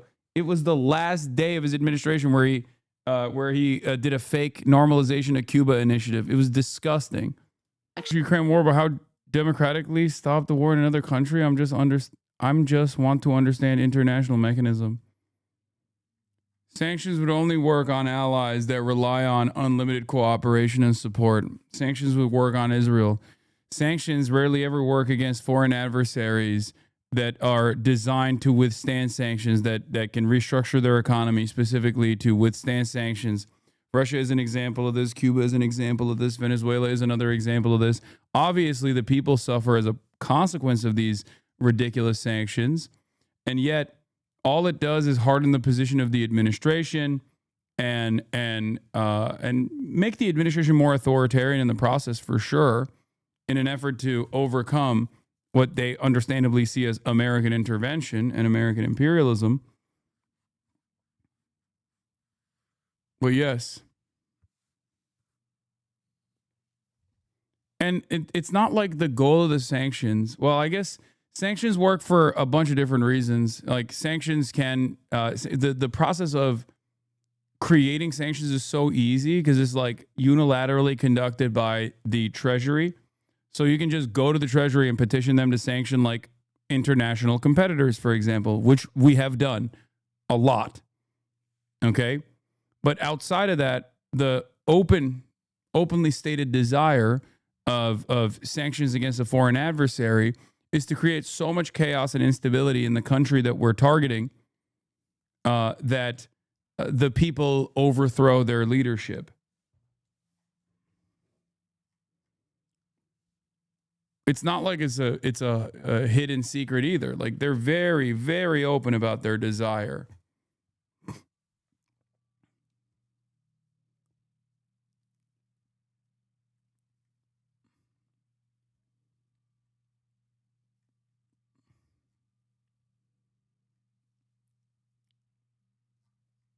Keep order. Okay, maybe I'm unlocking you, but like Russia is oligarchy dictatorship and it's only Russian people's responsibility to make it more democratic and stop the war. Yes, you're right. You're right. We should actually punish Americans as well for its not the American government, but the American people as well. America is more of a democracy than Russia is. America has real elections as opposed to whatever the fuck structure that Vladimir Putin has created. And we are a belligerent in not only the genocide in Gaza, but numerous other conflicts all around the world. I suspect you're not American, but, you know.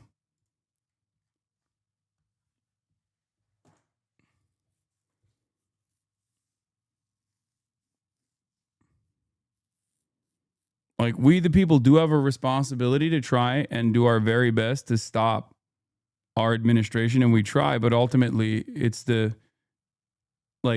people being punished is ridiculous.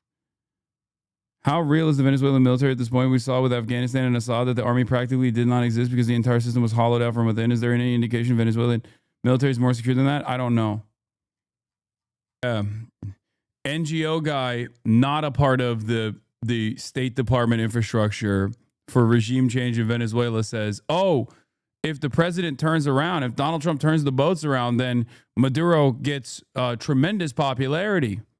Now you just have to keep going. Sorry, you just have to keep going. By the way, for the record, people like this eventually get arrested in these countries, okay? And it's not dissimilar to what America, like if there was a role reversal and like China was escalating war against America in a world where, I guess, let's say we didn't have nuclear weapons or something, right? And you have motherfuckers like me directly getting paid by the Chinese government talking about how, no, China has to come in and intervene militarily. What are we doing here? How fast do you think I get arrested? How fast? Not just arrested, prosecuted, and possibly killed for treason.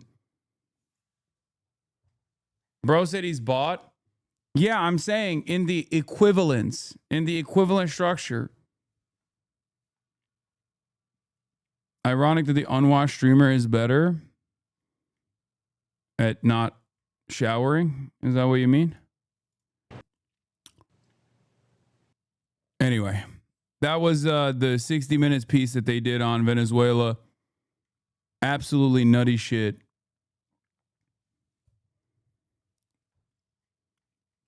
Oh, what a fucking ridiculous, what a crock of shit. Here, this is actually pretty decent analysis that summarizes my thoughts as well. Without Obama's drone strikes on weddings and hospitals, Trump couldn't blow up fishing boats in the Caribbean today. Without Bush and Cheney's war on terror doctrine in 2002, Obama couldn't bomb 7 different countries in 2016. Without Biden's 1995 Omnibus Counterterrorism Act, the Bush administration couldn't have had a Patriot Act. Without Clinton and Biden's 1994 crime bill ramping up the war on drugs, you wouldn't have had a sweeping mandate for state-sanctioned systematized racism legitimized in policy. If the CIA hadn't trafficked cocaine into American cities to finance terrorists in Nicaragua, you wouldn't have had a crack epidemic or needed a war on drugs. If Obama and Biden hadn't built the detention facilities and the cages as he expanded ICE and deported more people than every president before him combined, Trump wouldn't have been able to separate families and lock up children today. If Biden hadn't sent in police and arrested college kids for standing up for Palestine, if Biden hadn't had masked agents in unmarked vans snatching up activists during George Floyd uprisings. Wait, what? If Biden? I think he means Trump. If Trump hadn't had masked agents in unmarked vans to snatch up, unmarked vans to snatch up George Floyd uprisings in cities like Portland and Seattle, Trump couldn't be doing that today. This doesn't make sense. I don't think it was Biden that did that. But in any case, the point that this person is making is the same point that I've made over and over again, which is that there is a logical through line. Every single administration that has come prior to the Trump administration, including the Trump administration in the first term, has greatly expanded on executive overreach and has seen zero pushback from Congress. Okay? If Obama hadn't violently mobilized the state with weapons of war against demonstrators in Ferguson and Baltimore, this part is true. Through the powers granted by the overturning of the 1878 Posse Comitatus Act, Trump couldn't be sending in the military to cities either today. If Obama hadn't overturned decades-old law to militarize and empower the police and detain citizens and residents as he curtails civil liberties and locked up whistleblowers for espionage, Trump couldn't be doing so much of all that either today. Trump isn't implementing wave after wave of brutal state repression out of the blue. The tendencies have always existed, the legal apparatus to justify it, and the mechanisms to enforce it were refined and tested out over the years across administrations, all to get us to this moment. Yeah.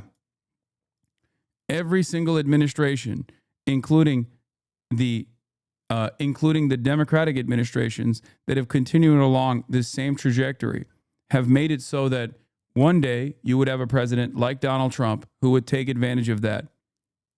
Okay? Would absolutely take advantage of that. This is why I always say Donald Trump is not an aberration. He is unique in many respects. But part of his uniqueness stems from the fact that he is just meeting the moment. Okay?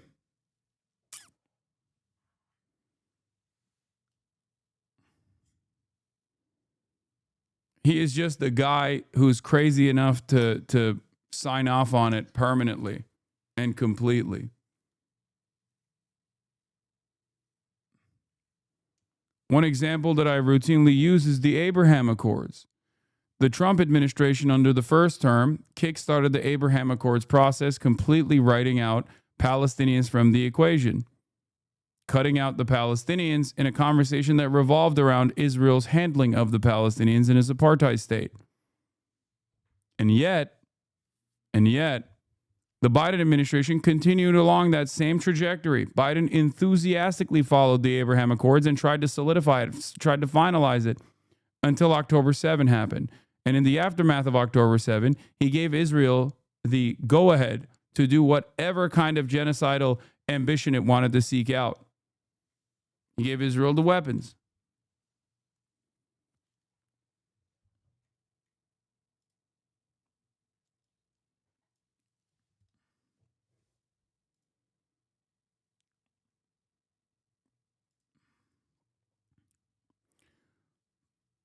A solid data point for Mamdani, the early voter electorate so far looks notably bluer than in 2024. Through day 3 of 2025 New York City early voting, 74% registered D, 12% registered R.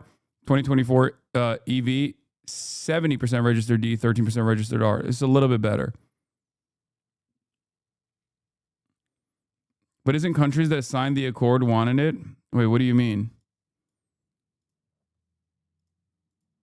They're signing an accord to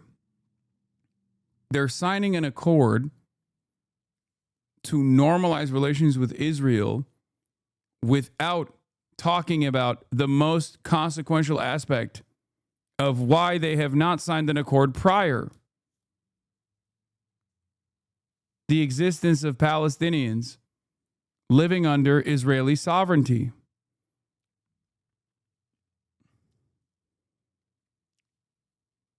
Those countries have all had long-standing relations with Israel and the United States of America. This process was an open normalization.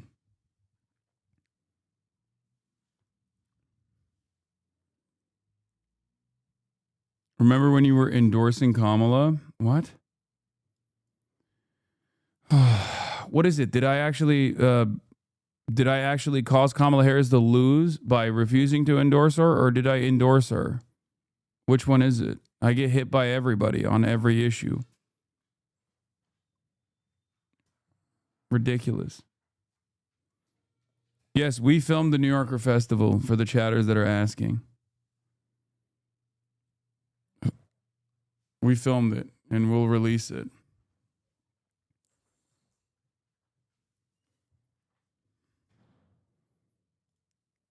I got to, before we talk about the government shutdown, I got to cover this insane home math guy. One of Asmon Roach's favorite content creators. Okay? So this person, Bailey Moon, responds to Ben M. Freeman, who says, "Do not vote for Zohran Mamdani." Now, when you look at where Ben M. Freeman is coming from, I don't even think he is a New York resident. Maybe I'm wrong. But in any case, this girl says, "Too bad I did today," as in voted for Zohran Mamdani. This caused people to lose their fucking minds. Okay? Including this guy. Homath equals psychomath. This is it, friends. This is where I come from. These are the fires in which my disgust was forged. The vacant stare, the Miss America smile, the trappings of middle-class conformist consumerism, the self-assured, momentary, tell me I'm pretty pose, clashing with the lack of effort and self-presentation, and the impatience of choosing an unflattering background, the smug, condescending delivery of the message, I have done what you wanted me not to do. All of it completely irrelevant to the topic at hand, forced awkwardly in front of it, obscuring it, replacing it, upstaging it, or so she hopes. Standing between you and what matters, she says only, look at me. Look at the difficulty I've caused for you. Witness the joy that I can only derive from being your problem. This is not about politics. She doesn't understand them. She doesn't even think she knows better than you. She only knows that you can't tell her what to do. She doesn't even think she has power. She only knows that you have even less. And this is where she places her heart. When the bill for her foolishness comes due, oh, how her expression will change. No longer a bold and toothy smile, now a pouting bottom lip. No longer a triumphant hand in presentation of her own radiance. Now, through the eyebrow scowl, arms folded, no longer an empowered, educated feminist, now a hapless princess in need. A real man pays the bill without asking. She offers nothing. She demands everything. She will never be held accountable for the destructiveness of her choices. She will be celebrated then as she is now, not for her contributions, but because where she is celebrated is where she will choose to be. She is the table, and the table is set. And she placed her order, and all that now remains is waiting to be served. I think we need to institutionalize people like this. Controversial opinion. But if you see someone being like, lol, I voted for Zohran, and it causes you to write Sephiroth-style screeds from an incel position about women in society, you need to get medical treatment like instantly. Now, I'm seeing a lot of chatter say, oh, sterilization now. You think this motherfucker has the capacity to reproduce? Are you kidding me? First of all, if he did, this wouldn't happen. Okay? This is a self-solving problem, okay? On the sterilization front. Don't worry about that.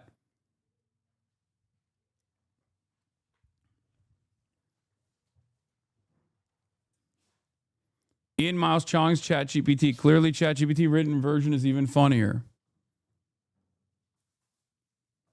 This is the vanity that ignites the bonfire of self-sabotage, where privilege masquerades as defiance and the mirror eclipses the... What the fuck did this... Why is this lady bricking people so hard?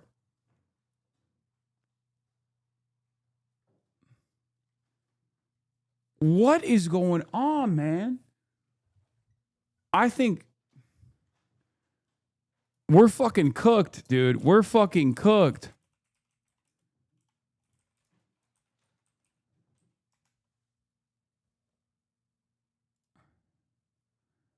Here. The ponytail pulled high, like a flag of casual conquest. The earbud dangling, a whisper of distraction in an already echo-chambered mind. The grin that's all teeth and no teeth. It's all bright, performative, the kind that says, I've won the argument by not engaging it.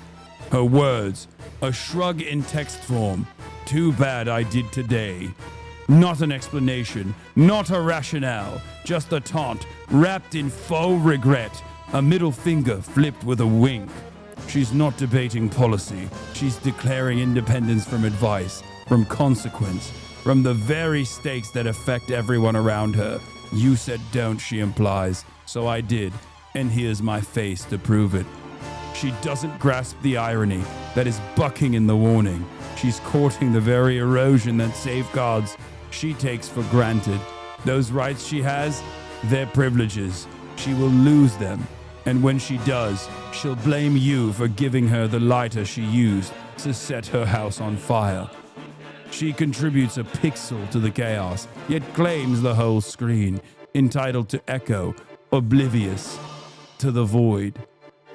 She is the echo chamber itself, resonant, reflective, and utterly empty. All because she voted for a guy that wants universal child care, fast and free buses, and a rent freeze for rent-stabilized units in New York.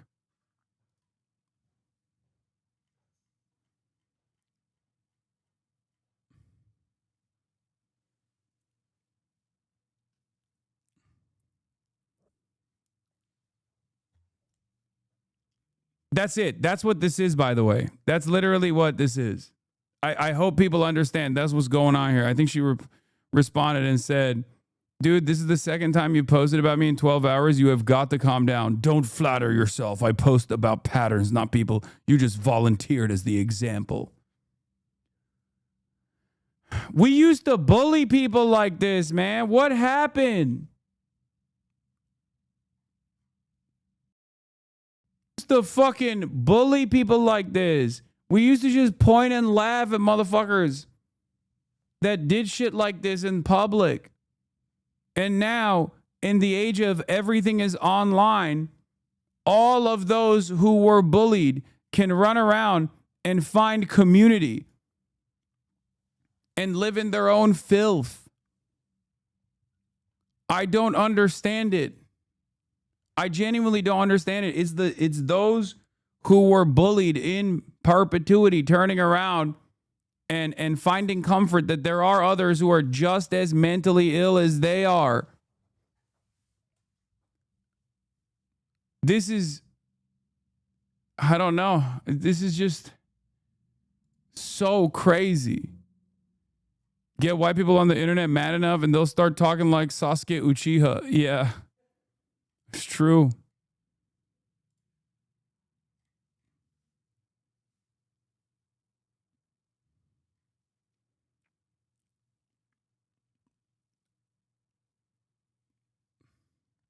The societal field shifted towards them because they got no one else to listen to. The picture is definitely her, by the way. It's just the app that puts fake smiles on people, Lamau.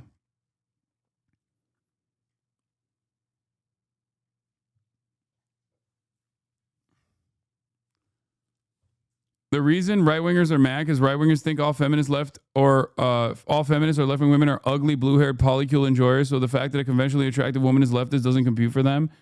Yeah, except if they were in the fucking real world, they would realize that that's not how this goes at all. You know?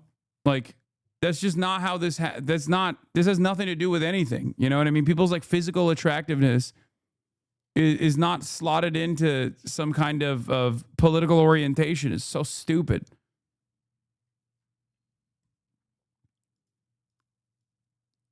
New name, Psychomath. History's manliest and most hilarious sex genius. That's his description.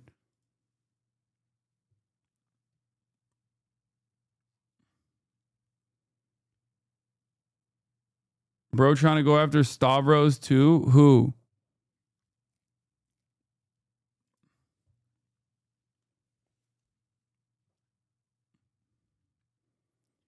Also, the funniest part about Ian Miles Chong getting upset about this is that he lives in fucking Malaysia. So he can't even hit the Islamophobic lines because he lives in fucking Malaysia.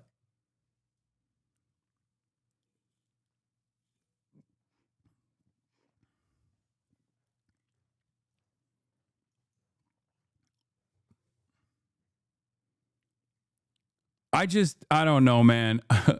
This is just so broken. If the guy in this photo says he wants to save young men, the police should probably start listening. Nothing says mentor like a middle-aged man in cat ears and a velour tracksuit. I mean, Ian Miles Wrong has gotten no motion for quite a while. This is the highest amount of recognition he could possibly get in the last couple of years. Look at this. This is 45 likes, bro. Come on. Yeah, he has fallen the fuck off. When will people learn half these people's posts are just clear engagement bait? I think that there is enough people who do truly agree with this sentiment, or at least find this to be like a courageous moment for someone to tell it like it is. You know what I mean?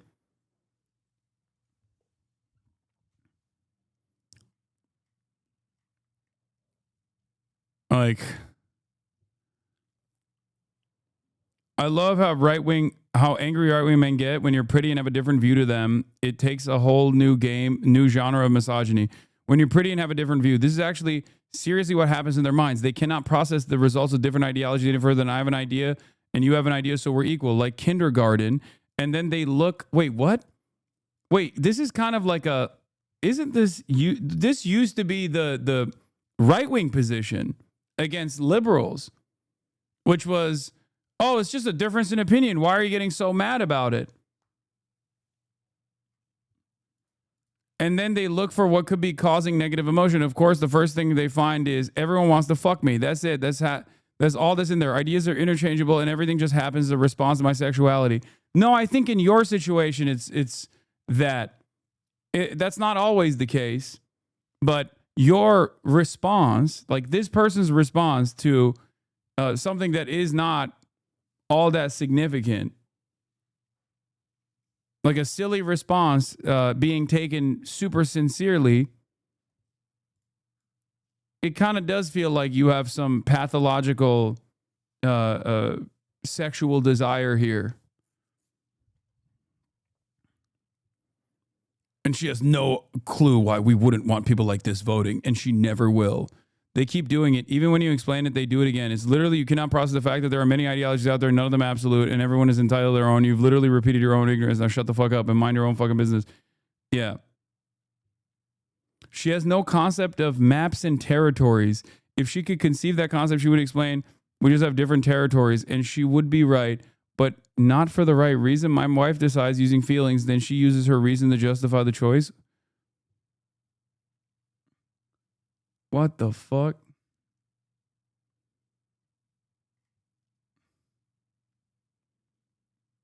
Homath is a prolific misogynist. His tweets, I know. I'm familiar with Homath.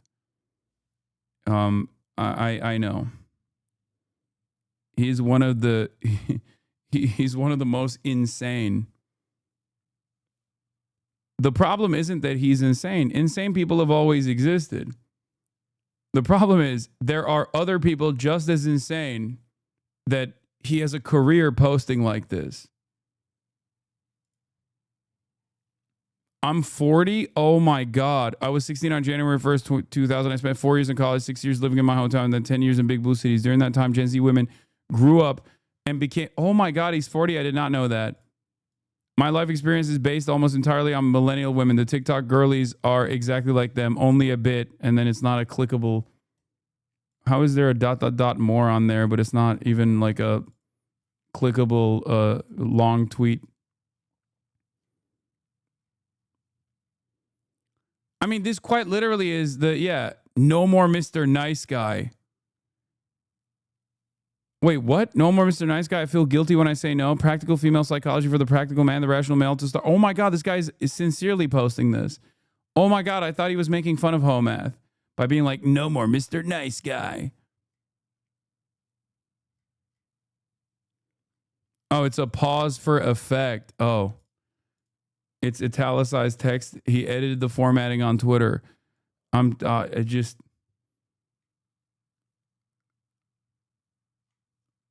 Incredible.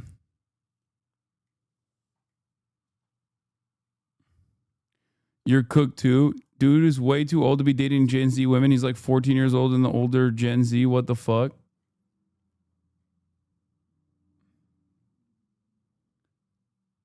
I watched like one of his vids for the drawings, then quickly found out his autistic hyperfixation is misogyny. Yeah. I think one of the saddest parts about this kind of shit is that like guys, young men especially, and even older men who are mentally stunted do not realize that these guys cannot give them any advice because they have no relevant experience in the field. So all they end up doing, all what these guys end up doing is basically just coddle these people and push them further into the depths of hating women. That's their entire goal, is just coddling. It blows my mind that people people don't see it. Their purpose here is not to help you navigate the treacherous nature of interpersonal relations with the other gender. Okay, it's not about like teaching you how to navigate talking to women and find a lifelong partner or whatever. It's just about making you feel like, you know, you're not at fault at all. You've done nothing. You've done all the right things. And that women don't want to fuck you regardless. And not because of your stinky vibes, stinky demeanor, or just like literal stink. And because you're entitled to this pussy and they won't give you what you are entitled to because they've deluded themselves into thinking they have any autonomy in this process. And all that does is teach people, mostly young men, and even some older men that behave like silly little boys, that there is no way out of this, that you should just hate women. Fuck it. You should just give up. They get really mad when your aesthetics don't match what they think of a leftist woman should look like. Ugly, unfuckable. Some fashion try to ask me out in an academic function. I always wear my wedding band, so what the fuck? I said no. He's not talking over me and interrupting me since then. It's exhausting in mostly male environments. I think that's part of the reason why I brick a lot of fucking right-wing and reactionary brains as well. Because they've like fancied themselves to they see themselves as like beacons of masculinity, but they don't actually look the part. And these guys are lizard brain for the most part, and they fucking despise it. Oh, this was my favorite. I saw this tweet. I couldn't believe it. They were gamers, anime and manga fans, and pop culture commentators who never touch politics. But as the world drifted from truth and woke politics invaded our hobbies, many content creators turned political to defend their passions. Leftists, thriving on lies and disinformation, hate it when apolitical people join the fray, facing death threats, false allegations, and insane propaganda from the mentally unwell, and are labeled grifters. As George Orwell puts it, George Orwell, the further a society drifts from the truth, the more it will hate those who speak it. More people are getting red pill daily, unable to tolerate the nonsense promoted by mainstream news. So when I first saw this, I thought it was a joke. Like, I thought this person was like making a joke collage to make fun of these fucking losers, right? Nope.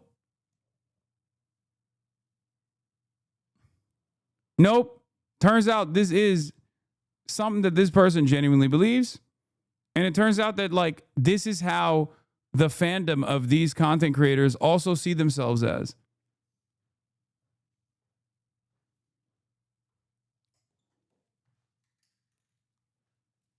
Every single person on this list, if you were to try to explain their positions to a random person in the real world, or what they do, or the space that they occupy online, most people in the real world would look at you like, what do you mean a cartoon pedophile Nazi that defends Israel unconditionally is constantly talking about, you know, video games not serving his sexual desires and how this is a grand scheme by woke. What? Get a fucking life, man.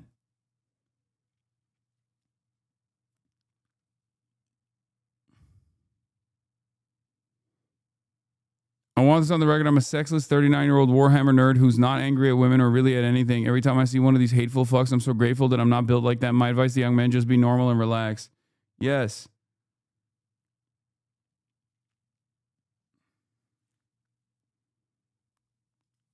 Speaking of incel culture, there was this video from The Guardian on TikTok about that is about a guy who brought himself out of the incel pipeline and made me a bit hopeful. Like, hey, we just want to be better with dating. We just want better social skills, right? And then before you know it, you're talking about like women are dogs and you need to train them. When I was 17, I fell down the red pill pipeline and I managed to get myself out about 5 years later. The term red pill comes from the movie The Matrix. So it's basically saying that you have a truth or knowledge no one else seems to have. They would say that society is gynocentric, which means that society caters to women, that women only want the top 20% of guys. And this isn't true. I would say at 17, I was socially awkward, very introverted. I felt I was ugly in high school. So I went on YouTube and looked up tips regarding dating and women. The thing is, this kind of stuff works very well for an audience that has given up on existing in the real world. And as we spend more time on the internet, and as stuff on the internet now has the capacity to change the way we see the real world more and more, those guys dominate, even if they never go outside. That's a big problem.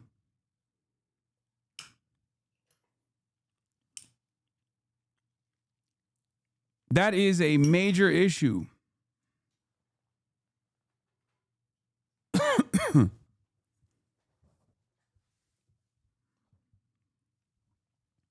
Because you don't go outside, law, brother. I am the most outside, despite the fact that I exist in this unique space where I am permanently online, but also every moment that I'm not permanently online is a moment where I'm outside. I mean, even yesterday, here we go. Wait, what? What do you mean, here we go? What are you afraid of the truth? Like, are you afraid of hearing objective reality? What do you mean? Why are you going la la la? I can't hear you. I don't want to hear you. Don't ban me for fuck's sake. I'm not. Now you're fantasizing about potentially being oppressed. I was just going to simply explain to you that what you're saying is wrong, because I was literally at a fucking major rally surrounded by 13,000 people yesterday. And before then, spoke at a conference, spoke at a festival. It's perhaps the most opposite of being permanently inside. Not only that, but I also spent a good deal of time earlier this morning talking about the benefits of being outside as opposed to constantly remaining indoors. Why the fuck don't I see that?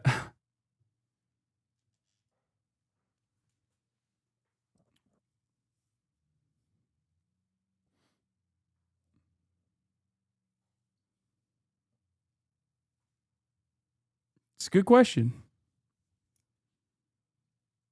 That is a good question. It's one that you got to ask yourself, I think.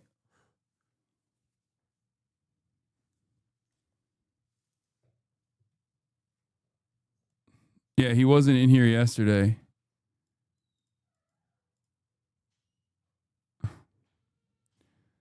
Anyway, I'm pretty sure sexual humiliation is what the left does all the time. They project their own insecurities being mentally stunted, which is why the projection people use calling everyone mentally ill is a confession from leftists.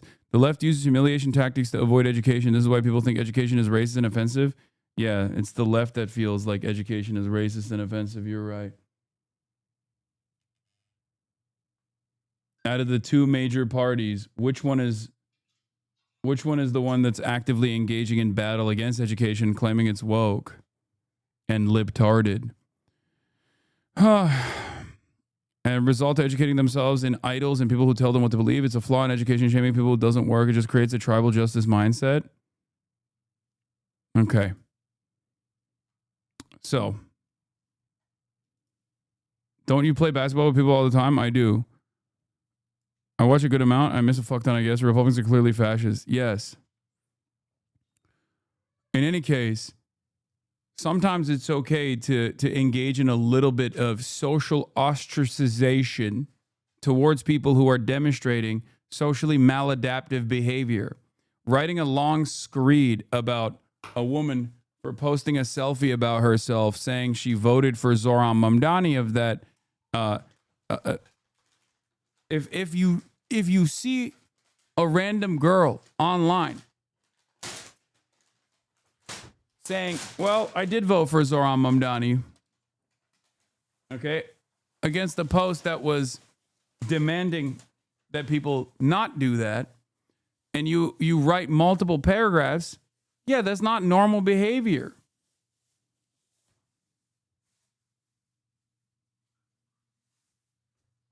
That's objectively abnormal behavior.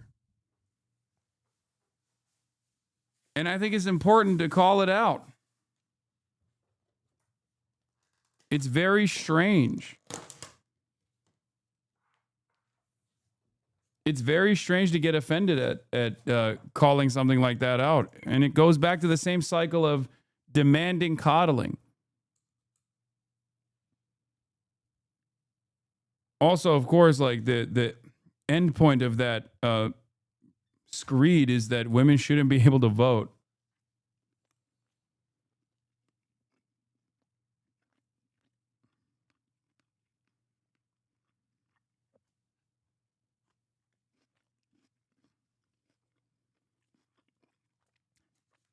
I think everyone has the capacity to rehabilitate themselves and change.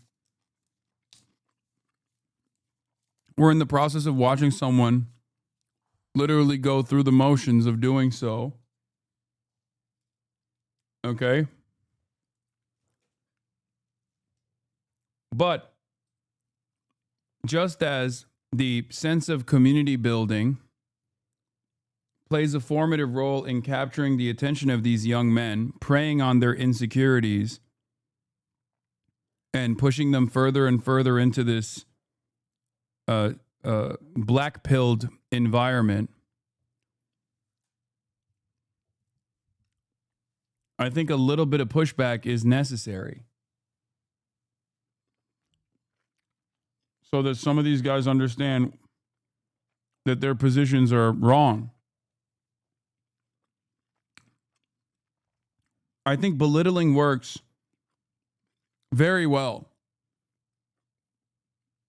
The reason why it works very well is because it actually robs you of the power that you think you have. Because if people were to fear what that person is saying, then they're left with the notion that, like, oh, I'm doing something right because these people are negatively polarized against me because they fear me, because they fear the truth.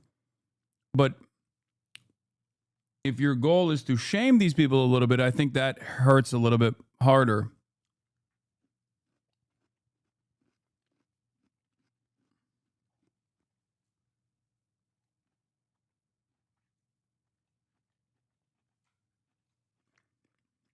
But make no mistake,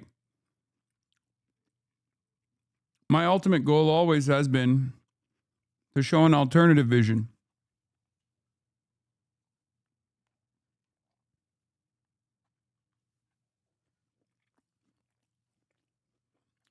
To show that there is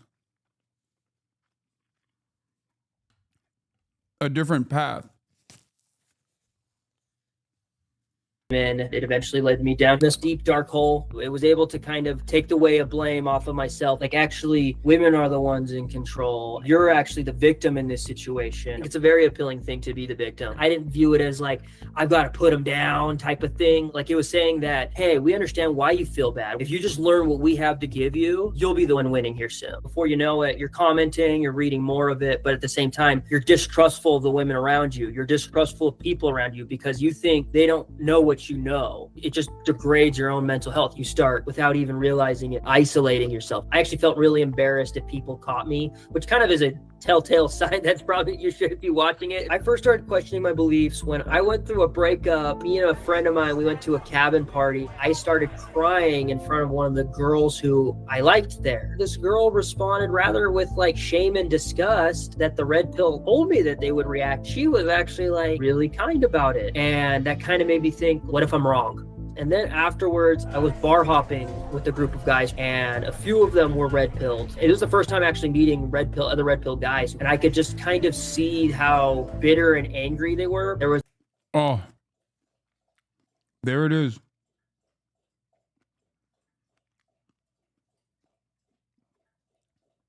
There it is, dude. That's when the internet world and the real world collide, and you realize that behavior that is rewarded in the circles that you're normally in on the internet, when matched against real world experiences, all of a sudden, it creates that sense of shame.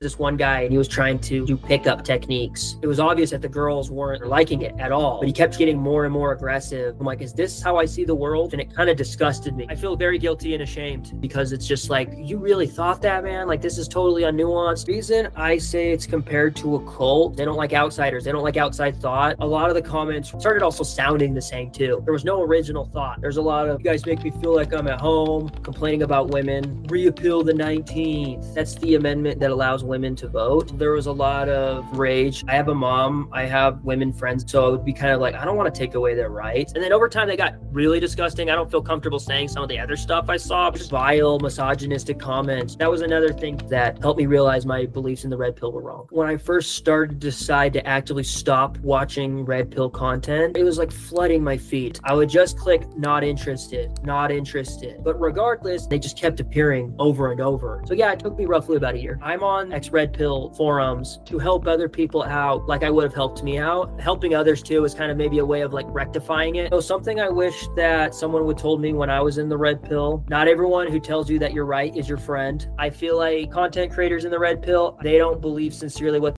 Yup. Fucking nailed it. And it's so funny because, like, if you have any social experience, any normal social experience as an adult, you instantly clock these guys as being deeply insecure. And I mean the content creators. They are always putting on a front. This bravado, this machismo, or what they claim is like masculine energy, is a show. It's pure theater. And it's actually making up for what they feel what they are insecure about. It's all fake. And there's never been a moment where I've seen any of these guys and thought, wow, that's a real confident guy. It's super performative. And it's ironic because it's much more performative than what some people on the internet call like performative males.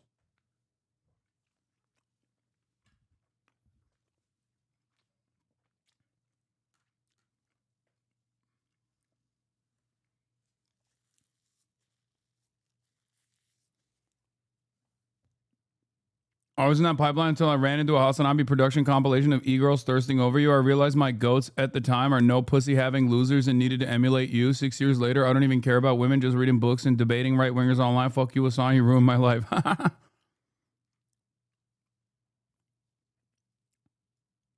So they're using hating women to make it a political persecution towards women rather than self-help? That makes a lot of sense. That's exactly what it is. It's dude, everyone wants to feel welcome, okay? Everyone wants to feel like they have no responsibility over their own demise. And to a certain degree, systemic factors play a major role in this, for sure. But it's not feminism. Usually, if we're talking about systemic factors harming you from the outset, I'm on board when you talk about capitalism. But when you talk about like women's emancipatory movements or women wanting to have equality as the major reason as to why there's this dynamic, it's just so it's silly. It's just people trying to desperately shift the attention away from whatever their own personal failures might be, and instead of addressing said personal failures, going to men who are projecting their insecurities and having them coddle them to say, you're not at fault at all. It's actually the women who are at fault because they're feminist. Women believe that they should have equality, and that's bullshit. That's why you don't get the pussy that you're entitled to.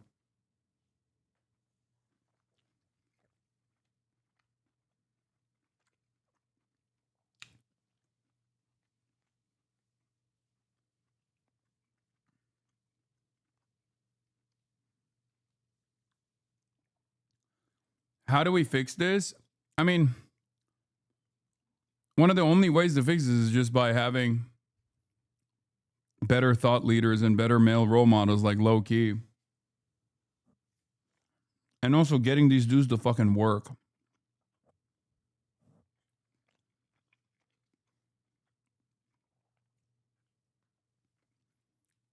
What about women's wrongs? What about it?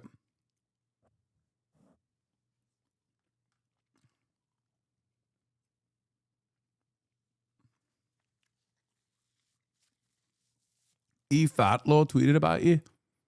Does Matt Bernstein have any shame?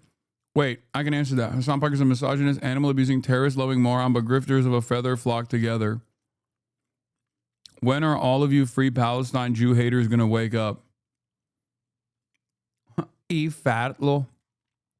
They say, and they're only saying it to get money and time out of you. Feminism is not bad. It's required in today's society. Also, men and women have different preferences, and sometimes you won't meet them. That's nothing personal. I think community is the solution for this. The isolation and self-involved nature of these is what's leading people down these rabbit holes. There are still lots of men, especially young men, who are being introduced to these philosophies. And if I can avoid anyone from feeling the loneliness and rage and isolation I felt when I was that young, that's a win. You start out, if you're just like, hey, we just want to be better with dating. We just want better social skills. W growth. Insane growth.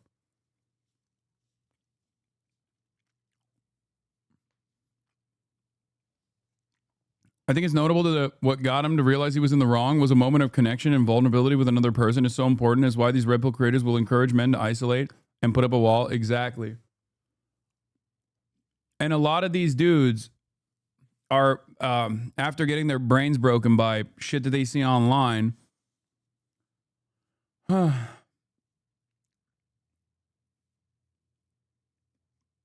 A lot of these dudes will self-isolate, exactly like a cult.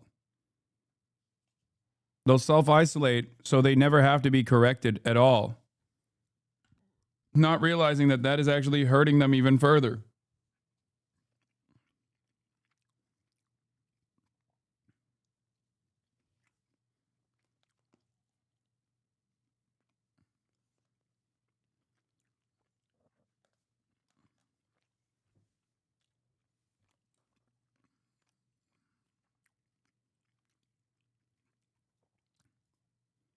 But yeah, a little bit of pushback in that regard is necessary, in my opinion.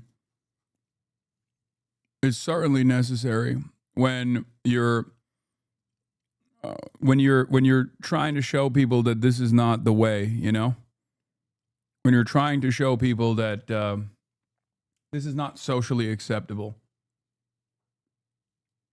What is this? Are you going to cover the cutie situation because she's getting a lot of hate right now? He already did. No, I didn't. I'm not entirely aware of what has taken place with Cutie Cinderella. I've only seen a couple fucking tweets and shit.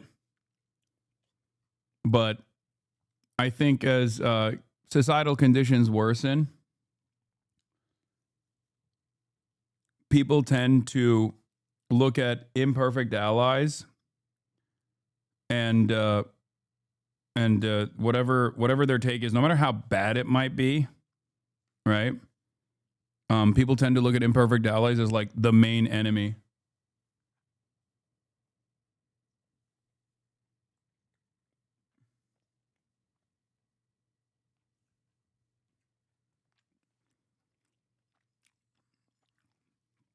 I'm not one of those people. I never will be one of those people. Maybe because it's my privilege of being a white man. You know? But I'm always going to be broadly understanding of people's background and some of the things that they say that come across as not so great, or especially in a moment of panic, if they feel like the pressure is on and then they end up ballooning into a much larger issue.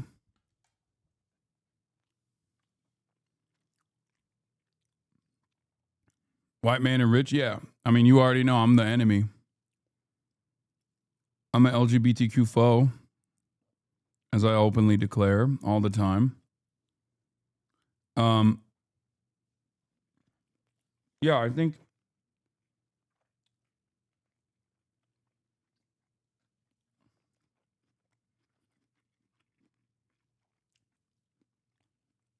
bro, you're blaming society for Cutie's words? Well, one, I don't even know what she said. But I know Cutie. I've said this before, but sometimes otherwise good people can come across very poorly. And I think the same level of charity and grace that we would offer people that we know personally, we often don't offer to people behind a camera. And the reality of the matter is the immediate pushback also causes people who are not ready for any sort of pushback whatsoever and treat it as hostile, will cause them to double down and make mistakes or come across really poorly. But ultimately, I usually try to look at everything that a person is doing.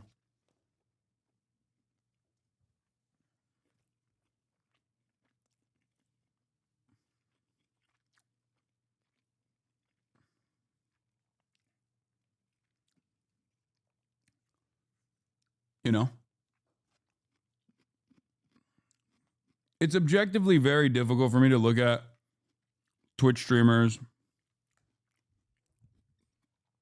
or at least like Twitch streamers like Cutie Cinderella, or even fucking Twitch streamers like the FaZe Clan boys, as major ops or major hurdles against like queer liberation, black liberation, and the overall liberation of all peoples, when there are much more important targets out there that get no scrutiny whatsoever because they're not in the ally adjacent territory.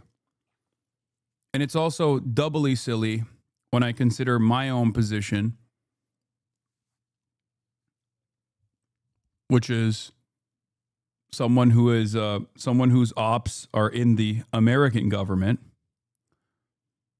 You know, someone who's trying to do the right thing every day, combating this administration's fascist policies. It comes across as like very narrow in its focus. I don't think every single person is a secret fascist, and I also don't think that it's a healthy attitude to hold.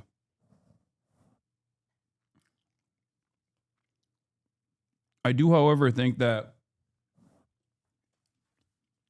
it's difficult to get people on board with stuff, especially when the easiest type of jokes that you can do is often targeting those who are vulnerable and marginalized. And a lot of people lean into that. So I perhaps give even more grace to those who don't always lean into that when they could easily do that with not only no repercussions whatsoever, but with promotion associated with it. Because in this day and age, I feel like if you're going to be, anti-queer, anti-immigrant, racist, white supremacist, there is a avenue for that sort of behavior. There's quite literally an avenue for that. Like, you can gain more prominence if you become openly reactionary. This isn't even about Cutie, by the way.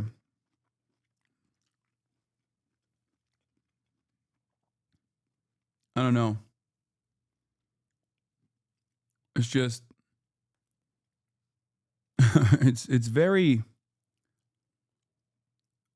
unproductive to grift to the left, quote unquote, grift to the left.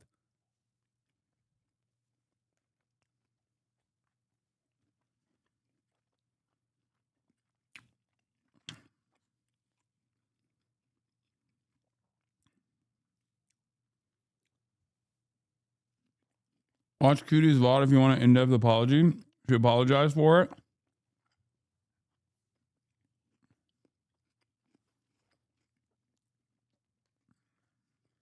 Good.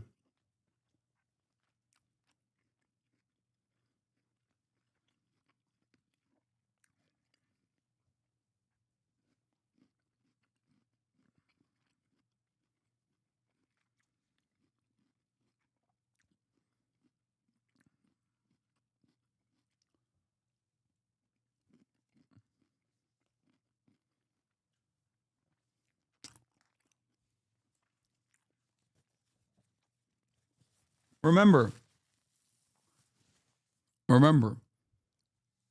this doesn't mean that Cutie Cinderella nor anyone is actually infallible or above accountability or they're perfect. This is a reflection of the human condition, that we are all imperfect, that we all make mistakes. And sometimes, or all the time, we don't want to acknowledge that we made mistakes. Sometimes we can't see it because we're blinded by our own privilege. And in other instances, even if we kind of see it, it takes a while to get on board. Especially if the broader attitude in the space is, fuck these wokes. They're unbearable.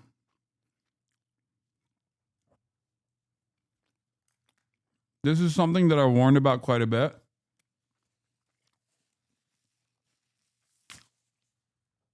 Like people literally look at us and my community, in spite of my attempts to constantly try to dial it back,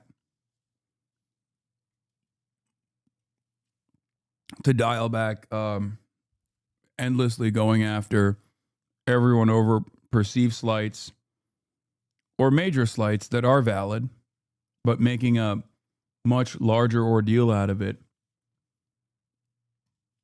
You're missing the point. Fuck them already if they don't like us. It's not our job to get them to like us. What are you talking about? No, you're wrong. Your take is her take, Lamau. They about to fry your ass. Oh, McG, I hate this drama shit.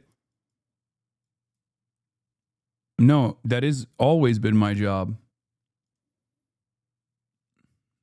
No, that's you've completely missed the point as a 19-month subscriber if you think that that's not my job.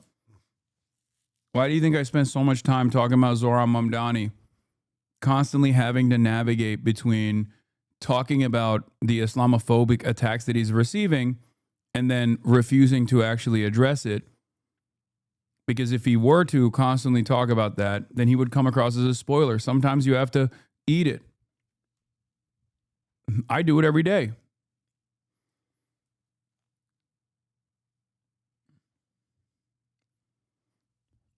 I'm just sick of these people and how we have to be nice. How about we say fuck them? Well, the problem is, I understand that. The problem is if you say that, then we can't win them over. And if you want to make changes, you got to win them over, especially those in the margins. I would present the impact that even Cuties and Earl has had in a very positive manner with the likes of Jason Lewine, someone that you guys actually enjoy. Jason Lewine has an incredibly tolerant community, especially in comparison to the vibes and the overall attitudes that many have in that demographic. We were just talking about the alt-right. We were just talking about the far-right manosphere pipeline just a second ago.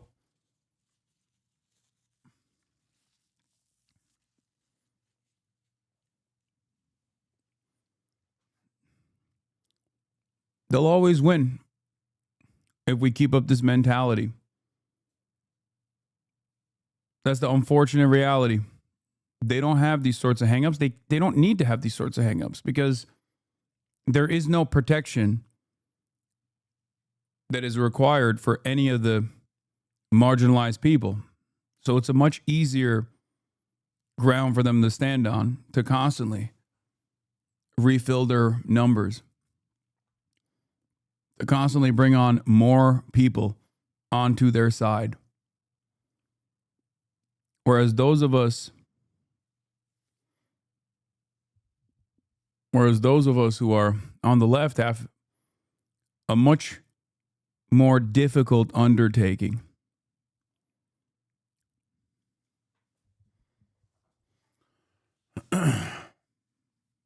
Privilege ass take. I love you, but be for real. It's also entirely dependent on the severity of the gripe. Like, I'm not in here being like, yeah, immediately have someone like hang out with someone who is being a fucking Nazi or some shit. Don't be ridiculous. Or hang out with someone who's like dropping the T slur or talking about how trans people are disgusting or gross or some shit like that. That's not my point at all. But I think a lot of you immediately take it to that level, and it's understandable because that is what you have experienced in your life.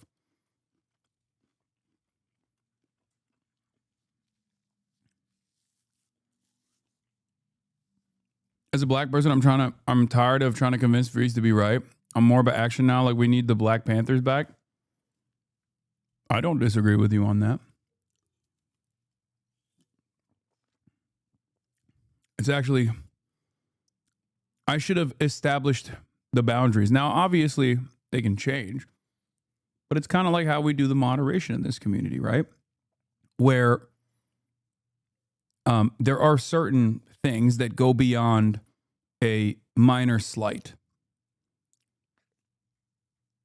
There are certain things that go beyond minor slights. There are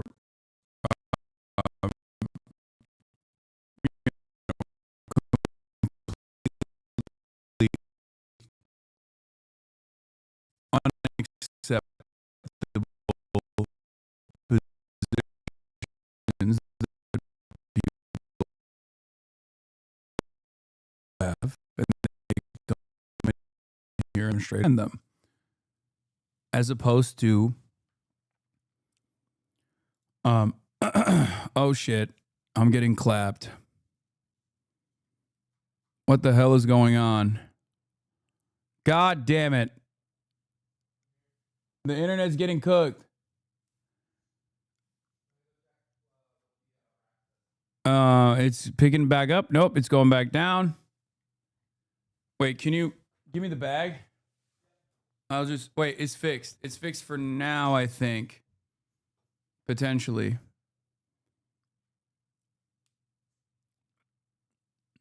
Maybe. Can you hand me the bag?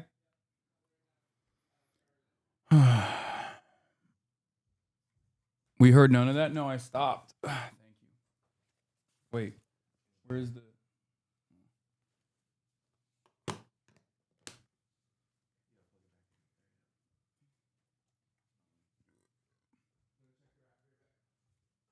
Okay.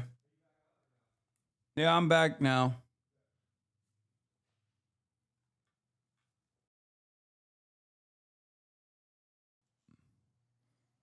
Okay. Are we good?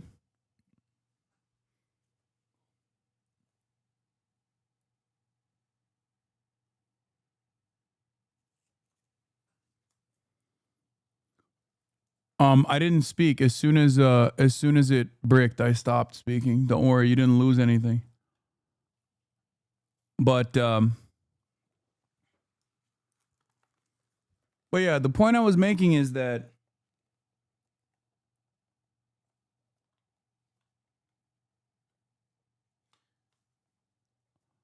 I've always operated under the assumption, or not the assumption, but operated off of the analysis that everyone is susceptible to social conditioning. That everyone is susceptible to social conditioning, and therefore people are products of said social conditioning. So if we as leftists understand that we live in a white supremacist, patriarchal, anti-queer society, then the people are going to reflect those values. And obviously, the goal should be to get them to stop believing in these things, right? Stop reflecting on those values. Everyone goes on a different journey. Sometimes you have that kid that we just watched on The Guardian talk about how he went on his own personal journey and was luckily snapped out of the manosphere black pill incel pipeline. Others are not so lucky. So my goal is to try and use the privilege that I have to try and pull people that are in the margins, that are about to make a big leap in the rightward direction, back to our side and develop a better understanding. And I think the only way that I can do that, or the way that I've done so successfully over the last couple of years, is not by coddling racists or coddling bigoted people and bigoted opinions, but by showing people that those who are right-wing, who hyper-focus on marginalized communities and make a mockery of them are actually strange. They're weird. They're obsessed. It's the same social pressure dynamic that I was talking about. I think that's a better way to deal with it. It's a better way to deal with it than to immediately clamp on people. Because in many circumstances, due to the same dynamic that I explained, systemic factors at play, and the social conditioning that comes along with it, many people don't even realize that they are engaging in oftentimes dangerous rhetoric or dehumanizing rhetoric. They just think like, oh, this is just a joke. What's the problem? My point is, not everyone that tries to make a joke, sometimes even a cruel one, is objectively a fascist. But if we check them and say, hey man, that's kind of fucked up. Why are you saying this? Especially after developing social capital with those people. In my experience, that's a much more successful way of coming across not like a hall monitor, but instead as someone who can be more productive in changing their minds. Now, of course, as I always say, this is not something that I expect from people who are directly being marginalized in that moment. And I do understand why people get mad. You know? I understand it.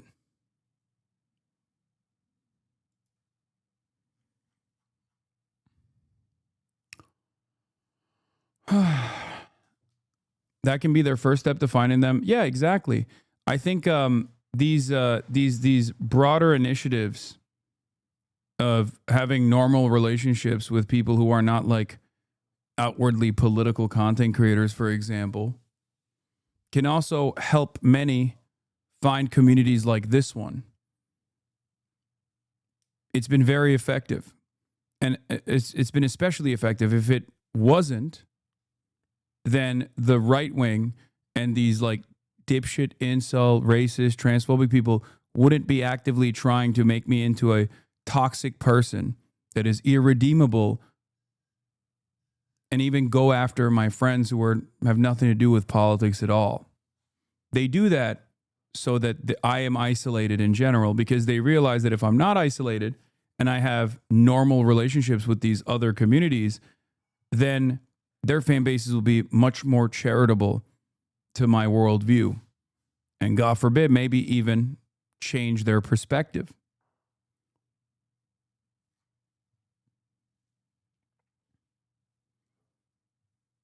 But that's it. Cutie's problem is unrelated to you. Yeah, I mean, I'm not very familiar with what happened. I'm just fucking talking about my own principles that I oftentimes repeat to an audience that doesn't want to hear it. That's not true, actually. Many of you do want to hear it. Some of you even recognize that you took advantage of that charitable tone that I took on for whatever perceived bigotry that you exhibited, and therefore became who you are now.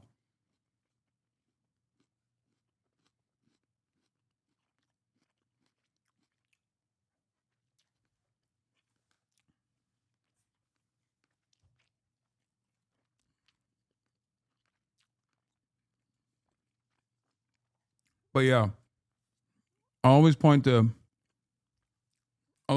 Speed's growth and why I always present Speed as like a wonderful example of growth in general, even though the odds were absolutely stacked against that.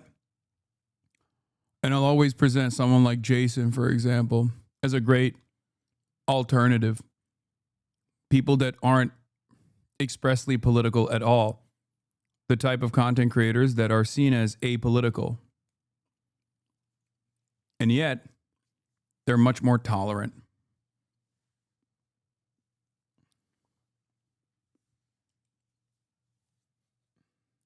These guys could just as easily been Aiden Ross adjacent content creators, you know? And it's important for us to recognize that where a lot of people go, oh, wow, look at that. You're, offering charity to people just because they're not like racist shitheads or whatever. But it's like, yeah, if the entire media environment nowadays, especially after Elon Musk took over Twitter, is rewarding you for being a racist shithead and you're not doing that, then, I'm going to be nicer about that. I'm going to weigh it against environmental circumstances.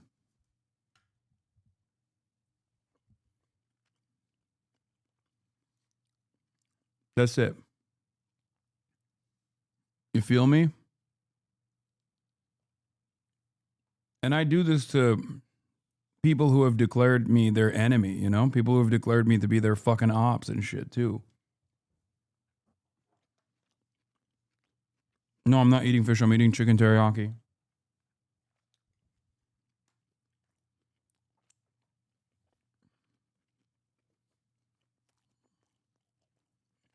Anyway, let's get to the government shutdown.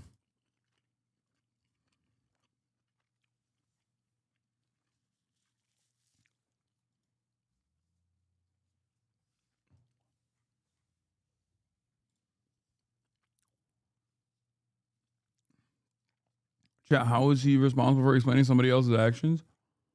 I don't even know. I don't even know what people are mad about, but I don't really care, to be honest, because nothing I said is different than what I've said a million times over, is what I believe. The pain, staffing issues at major airports causing gridlock in the skies. The FAA forced to slow air traffic around Chicago, Dallas, Fort Worth, Philadelphia, Jacksonville, and others as some air traffic controllers working without pay for weeks call out. And this morning fears a hunger crisis is now on the horizon. SNAP food assistance, a lifeline for roughly 42 million low-income Americans, now set to run out of money by the end of the week. It's time to call on people to donate. Absolutely. And time to call on government officials to get back to work. The USDA posting a partisan message on its website blaming Democrats for the shutdown, saying the well has run dry and appearing to contradict their earlier plan to potentially use available emergency funds to cover food assistance during a shutdown. In Massachusetts, where more than 1 million people will lose SNAP benefits, Democratic Governor... Guys, don't worry, please. 40 million Americans might actually lose access to SNAP and therefore succumb to starvation. But Argentina is still getting $40 billion. Okay, I know some of you were worried. You were thinking, well, what about Argentina? What if they default on their debt? I've dumped billions of dollars into Argentine debt. I know that was a major consideration. Fear not.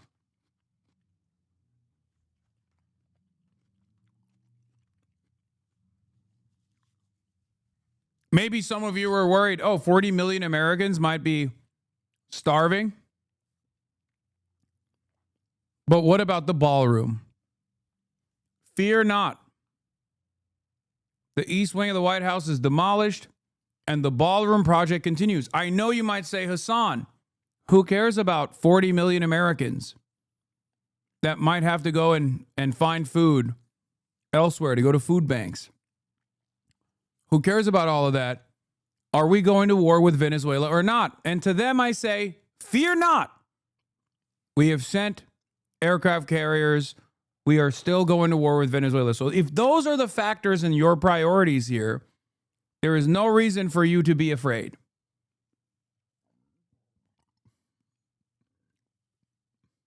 $40 million hungry mouths.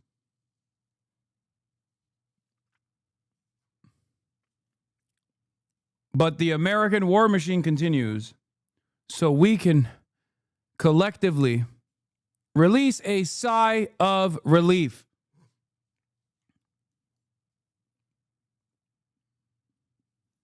We're good, boys. Don't worry.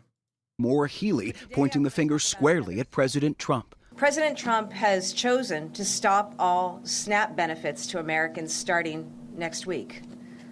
You know, leadership is a choice. And sadly, President Trump has chosen to take away food from people all around this country. And in Michigan, families also bracing for the worst, with more than 1 million SNAP recipients in this state, too. Food pantries asking for donations to meet demand. We have over 1.4 million recipients on the program here in the state of Michigan, so there will be an influx of more people coming to our food pantry lines. On Capitol Hill, no end in sight to the stalemate. Democrats digging in, demanding Republicans negotiate on expiring Obamacare tax credits before premiums skyrocket for some 20 million Americans. Republicans largely united, saying they won't negotiate until... Oh, nice. No, that's chill, man. Republicans showing that they are refusing to negotiate with the Democrats when the Democrats have any leverage whatsoever. That certainly gives a lot of assurance to the minority party that you guys will, in good faith, negotiate with the Democrats when they have zero leverage. Okay.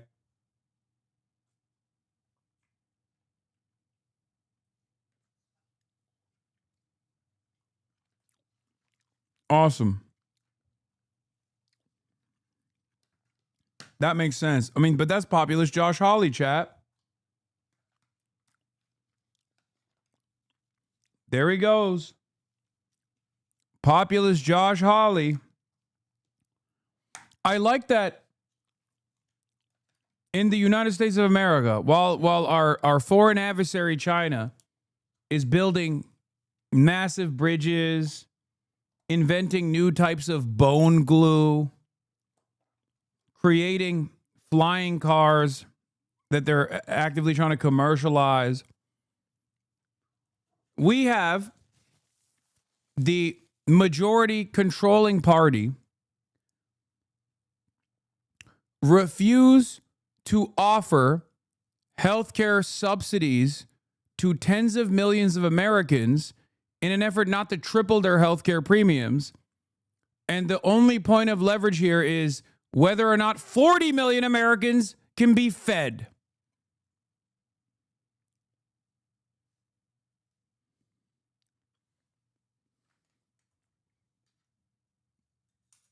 Like, the only reason why the Democrats are making a big stink about this is unironically so that the Republican voters don't get cooked by triple the cost of their healthcare premiums and just get kicked out of coverage. That's what this is for. It's one of the very few instances where the Democrats are actually doing the right thing. And even then, if they were to successfully pull this through, it's still a fucking Band-Aid solution. Yeah, the USDA's own lapse of appropriations guidelines said it was going to pay out SNAP and WIC. They removed that guidance. Trump is directly starving people.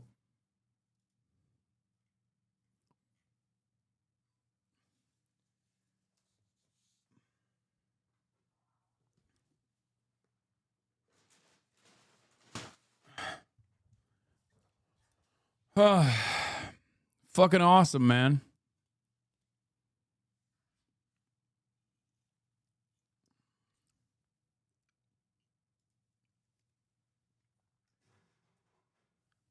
Reminder that there's, in fact, an additional $5 billion in contingency SNAP funding put aside for this exact kind of situation that Republicans are refusing to use.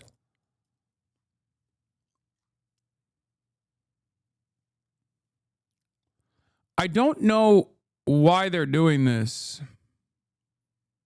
I'm being honest, because like they're already seen as the responsible party for the shutdown. The Republicans are.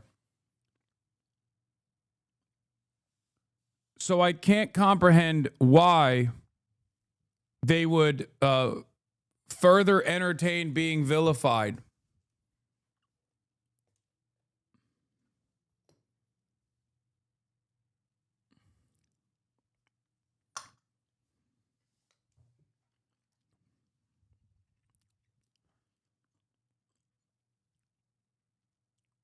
Maybe they just think that they can out-message the Democrats. Paramount to cut 1,000 jobs. Amazon to cut as many as 30,000 jobs. Wonderful.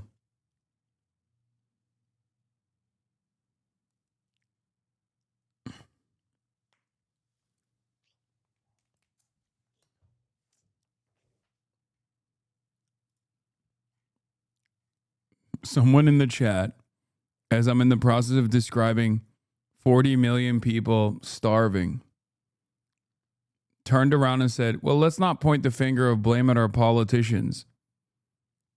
Like, I assume that was a take on the drama, right? Like, that's what you were trying to do. This is what I mean. You're like a very unserious person. Like, we're talking about 40 million people on the verge of hunger in the wealthiest nation on the planet. And you think you're going to get an own here. Please. SNAP isn't replaceable by food pantries. It is a joke to act like hundreds of dollars a month versus expired bakery items and canned beans. Yeah. No, it's absolutely not a replacement.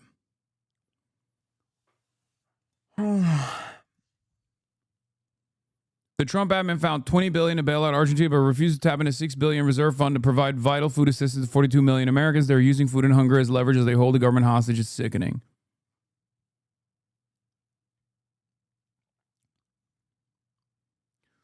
You said, let's just start stealing. I mean, what do you think is going to happen?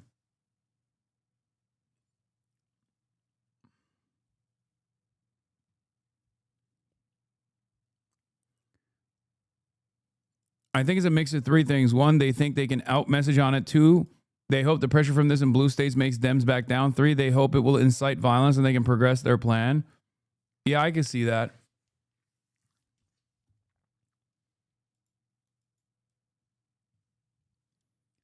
It's just cruelty politics, man.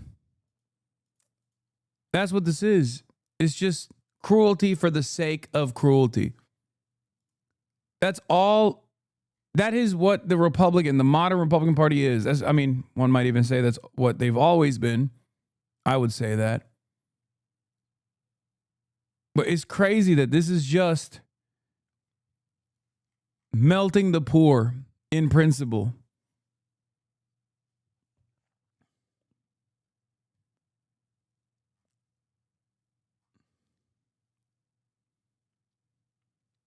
It also harms like capital as well, because this hurts farmers in the long run. This hurts grocery stores in the short term, because when you don't have SNAP, you don't have the additional assistance to go and purchase stuff that you normally would from the grocery store. So like, this literally is cooking a whole bunch of different sectors as well. America's hunger crisis is growing. We're choosing to look away. States are sounding alarm bells that SNAP benefits will run out as soon as next week, and I can't stop thinking about Ruben and many others in his position. Ruben De Silva, a 79-year-old retired accountant who lives alone in New York City, experiences when he tries to prepare a meal or go to grocery shopping since his cerebral hemorrhage. His story reflects what I see every day. Older Americans are growing hungry behind closed doors. And while we're focused on the immediate crisis the government shutdown posed, we're already lost something far more permanent, our ability to see the next crisis coming. Last month, the Trump administration canceled the USDA's annual Household Food Security Report, the only national data source that measures hunger by age, disability status, and household composition. For the first time in 30 days, America will no longer track hunger nationwide. Without that data, millions of older adults like Ruben will vanquish from the view as the social safety net continues to collapse around them. That decision could not have come at a worse time. Beyond the imminent threat to SNAP, benefits have already been slashed in the long run by leaders in Washington. Meanwhile, inflation and new tariffs continue driving costs higher. In New York, grocery prices have risen more than 50% over the past decade, far outpacing wages and fixed retirement income. Those in need, including older Americans, are hit hardest by these cuts. I will say one thing. American stability, in spite of some of the worst aspects of capitalism, has always come from food and food prices in general. for everything that this government does, for all of the glaring, obvious, telltale signs of economic volatility, economic instability, the one aspect of American existence is that you can at least like purchase bread. You can at least fill your belly. And even that increased in prices. And it led to overthrowing Brandon. Inflation was a major factor in Biden losing control. Inflation played a major factor in Donald Trump winning the election. And without these subsidies, that's some third world cope. Really? I don't think you've ever seen true hunger. We have experienced it in the Great Depression. I don't think you understand what happens. We're not talking about just like Oreos or treats. We're talking straight up any kind of food.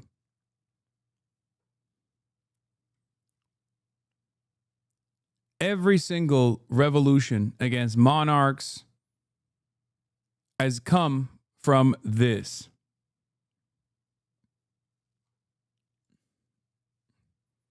When a government can't feed its poor,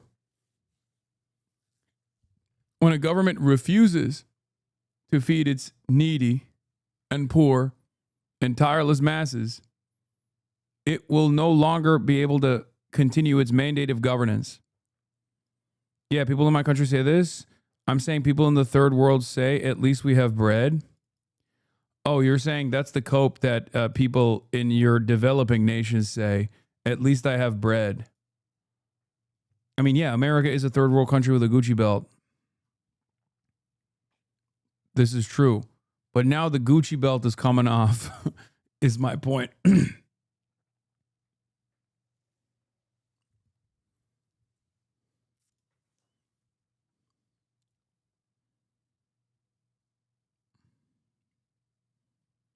My dad is on Snap. This is his main source for food because he's 65 and disabled and cannot work. Like, this is what he has, and I'm extremely worried. Yeah, I think a lot of people don't understand that, like, the reason why we have SNAP benefits and the reason why we have Medicaid assistance, like these subsidies to begin with, is because of our overall refusal to solve these problems when we already have an abundance of food, we have a surplus food supply, and solving any sort of hunger-related issues is just simply a matter of logistics and also overcoming capitalism, the profit incentive for commodity production. And yet, we refuse to do that and instead offer these Band-Aid solutions. And now we're just ripping the Band-Aid off as well. So what happens? What happens?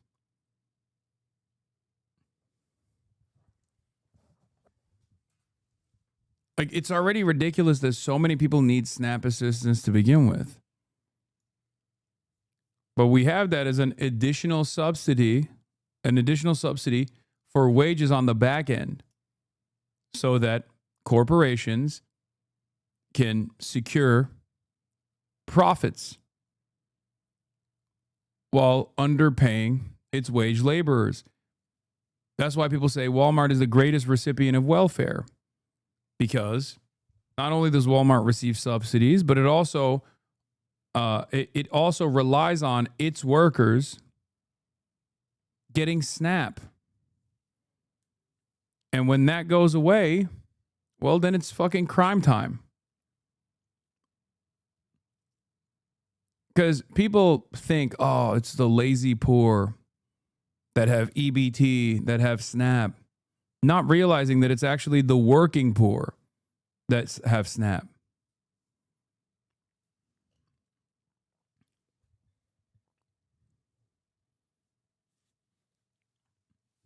As of 2020, over 1/3 of adult SNAP recipients had at least some college education, almost 20% held an associate's degree or a bachelor's degree. People don't realize this shit. It's not even just that. It's also the majority of SNAP recipients also have a job. It's not their fault that their wages are fucking dog shit.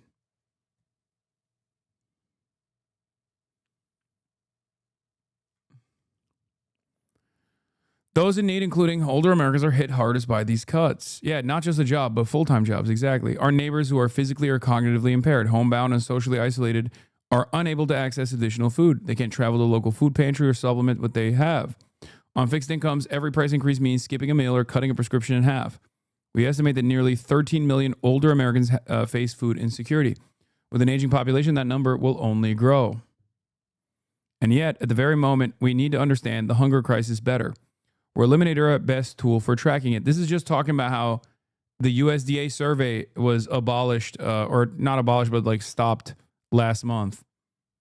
I wonder why the administration chose to no longer track who needs food assistance or who is at the precipice of complete hunger. Yeah, here's a map that shows which states rely on food stamps.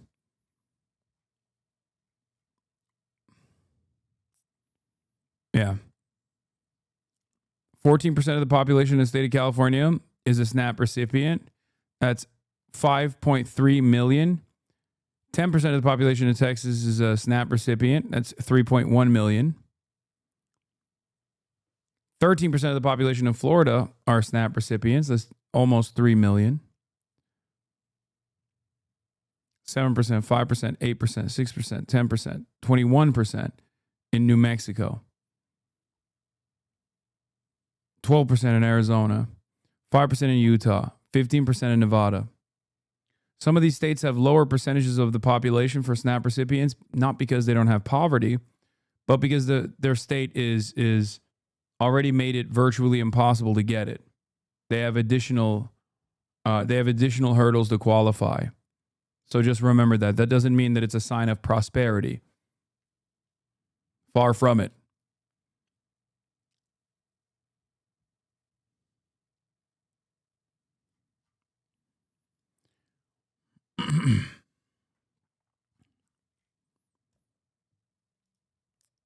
Yeah.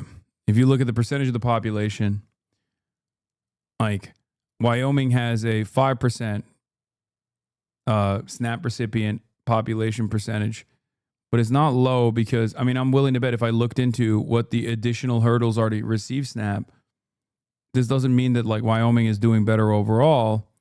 It just simply means that these states have extra hurdles. And Louisiana, in spite of those extra hurdles, still has an 18% rating. And New Mexico has the highest at 21%.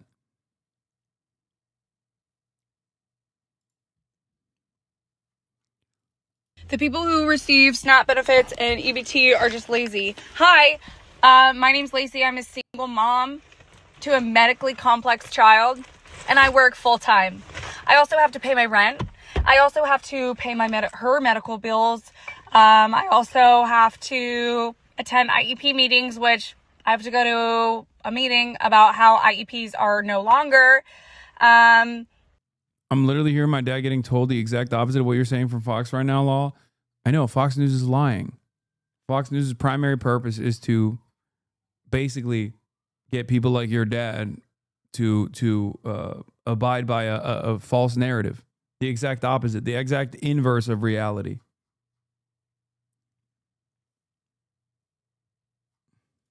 Hi, hello? I have to get another job. I have to pay for childcare. Do you want to know how expensive preschool is? Do you? I have to apply to programs to help cover. Oh, wait, those programs are no longer. Okay, perfect. Great. Thank you, guys. Thank you.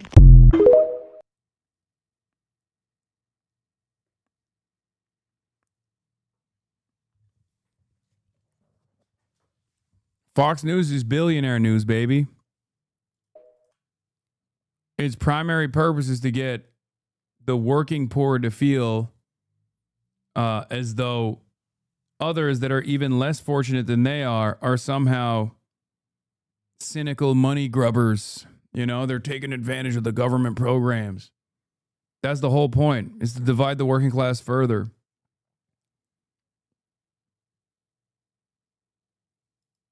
I am afraid for the children. I am afraid for seniors who are older than me. I'm afraid for people in general.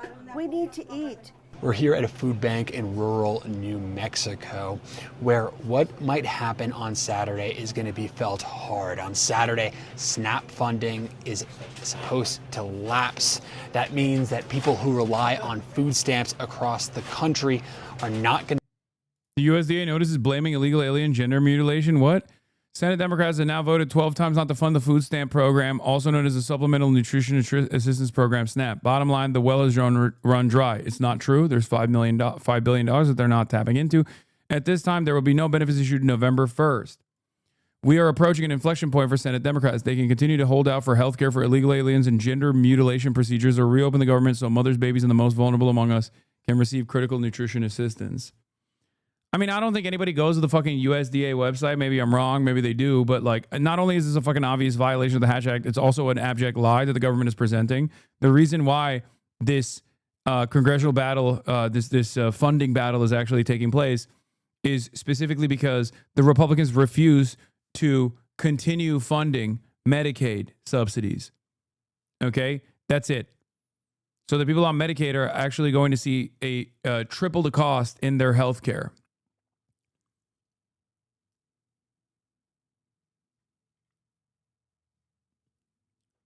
I cannot believe it. I mean, I can believe it, but the fact that they're holding benefits, additional benefits hostage in an effort not to offer healthcare subsidies is so crazy. Fact check? What fact check? That's not true. That's not true. He says many things about the issue, but doesn't explain more further about it. That's why I'm asking, what are the hurdles? Elaborate more on what? Fact check on what? That Democrats are actually fighting this congressional battle because they want to give bottom surgeries to Guatemalan immigrants in detention facilities? No, that's wrong. What can I say beyond, no, that's just fucking made up. It's just made up, chatter. Wake the fuck up. They lie about everything.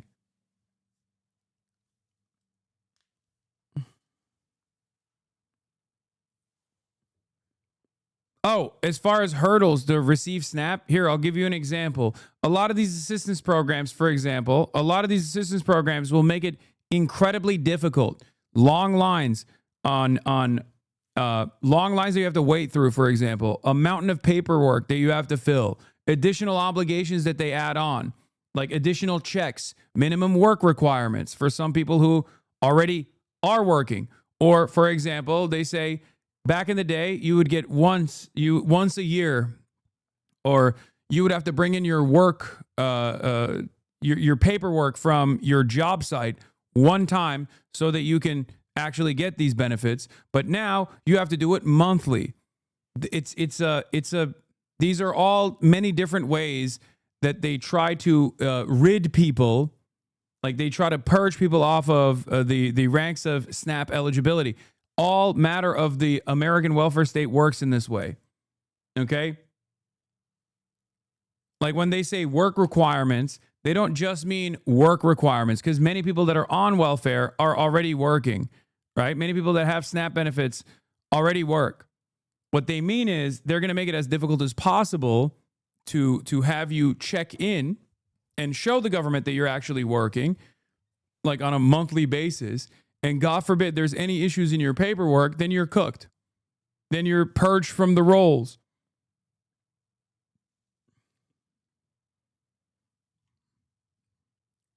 There are a million different, incredibly sinister ways that state governments and the federal government can do this with, okay? As a matter of fact, one of the ways that the federal government in the big, beautiful bill that they just passed in the aftermath of the midterms is going to kick in additional work requirements for people to get Medicaid assistance. That is done so that tens of millions of people can be purged and no longer be eligible to get Medicaid assistance. It doesn't mean that these people aren't working. It just means that they're going to make it as difficult as possible through the portals where you put in your paperwork so that you get an automatic rejection.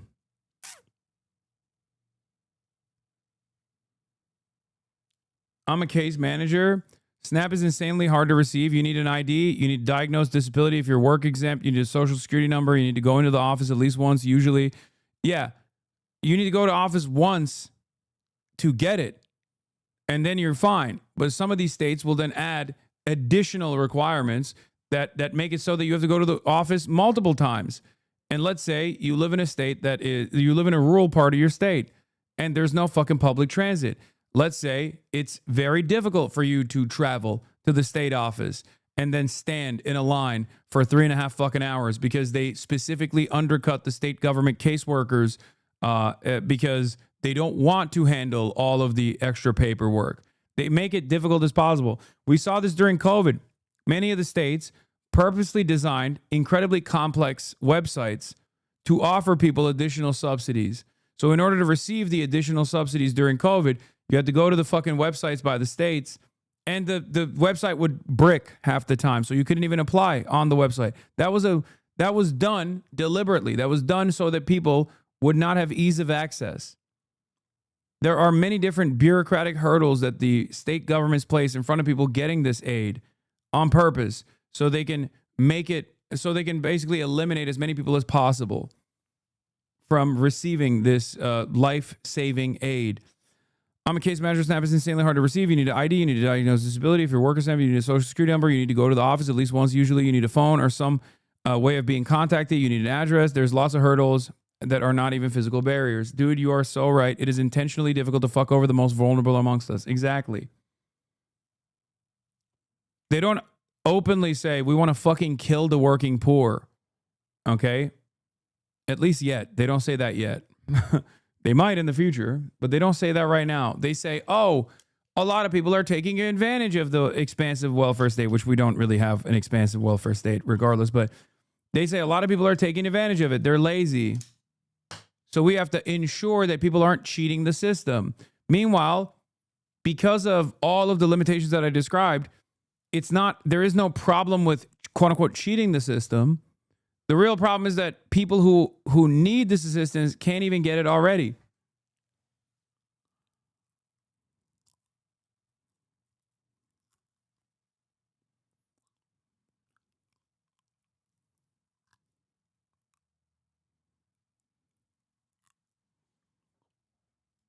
To echo the other case manager, it's very frustrating the amount of times that I've been to SNAP or to benefits office to try to help. It's an all-day process. Many times my clients got frustrated that they just left. I can't blame them, but now when I was on SNAP, I had to attend bi-weekly meetings that were an hour from my home. The meetings were about finding a job. I had 3 jobs at the time. If you missed one, you lost your benefits from the month. I missed them all the time because I was working. You know, the thing they said I needed to do to qualify. It's all on purpose. After 5 missed classes, you lost benefits and couldn't apply for 13 months. The amount of fucking social torture that you have to withstand to get a fucking crumb of assistance in this goddamn government is so insane. And many people are utterly oblivious to that reality, unfortunately. And those who are fortunate enough to never have to deal with this shit don't understand what it takes and are also negatively polarized against it because the television, Fox News specifically, is constantly saying these guys are fucking broke monsters. They're poor because of a moral failing and they're actually cheating the government. They don't want to work. They're lazy and they're taking advantage of your tax dollars. Or in the case of this government, they just straight up lie and say it's the undocumented migrants that are doing this. Undocumented migrants can't even take advantage of any of this shit.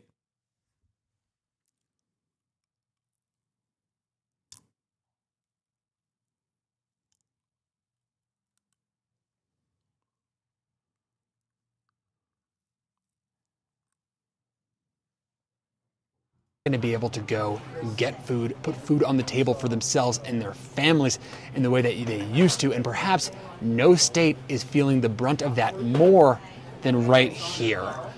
About 500,000 New Mexicans rely on food stamps rely on SNAP. That's about 21% of the population, the highest participation rate of any state across the country. Right now, people here at the food bank have been telling me that they're feeling a mix of fear about what comes next once this funding dries up and frustration with what's going down on Capitol Hill. They're not suffering. They don't need the program. All of us that need the program are the ones that are going to suffer. If they could put themselves in our shoes for one day and see how it is to be able to live from day to day, just trying with the uncertainty of what's going to go on. How are you feeling in this moment, knowing that that funding is set to? Disheartened, lied to, sad, scared, frustrated, upset. It is not sustainable for food banks to fill this gap. We were not built to do this. We will stand out there and we will do our very best. People in my community, I have a next door neighbor. She's raising 2 grandkids. She doesn't get any welfare for them. SNAP is the only thing keeping her going. Without that, she doesn't have any money. She can't find a job. She doesn't have a car. So without the SNAP, she's not going to be able to feed her grandkids or herself.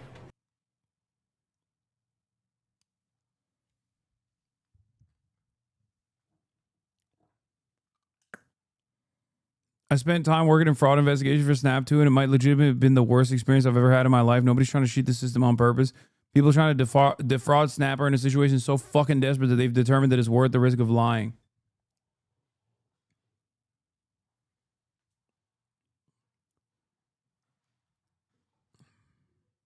That's where we're at in the United States of America, baby. Fucking awesome. And of course, when you're starving, you're gonna do crime, okay? It's like the most basic principle. Like, if you're starving, what are you supposed to do? Like, I can't fault them. I can't fault people for trying to fucking steal shit. They're fucking starving. And then we can talk about how crime is out of control and it needs military intervention. Meanwhile, those veteran families also receive SNAP.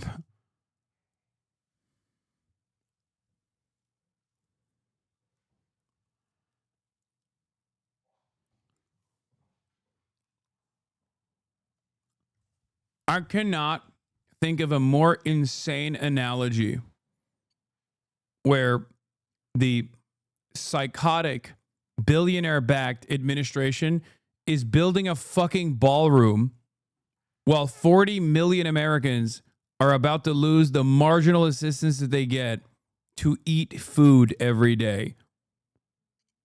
This is the richest nation on the planet. And then we wonder to ourselves, like, why are people becoming more open-minded towards socialism? I wonder why, dude. Why the fuck do you think? Yes, I have thought about putting on a drive for a food bank. Yes. I'm working on it. After the government is reopened. Veterans aren't getting services right now. The elderly aren't getting services right now. And pretty soon, needy children aren't going to eat. Now, the Senate will return here to Washington tonight. Republicans have tried and failed 12 times to pass a bill to end this shutdown in that chamber. Meantime, the House of Representatives is on recess for the 5th straight week in a row. Speaker Johnson signaling he'll keep that chamber out until the Senate votes to reopen the government. George. And the members of Congress are still getting paid. Okay, Jay, thanks very much. We are in the 4th week of the government shutdown, and the pain is becoming real for many Americans. Hundreds of thousands of federal workers just missed their first full paychecks. And this week, food stamp benefits for 40 million Americans will be cut off. Nicole Killian has more from Capitol Hill. For the past 27 days, Sarah Lamb has continued to go to work at a Social Security field office without pay. I'm the head of my household. I'm the sole income provider for my home. I'm a parent. I have 2 small children. I carry the load in that sense. Not having an end in sight, I think, adds to that anxiety, and everything's very uncertain. So some people cheat the system or no? Exactly. That was my point. Listen to him. He told me that 0 people cheat the system, lol. And Hasan said the complete opposite. Sit this one out. Fake lib. Yeah, you're right, dude. People actually are becoming millionaires by cheating the SNAP system. No, dude, it's because the fucking fiscal cliff that exists, like the benefits cliff that exists, makes it so that they have to fucking cheat, as opposed to having no benefits cliff whatsoever. If you were even remotely competent and understood how any of this stuff works, you would understand that there are a lot of people who are directly in the fucking margins, okay? They're just right on the fucking margin of those benefits. They still need it.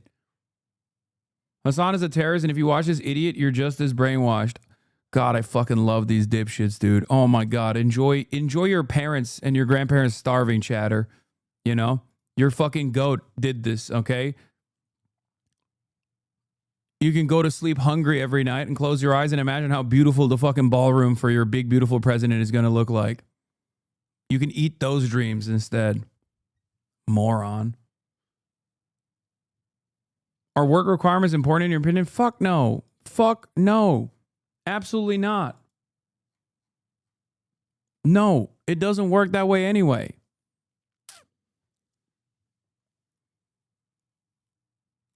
We're talking about food, man. That's crazy.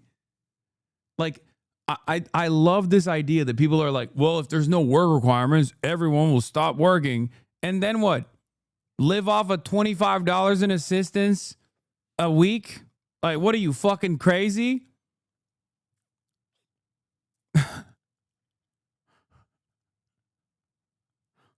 Yeah, thank God for those work requirements. Okay.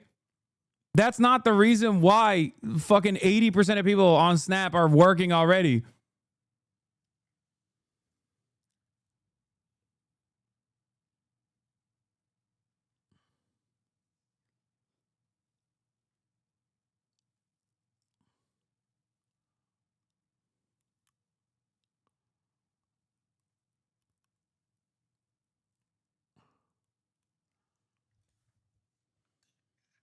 She's one of nearly 500,000 federal workers who missed their first full paycheck Friday. No money is no money. So if we're not being paid, then obviously These arguments are 100 fucking years old. I know.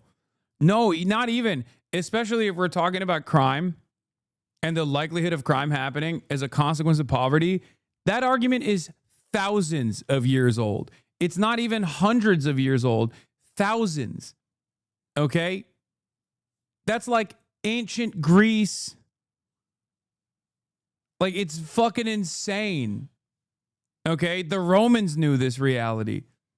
Ancient Greece, they knew this fucking reality. I'm sure the Hittites, the Sumerians fucking knew about it too. I don't know. I don't know how far it goes, but like this argument has been around for quite a while, okay?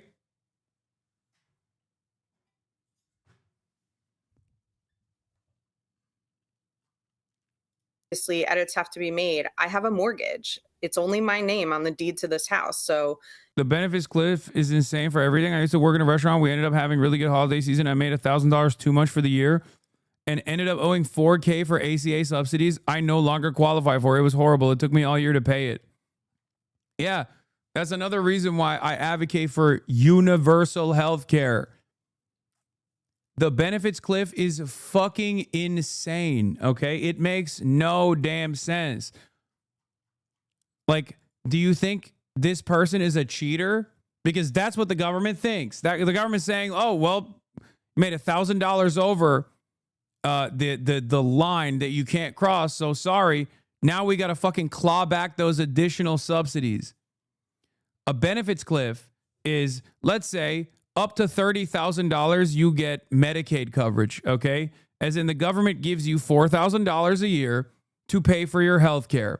If you make $31,000 because you have a dynamic salary due to being in the service sector and the amount of tips that you get, all of a sudden, at $1 past the point of that $30,000 limit, means you are no longer eligible for the additional subsidies that you have received that past year. Therefore, you have to pay it back to the government. That's what a benefits cliff is.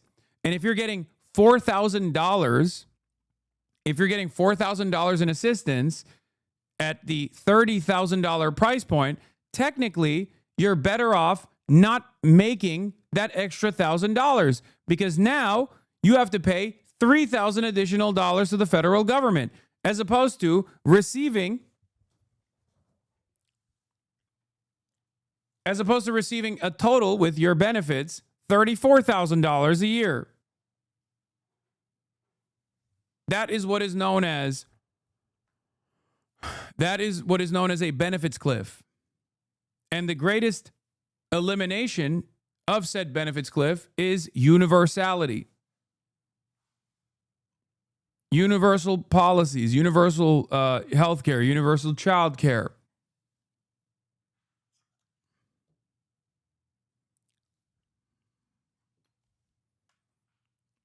If I don't pay it, I don't know who will. This week, thousands more are expected to get no pay, including air traffic controllers. A series of staffing shortages Sunday prompted a temporary ground stop at LAX, with additional delays reported in Newark, Chicago, and Washington, D.C. We had 22 staffing triggers. That's one of the highest that we've seen in the system since the shutdown began.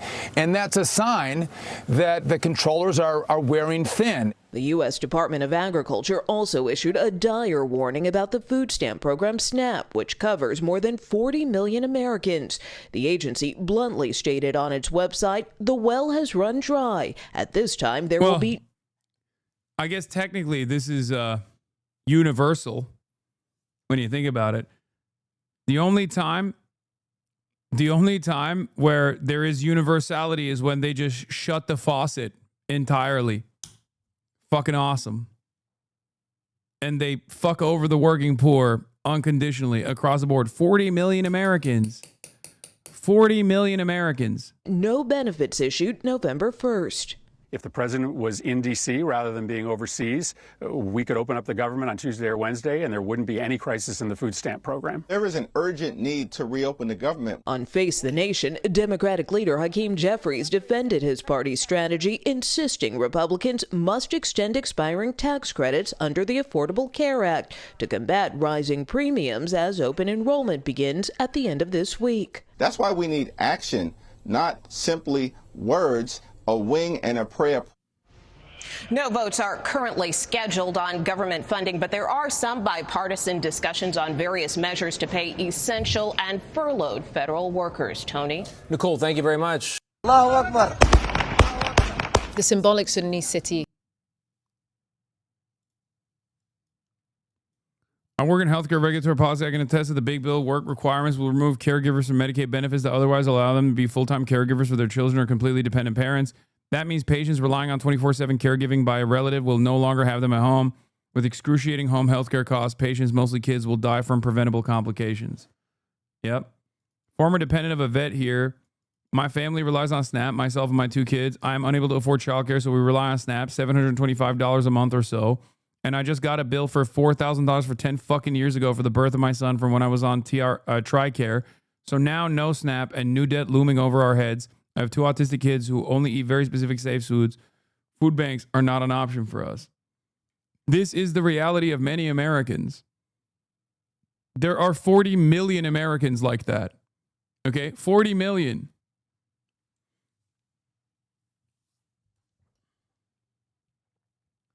What? ACA subsidies are not related to Medicaid? Okay, dude.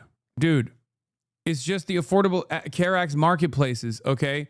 I was using Medicaid as a different example. Okay, but I was using Medicaid as an example of how to describe the fiscal cliff. Okay? It's the same shit.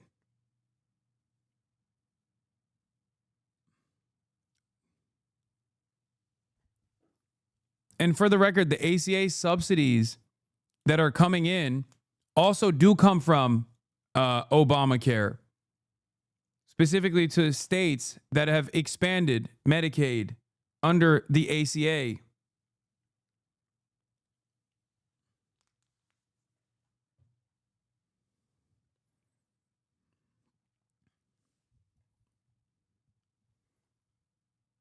It's all Obamacare.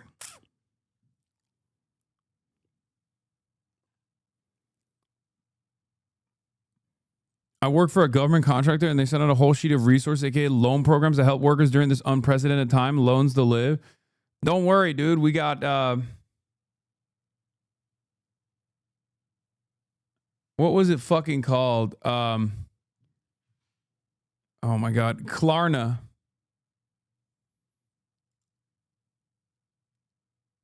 Don't worry, guys. Klarna. We can fucking use Klarna to pay for your groceries. Klarna for all.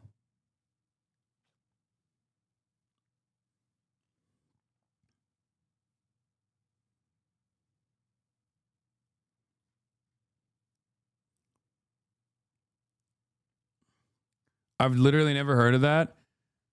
Klarna is a credit company that famously partners up with like Postmates and shit.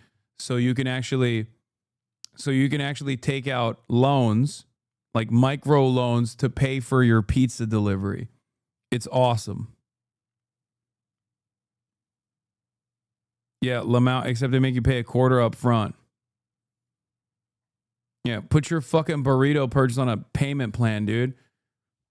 Motherfuckers used to finance houses, and then we started financing cars. Now we're financing burritos, dude.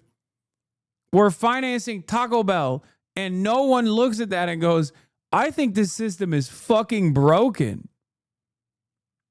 Like, it's so insane.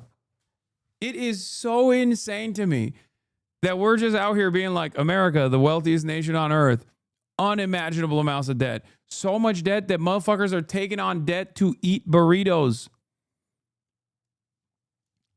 What are we doing? Oh, God, the GDP, though. Man, that's called innovation. Yeah, that's that beautiful GDP growing innovation right there. You don't understand.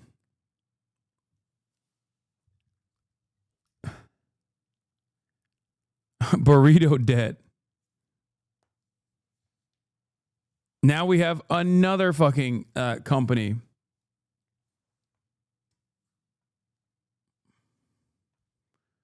Plattner said Israel's a terrorist state. Has he said this before? Grant Plattner says watching Ireland President-elect Catherine Connolly trounce the opposition brought him an immense amount of pleasure. Asked if he agrees with their characterization of Israel as a terrorist state, he says yes. We cannot be tricked into pointing fingers left and right when the only direction to be pointing fingers is up. A trans person living out of their car says they want to support Plattner because I believe you are a better person than you once were because I'm a better person than I once was. He gave her a hug. That's a wrap on Plattner's town hall in Damariscotta. 8 questions from the audience. 1 on the Reddit post, none on the tattoo. God damn.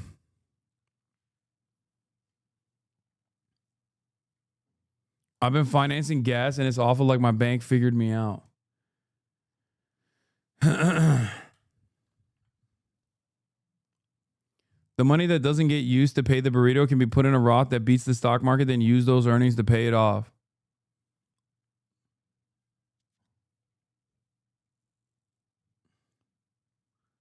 Mills militia outnumbered. What are you going to do? Don't worry. I'll figure it out. It's not over yet. Janet Series, it's not over yet. Mills Bros, it's not over. Mills Mafia, we're still here. We're still alive and we're still here. We're alive and well.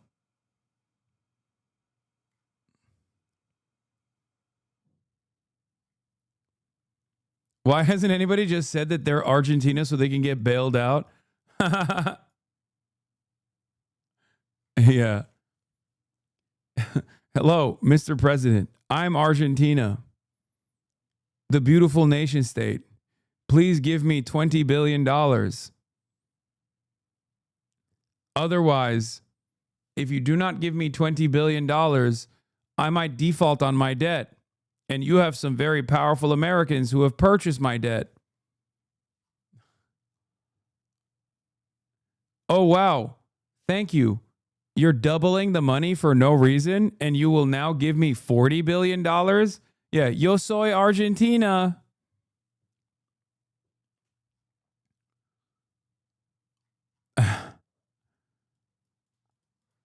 Yeah.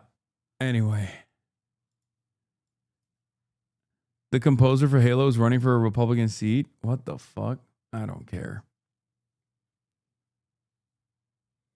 Bro, I just recommended my offline liberal aunt who lives in nowhere, Colorado. If she's here, she's going to be so fucking confused.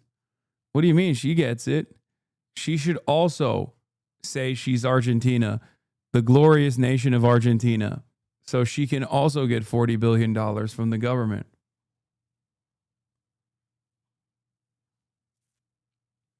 The Halo thing matters? No, it doesn't. All right. Key Sudan city falls to paramilitary group. What does this mean for the war? Updates from Sudan. Allahu Akbar. The symbolic Sudanese city of al-Fashir has fallen to paramilitary forces after weeks of intense battles and a brutal 18-month siege. Aid workers and advocates have warned of the humanitarian catastrophe that will unfold if al-Fashir falls to the rapid support forces. So what does their takeover mean for the people of Darfur and the state of the war in Sudan? Around 3,000 people fled al-Fashir on foot as the RSF captured the army garrison in the heart of the city.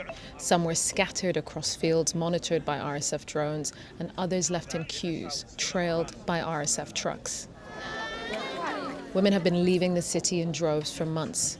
Many of them told us in camps in North Darfur that their brothers, sons, and husbands were trapped in the city, along with around 260,000 people, forcefully starved and bombarded by the RSF in their long-time effort to capture al-Fashir and cement their control of Darfur, annexing a region the size of France with lucrative gold mines.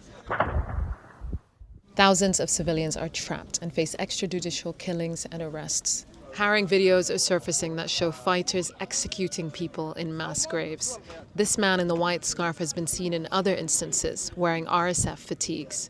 Videos also show the RSF rounding up men of fighting age and accusing them of being a part of the army. The Sudan Doctors Network has said dozens of civilians have been killed in ethnically motivated attacks in the hours after the RSF captured the garrison, in a total telecommunications blackout. Insiders told Sky News that high-level negotiations are underway to secure the safe passage of civilians. But al-Fashir's fall follows the same formula of other RSF takeovers of cities in Darfur: a comms blackout, and then brutal, ethnically motivated attacks on civilians and assassinations of state-aligned commanders. And now, the targeting of civilian journalists like Muammar Ibrahim. Forced to kneel and announce the RSF takeover of al-Fashir after reporting on their siege of his hometown for many months. The RSF, born out of the tribal militias that terrorized Darfur in the early 2000s, have been accused of committing genocide in the region 20 years on. Backed by the United Arab Emirates and taking on the military state that first armed them with more sophisticated weapons than ever before.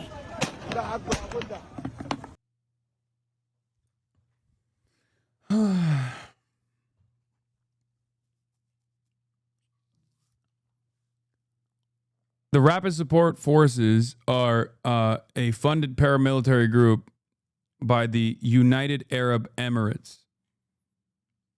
They're the ones who've been wreaking havoc all over Sudan, and partially because it's a conflict in Africa, and partially because it's not completely directly involved by any Western nations. I mean, there's always Western involvement, but like nothing as direct as like America with Israel, for example.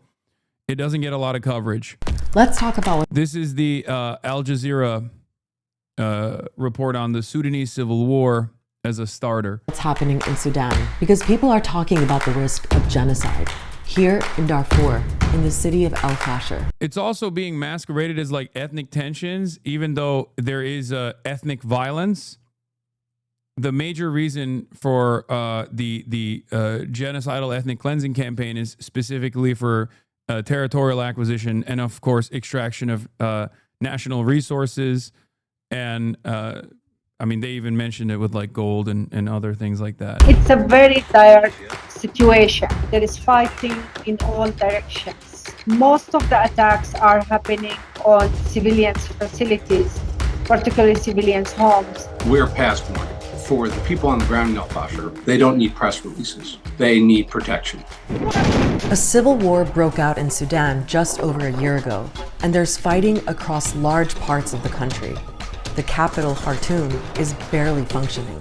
What we're looking at only a year on is near total state collapse. Sudan is the world's largest humanitarian crisis. The world has abandoned Sudan. So what's actually happening in Darfur, and what's being done to stop the fighting?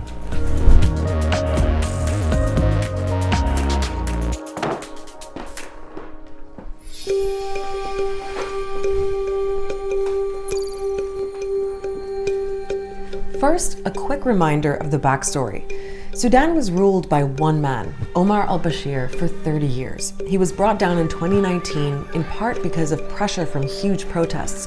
Then there was a short period when Sudan looked like it was on a path to democracy. And among a lot of people, there was a sense of hope. But that democratic transition got derailed pretty quickly.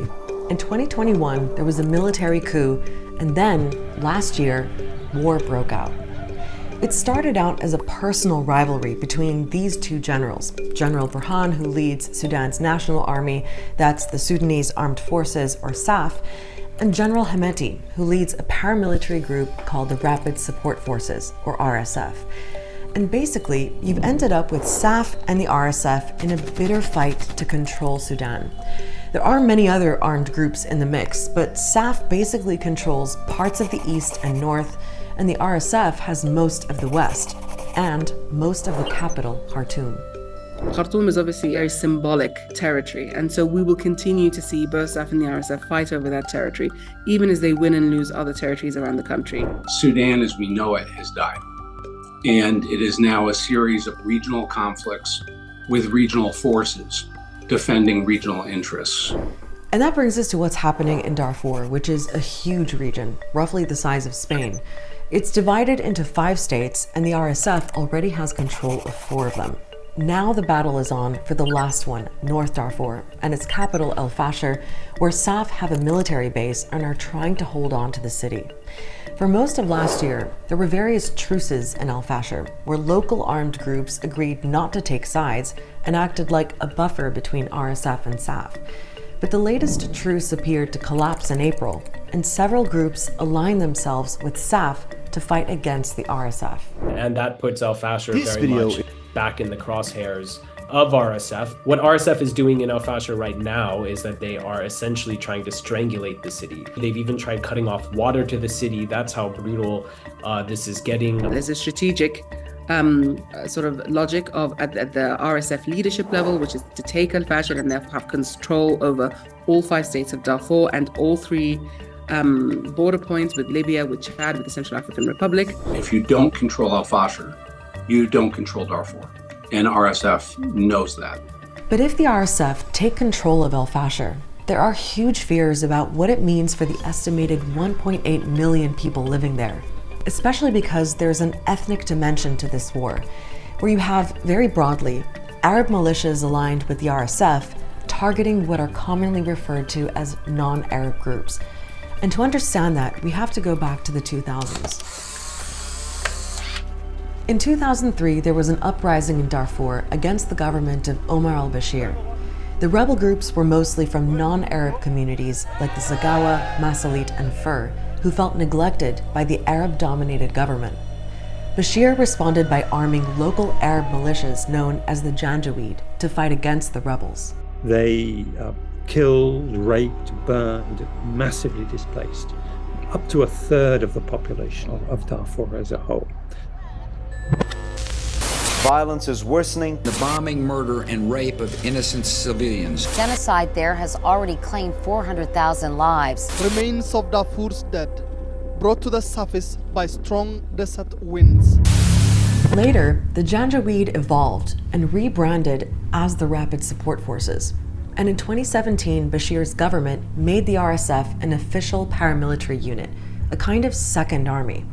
But the RSF kept their strong links with Darfur and the Arab militias there. The RSF is a monster that the Sudanese army and the Sudanese regime created, and now it's turned on the Sudanese state. They have become regularized, they have uniforms, but effectively these are the same types of people, same groups of people with the same political objectives. The RSF has been so emboldened and so empowered to commit such atrocities for over 20 years. It happened before and they got away with it.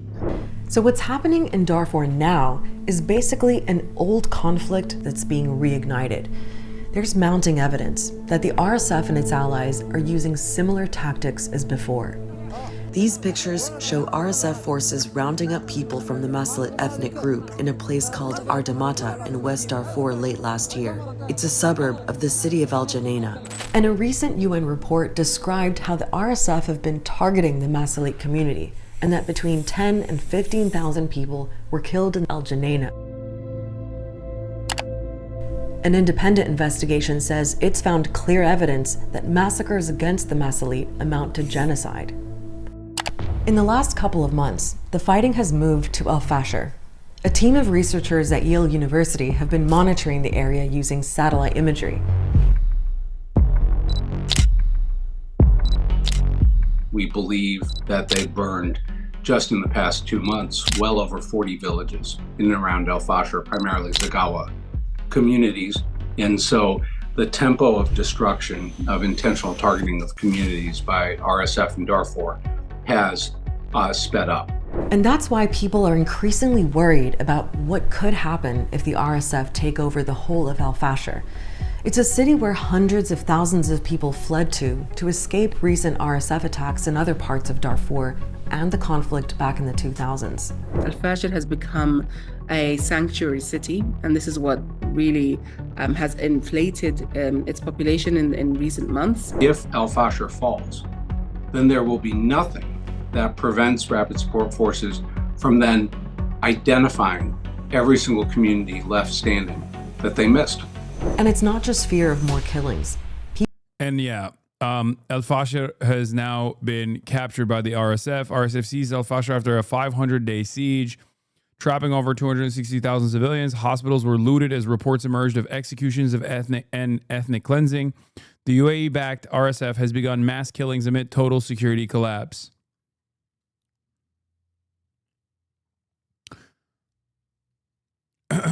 Seizing the 6th Infantry Division headquarters, the Sudan Doctors Network reports RSF militias have begun executing civilians and committing ethnic cleansing. 115 killed, 102 injured, casualties, several hospitals looted and disabled. Ongoing since May 2024, the siege. RSF begins the siege on the city in May 2024. Supply lines are cut off, and the SAF control shrinks to a 13-kilometer square radius by August 2025. October 10th, 2025, RSF seizes headquarters. SDN reports executions and hospital looting. October 26, 2025, drone strike crippled power generation. October 27, 2025, RSF declares full control. Humanitarian access collapses. Operational picture, how it happened. Encirclement and air/artillery strikes, aid blockade, extrajudicial executions. The aid blockade and the encirclement was something that I've covered as well, something that people were talking about. The IDP camps, ethnic neighborhoods, and medical facilities. Systematic looting and house demolition, mass executions, and terror tactics, some of which you can see exactly in the same way that like Israel has operated.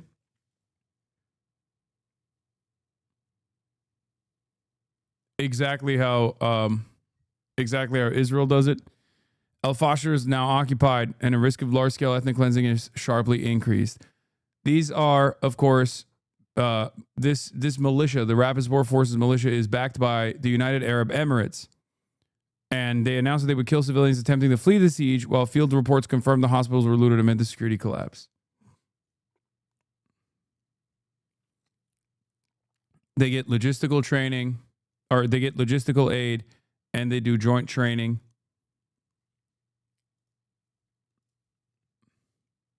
And they get arms. They've even actually, according to reports, they've even actually utilized Israeli artillery as well. The possession of advanced weaponry heightens concerns about its potential for future acts of violence. Video footage has emerged of Israeli-made LAR-160 light artillery rockets being used by the Rapid Support Forces in Sudan against the Sudanese army. The RSF is a paramilitary force that is at war with the Sudanese government. 160 millimeter caliber multiple rocket launcher that can fire up to 26 rockets at a time. It has a range of up to 45 kilometers. It can be used to attack a variety of targets, including infantry, armor, and artillery. The launcher seen in the RSF footage was mounted in a light truck. Sudan is not known to operate the type, hence it's likely that the RSF acquired the artillery from a different source. What does the UAE gain from this? What do you mean? Massive foothold for mineral extraction, gold mines, things of that nature. Why did Africa get colonized throughout time? Why did it get colonized? In the words of Parenti, you don't steal from a poor person. You steal from someone who has something to steal. Africa has plenty of resources to steal. A tremendous amount of resources, as a matter of fact. That's why they do it. That's why it has been purposely kept behind, purposely destabilized, so that people can extract these natural resources for pennies on the dollar with a cheap labor force and with tremendous instability. People can't demand more in the process of extraction. The RSF, Good Vibe Politics, says the RSF would not be able to support itself without the support it gets from the UAE, which is functionally a U.S. client state. It is no surprise that the same actors supporting Israeli genocide in Palestine are supporting the same violence in Sudan. It is deeply connected. Siham Hasan, a former member of Sudan's parliament who ran community kitchens feed the hungry and starving in her home city of El Fasher, was executed by the RSF militiamen earlier today.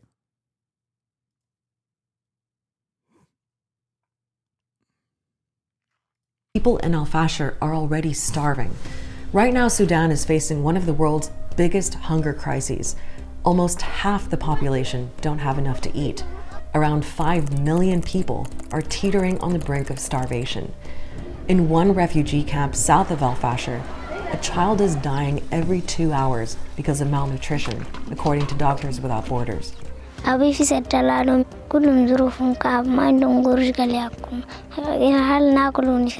والله هي صعب بصراحه يعني انا ناسه لها الدوله حتى الان دوله ديتي شايفه لحتى الان ما قدرت عشان يجيبوا لنا حاجه نسوي لها عيال نعشين بوزات. My team are telling me in Darfur what they see is that people are eating leaves, they're eating soil, they're eating 1 meal a day if they're lucky. And aid is just not getting to people who need it, especially in Darfur. International aid agencies are struggling to get. Yeah, also the UAE doesn't have enough competency in its ranks either. So in order to train the RSF militias, they also rely on Colombian mercenaries as well. Like, remember what I told you guys about like these Gulf states and how the Gulf states, like the actual nationals,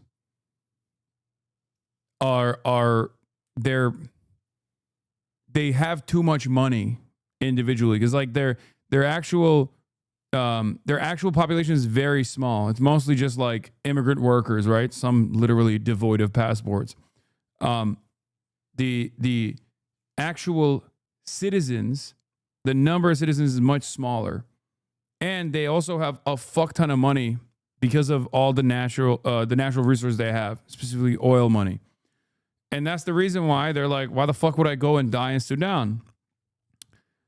So they hire Colombian mercenaries that have in the past been trained by the United States government.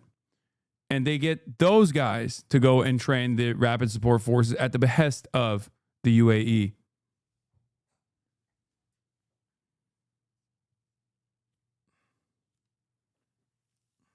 To these conflict areas, and both the RSF and SAF have been accused of blocking or stealing aid as a war tactic. The reason why people are surviving is because we have local volunteers, Sudanese, who are on the ground, on the front line, risking their lives to save their peers. There's also a funding problem.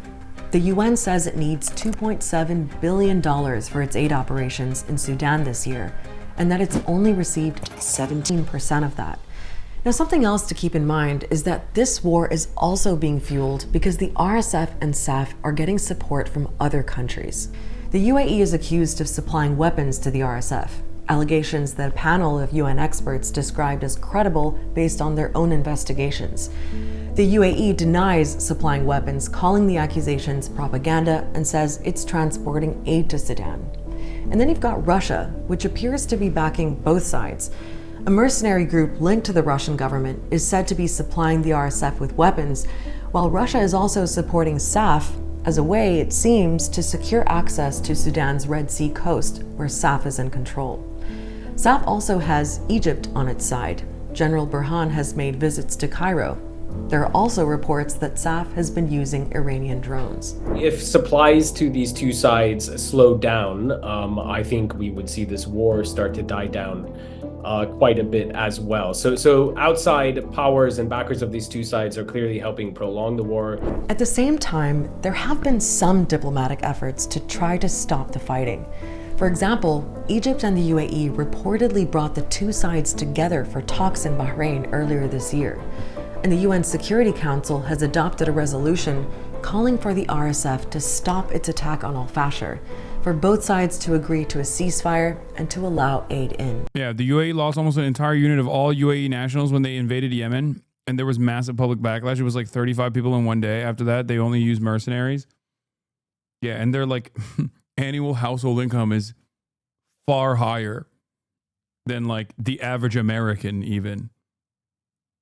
Oil-rich nation. So like one person in the UAE dying from their own analysis is like, it's like 35 millionaires dying in one day. Do you understand?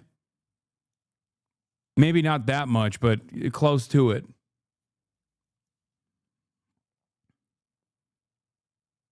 Like,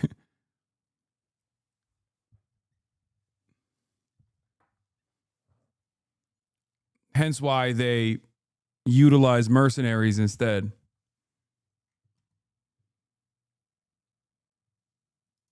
We've actually seen more of a aligning of interests among the outside actors to actually want to get some end to this war. Basically, no one really seems to benefit from Sudan collapsing, but the problem is that the two warring sides want to keep fighting.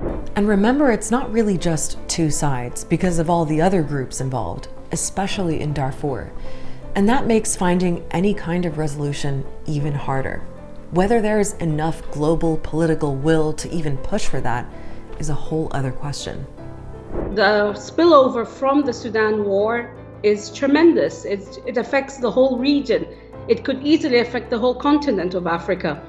And nothing is being done. We are consistently raising the issue of Sudan to top diplomats around the world, and many times they make clear to us it's just not high on their agenda. Now that we might see 1 million Sudanese starve to death, I expect we'll see some uptick in efforts to try to save the Sudanese people. I hope it's not all too little too late, but obviously most of it is too little too late, and everyone was warned. Our show is crazy because like the less the annual income is of the average person, the less important they are in the eyes of the world. Like you could kill 1 million Sudanese people, but as long as like the UAE gets to secure gold mines in the territory, most of the world doesn't even fucking turn. Most of the world doesn't even turn around and recognize it. It's entirely fucked up. And yet, once again, as I've said, it's not that these nations are poor. They're not. They're very resource rich. It's just the people have been purposely kept poor. Anyway, we'll watch this Cogito video on Sudan is collapsing, but this is from a year ago. Getting access to. I don't want to watch a older video.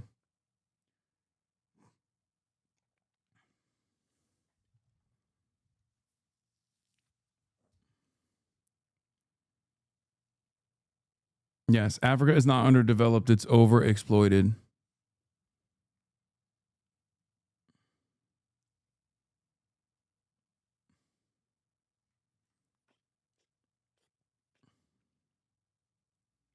How gold is smuggled out of Africa and processed in Dubai at the 7-minute mark. It is also exported to Switzerland, to the UAE, and from the you want to avoid having gold from the DRC linked to conflict, or I don't know, in Sudan or for Mali or for Zimbabwe.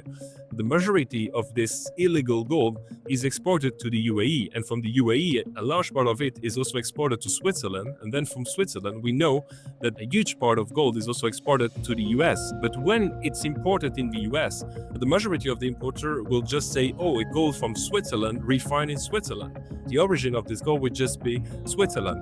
But this gold, which is sometimes presented as recycled gold, can be gold which was 2 weeks before in a mine controlled by a jihadist group, by a Wagner group, or by other criminals. Gold exports from Ghana more than doubled between 2012 and 2022, from 243 metric tons to 609 metric tons. The UAE, Switzerland, and India were the top recipients of African gold during that same time period, accounting for 80% of the continent's exports. Historically, about 212,000 metric tons have been mined worldwide, including about 2/3 extracted since 1950.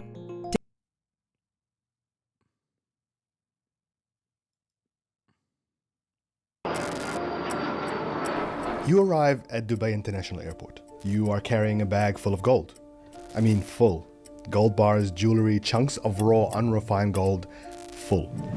Everyone from your flight walks towards passport control, but you wheel your carry-on bag the other way, towards the transit terminal. You sit down at a cafe, and a short while later, another traveler appears. He puts his bag down, picks yours up, and walks the other way. You finish your coffee, pick up his bag, and board the next flight back to where you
Here's a graph that tells a story. It shows the price of gold over the last 50 years. What do you notice? Put simply, there's so much anxiety right now around the world and around the future of the global economy. The power of the petrodollar is waning, with the Middle East increasingly unstable, and more countries are looking to abandon the US currency altogether. In particular, I'm talking about China, India, and Russia. And so central banks around the world are reacting, and they've started looking for an independent currency that can secure their monetary reserves. Hence, we want the gold, sucker! But there's one problem. Gold is not like the US dollar or even Bitcoin. It's real, and it's heavy. That means it has to be physically moved from one place to another. If you want to buy gold, you have to go to where it's being sold. That's where Dubai comes in. It's had a gold souk since the early 90s. By the way, the easiest way to cut this out in its entirety is if, instead of directly sanctioning the RSF, as they have done so already, they just directly sanction the UAE. Obviously, it's never going to happen, but this gold for weapons scheme that they've designed could be cut short if America stopped, one, giving weapons to the UAE, or at the very least abided by the pre-existing contracts that they have, like the Leahy Law, that declares weapons that find themselves in the hands of like known terrorist organizations or organizations that are engaging in war crimes are in at odds with U.S. law, existing U.S. law, and therefore they shouldn't be able to do that. There's also Chinese weapons as well. There's Israeli weapons as well. But once again, like, it's not all coming from China. And America has a lot of power here. The problem, of course, is that America doesn't give a shit. America doesn't give a shit about Sudan. And America doesn't give a shit that the UAE is doing it. I don't know if they're directly getting a cut out of it, but I'm sure it plays a role in it as well. 1900s, but when the country had its oil boom in the 1970s, it started attracting people from all around the world. It built its airport, became a playground for the rich and famous, and its gold market grew and grew. With a 0% tariff on bringing gold into the country, it quickly became the ideal place to import, refine, and sell. Today, the so-called City of Gold is home to more than 20 gold refiners and 7,000 gold traders. It imports more than 1,000 tons of gold each year, and 2/3 of that comes from Africa. But here is where the problem begins. Most of the important airports in Africa have regular flights to Dubai, so it's also very convenient for traders to go there. And when they get there, they have very easy access to companies that are willing to buy the gold they're carrying. A good part of this gold is carried with hand luggage, and once again, it's not being checked upon import. And thanks to corruption and other mechanisms, it's also sometimes not, very often actually, not checked upon export in the African countries. So they can get away with controls at the borders. It works quite effectively. Yuvan Schultz worked on a report earlier this year that looked at the gold transferred between Africa and the UAE. This is how much gold African countries are saying they're exporting to the UAE. But this is how much gold the UAE says it imported from African countries in 2022. There's more than 400 tons of gold missing there. According to Schultz, this is a clear sign that gold was smuggled. But why? Despite the large gold reserves in Africa, many countries were caught off guard by the sudden spike in demand for gold over the last 2 decades. They didn't have the infrastructure, the equipment, or the laws in place to regulate gold mining on an industrial scale. That left a huge vacuum that was filled by artisanal and small-scale gold miners, or ASM. If you owned a piece of land that had gold on it, you could pay a private company to explore, mine, and transport that gold on your behalf. And of course, given what you're exporting is pretty valuable, that company probably needs to have its own form of security. And that's a polite way of saying a militia. And when you have a very volatile situation or even an armed conflict like in Sudan, then of course you have these armed groups that seek to take control of the mines and enrich themselves by trading the yellow metal. Yeah, I mean, if you had a stable government, then you would be able to extract your natural resources and be able to redistribute the capital that comes from the extraction process, be able to pay better for your workers that are engaging in the process of extraction. But of course, that would mean that this gold would be far more costly.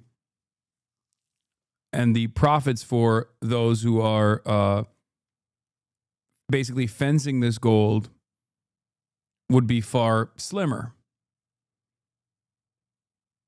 Yeah, that doesn't even happen in stable African countries. I know, but I'm just saying.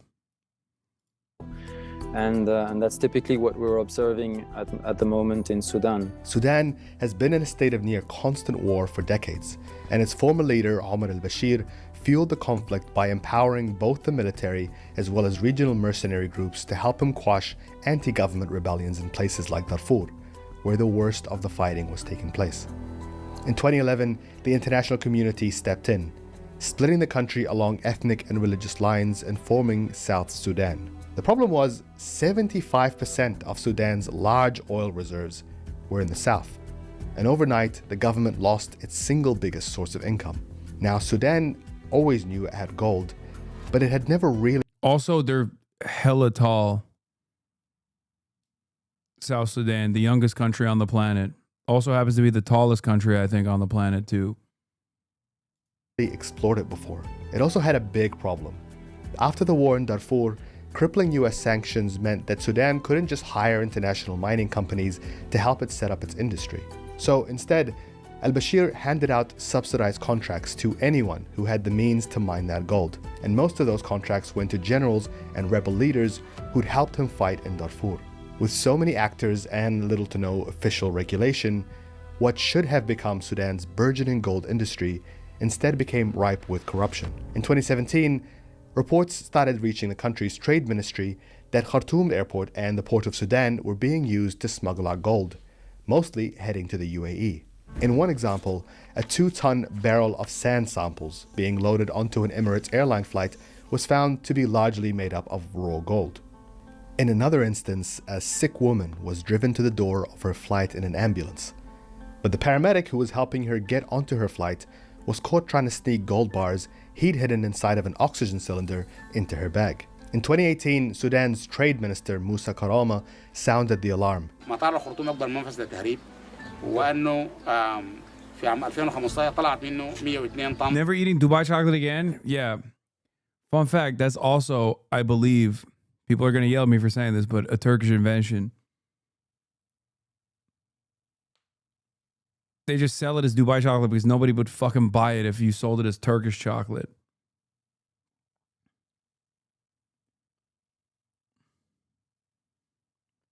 I'm serious.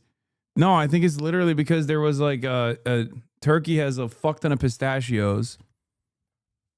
And that's like the primary unique ingredient in that's the primary unique ingredient in Dubai chocolate is the pistachio paste it has on the kunafa.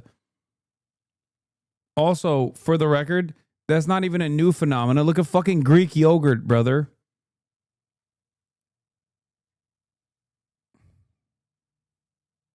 Like, it's not new for Turkey to literally sell something that they invented under a different regional actor's name.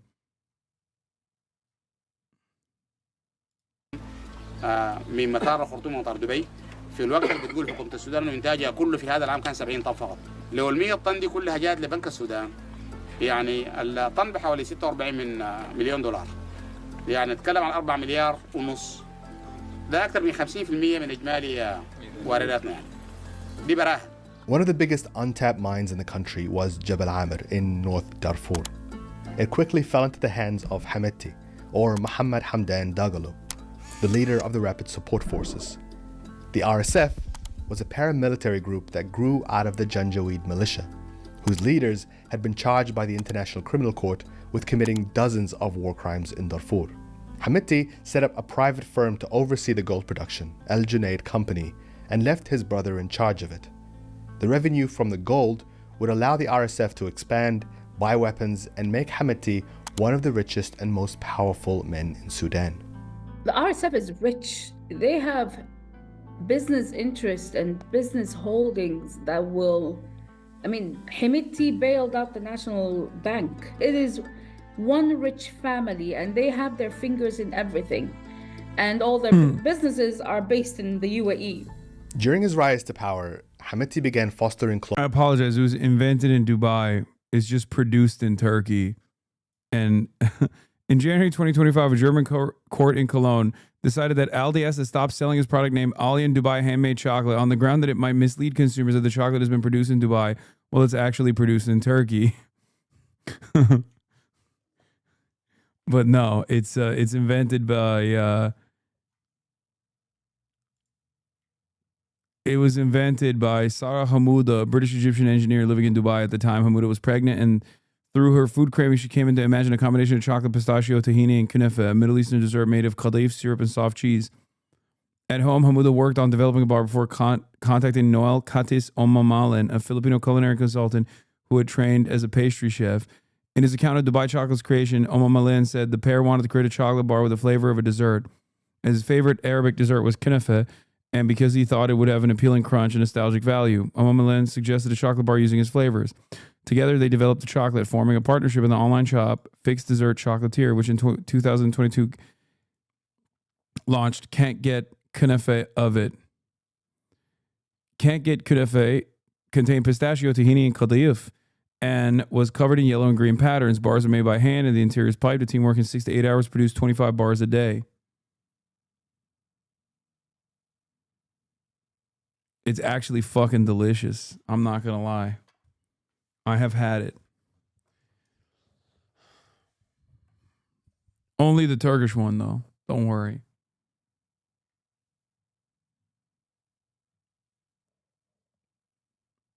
And then it exploded in popularity over TikTok. Close ties to the UAE, where most of his financial operations were based, as well as Russia, which had long been Sudan's main military supplier. Russia was gearing up for an invasion of Ukraine and had begun stockpiling gold to finance its war effort. Its Wagner mercenary group had been active in Sudan since 2014, helping secure mining operations and facilitating the smuggling of gold out of the country. When Omar al-Bashir was toppled by a popular uprising in 2019, that relationship continued to flourish. Just days after the start of the Ukraine invasion, a Russian cargo plane carrying boxes of cookies was inspected by Khartoum airport officials. Turns out they weren't cookies. It was actually a ton of pure gold. The flight was one of 16 that year, likely facilitated by Sudan's army and likely heading to a Russian military base in Syria. Sudan's transitional government, now headed by the army chief Abdel Fattah al-Burhan and Hamidti as its deputy, attempted to consolidate the gold sector. In 2020, it nationalized the lucrative Jebel Amr mine and bought it from Hamidti's brother for $200 million, offering him an additional 33% of shares in Sudamin, the company set up to oversee gold mining. Not just that, but the RSF was assigned to secure the mine's operations, and this was a sign of what was to come. Despite promising to withdraw and allow the democratic process to take place, the Sudanese armed forces overthrew the transitional government and seized control in 2021. But quickly, with protests outraged by the coup taking over the country, the army struggled to control it. So they turned to Hamidti for help. The army couldn't hold on to security, so they invited the RSF into the capital to secure it for them, because they never thought the RSF would turn on them. Because of those miscalculations, we were at that point where Hamidti actually believed that he could wage war and he could win this war. Remember Wagner? Now, they had helped train RSF forces and actually recruited them to fight in another civil war in Libya a year earlier. Russia and the UAE, who were both deeply involved in Libya, were impressed by the RSF's fighting ability and began to see Hamidti as the man they believed could rule Sudan, and the man who could secure the gold. 5 months earlier, the UAE had inked a deal to build Sudan a $6 billion port that would act as a special economic zone between the two countries, so it was very invested. The same year, the UAE imported 39 tons of gold directly from Sudan, valued at around $2 billion. But UN data suggests that another 20 tons of gold was smuggled from Sudan through Chad, Egypt, Ethiopia, and South Sudan. By the time war broke out again in April the following year, reports suggest that nearly all the gold that left Sudan's borders was flowing straight to Dubai. This picture was taken in March 2023. It shows Hamidti shaking hands with Emirati ruler Mohammed bin Zayed during a long trip that he took to Abu Dhabi. During that trip, he also met with the other man in the photo. Could be for any reason. Deputy Prime Minister Sheikh Mansour, to discuss efforts to resolve the Sudanese crisis. But as soon as Hamidti returned from that trip, he put his plan into action. On April 15, RSF forces entered Khartoum and attempted to take control. An all-out war was declared against the Sudanese armed forces, and Hamidti made crystal clear his ambitions to take over. The war devastated Sudan, killing over 15,000 civilians and leaving more than 10 million displaced. The United Nations has called the situation a humanitarian nightmare. With 26 million people, that's half of all Sudanese, at risk of acute hunger. This in a country that's still exporting billions of dollars worth of gold every year. We were dragged into this war. We had warned about it as activists, as members of civic society. We had warned about this. That's why we were we were always chanting, to the RSF needs to be dissolved, the army needs to be, pushed back from politics and so on. But we weren't listened to. We were cast aside, and we're the ones who are now paying the price. It's not the politicians, it's not the army generals, it's not the militia, it's us, For many of us, we've lost everything. And we can't even start from scratch because we're not being allowed to start from scratch. So it's just this sense of, where do we go from here? What do we do now? And it was also that sense that no one actually cares. It's very disconcerting in a bit, as in, because I see people, for example, talking about Gaza the whole time. I'm all for it. But when you talk about Congo or Sudan or something else, they're like, oh, but it's between, it's between your own people. But they don't seem to understand that it's not between our two people. It's a proxy. We're being used as a proxy for other countries, and these other countries wield way too much power. As the fighting in Sudan went on month after month, people started asking, where's Hemeti getting all these weapons? All of these tanks and drones? Well, officials in Libya told us that the RSF allegedly had been armed on the Emiratis' behalf through Libyan proxies. The military shipments would be flown from Libyan airports to the Central African Republic, then driven overland into Darfur. Wagner Group, which has been working with the CAR's embattled government, had transported advanced weapons across the border into Sudan, including missiles and anti-aircraft systems. The same thing was happening in Chad, where cargo flights from the UAE have been landing on a daily basis in a remote border town, supplying powerful weapons and drones, treating injured RSF fighters and airlifting some of them to military hospitals in Abu Dhabi. In Uganda, the leadership holds strong ties with Hemeti's family and the UAE. In August 2023, this video... I don't know how recent this video is, but isn't Wagner kind of neutered now? Wagner restructured under a different name. They don't have the same level of power that they used to, but they still operate as a PMC, a private military contractor. It's, I think it's called Africa Corps or something.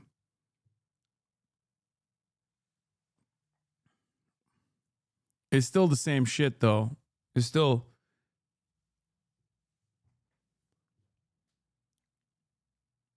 was captured of a private plane belonging to a Ugandan company landing in Sudan's North Kordofan state.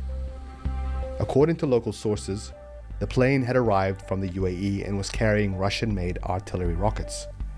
Last November, Sudan's army generals called out the Emirates directly. أما دولة الإمارات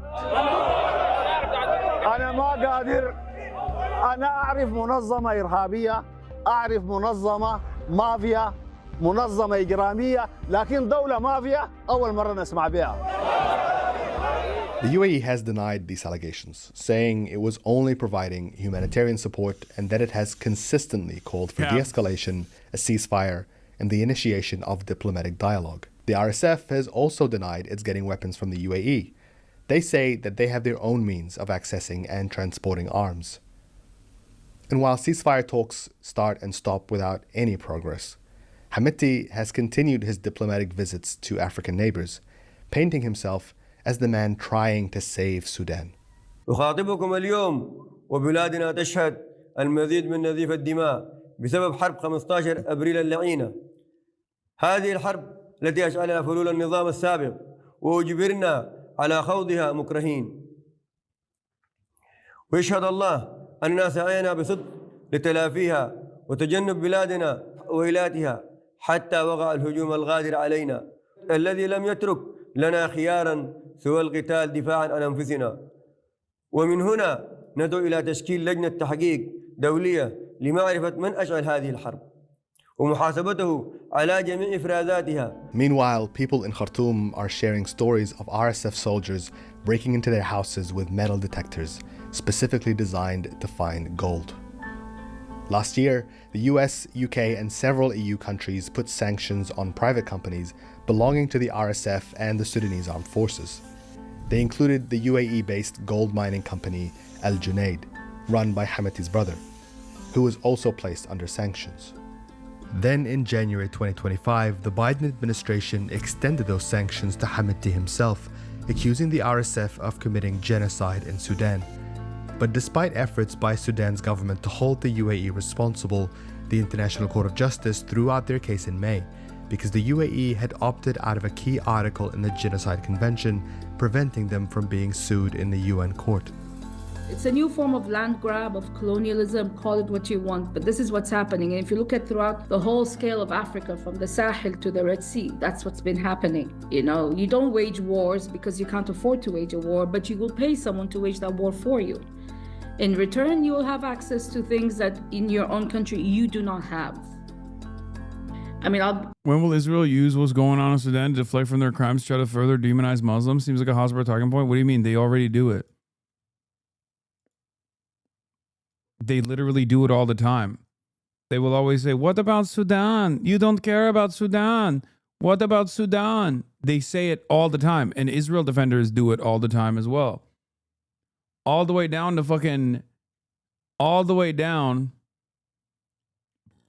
to Cory Booker. You do know that the Greek yogurt Turkish is only due to the Turks doing genocide against the Greeks. Yes, it's from Turkey, but the Greeks started it in Turkey. Okay, man. I mean, my family is Turkish from Greece, so. Be blunt, the UAE does not have one single gold mine in their country. Yet they're the biggest dealers, wheelers and dealers. Yogurt.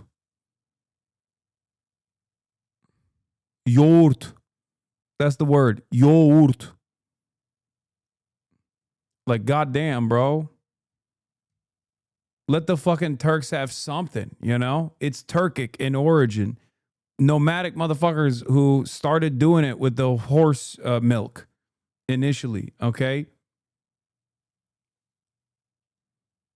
Does this sound Greek at all to you? Yogurt.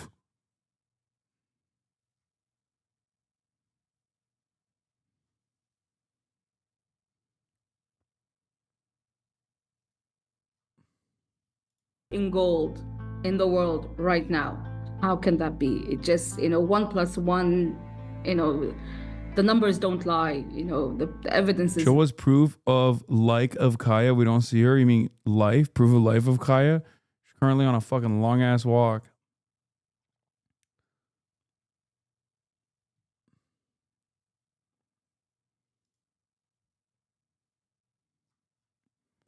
Pro-Israel crowd also lavishes praise on the UAE because they normalize relations with Israel and the Abraham Accords, all while UAE's primary funder of the RSF paramilitary. Yeah. The one who you care about Africa as much as Gaza line is a cynical ADL talking point meant to heavily imply anti-Semitism through the messy work of having to show it. Booker is soullessly reciting a script. None of it makes sense or speaks to any of the underlying universalism. The highbrow version of this is Anne Applebaum suddenly deciding in 2025 to care about Sudan after never writing about it before and front-loading her very serious report on it in The Atlantic with finger-wagging about how Gaza protesters don't ever talk about it, which many Gaza protesters do talk about it, by the way. They talk about Congo, they talk about Sudan, they do. It just doesn't matter. Like, it doesn't matter that they do. Just like it doesn't matter that I did as well. The extent of my coverage on Sudan, of course, due to my limited knowledge over it beyond, UAE involvement, is not because it's a less important issue, as I've said before, but more so because it's not directly involved with the United States of America. It's an indirect involvement that America has, as it has its fingers in every fucking pie, obviously. And this is no different. There, and that's what's happening right now. And you might be thinking, how can so much illegal gold flow into Dubai without anyone noticing? Well, that's because of a peculiar loophole in the way the gold market is regulated. Once gold is imported into Dubai, it will be melted and refined, and through this process, gold will officially acquire a new origin. Its new origin will then be Dubai, even though it has been extracted from a mine in Sudan or perhaps in Mali or in Burkina Faso. And while the UAE has introduced new rules on gold sourcing in 2023, Experts say these are only cosmetic. We already know from interviews that we've done with actors in the United Arab Emirates that the regulation has not been taken seriously. Without a serious way to figure out where it's coming from, how it's obtained, and who's really selling it, the City of Gold has indeed become a global hub for gold laundering. And as the demand for gold and other precious metals continues to rise, the most powerful actors in the world are now engaged in a new scramble for Africa. A scramble that continues in peace and war, whatever the cost.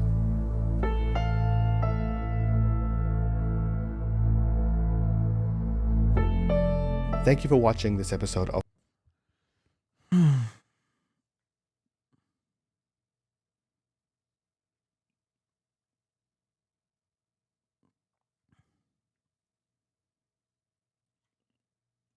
Anyway.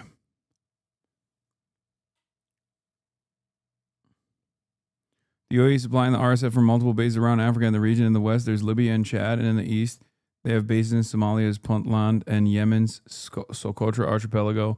They've been developing these networks for years. The UAE and RSF first became allies in 2018 during Yemen's civil war.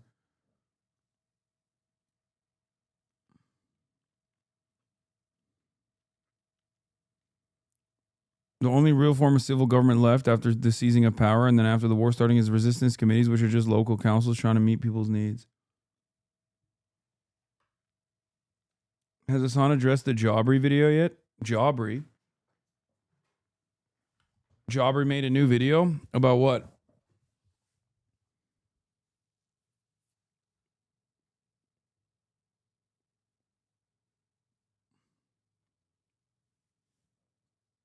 What do you make a video on?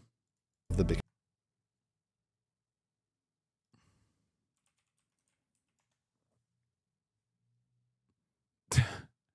MILF house? What the fuck? This man said, has Hasan addressed the new Jabri video? And the new Jabri video is the worst moms on TikTok. The nightmare of the MILF house. I like that you wanted me to shift gears. I like that you wanted me to shift gears from the genocide of the Sudanese population to MILF house by Jabri. I'm not going to do that right now.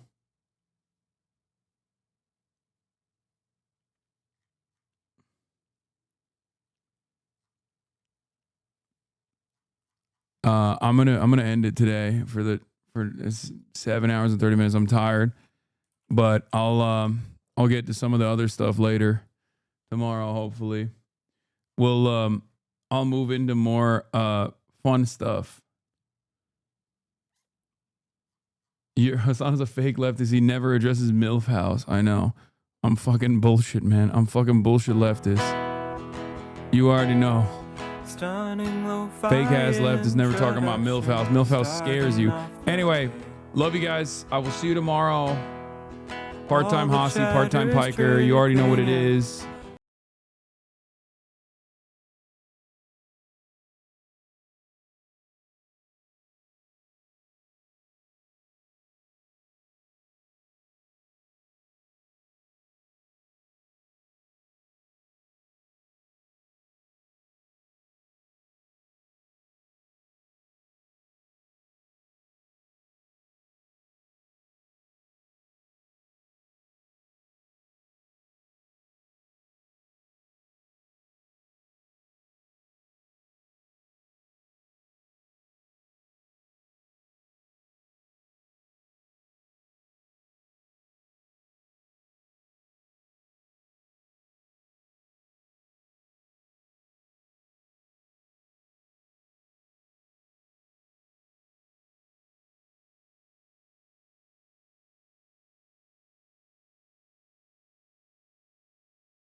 90 days soon.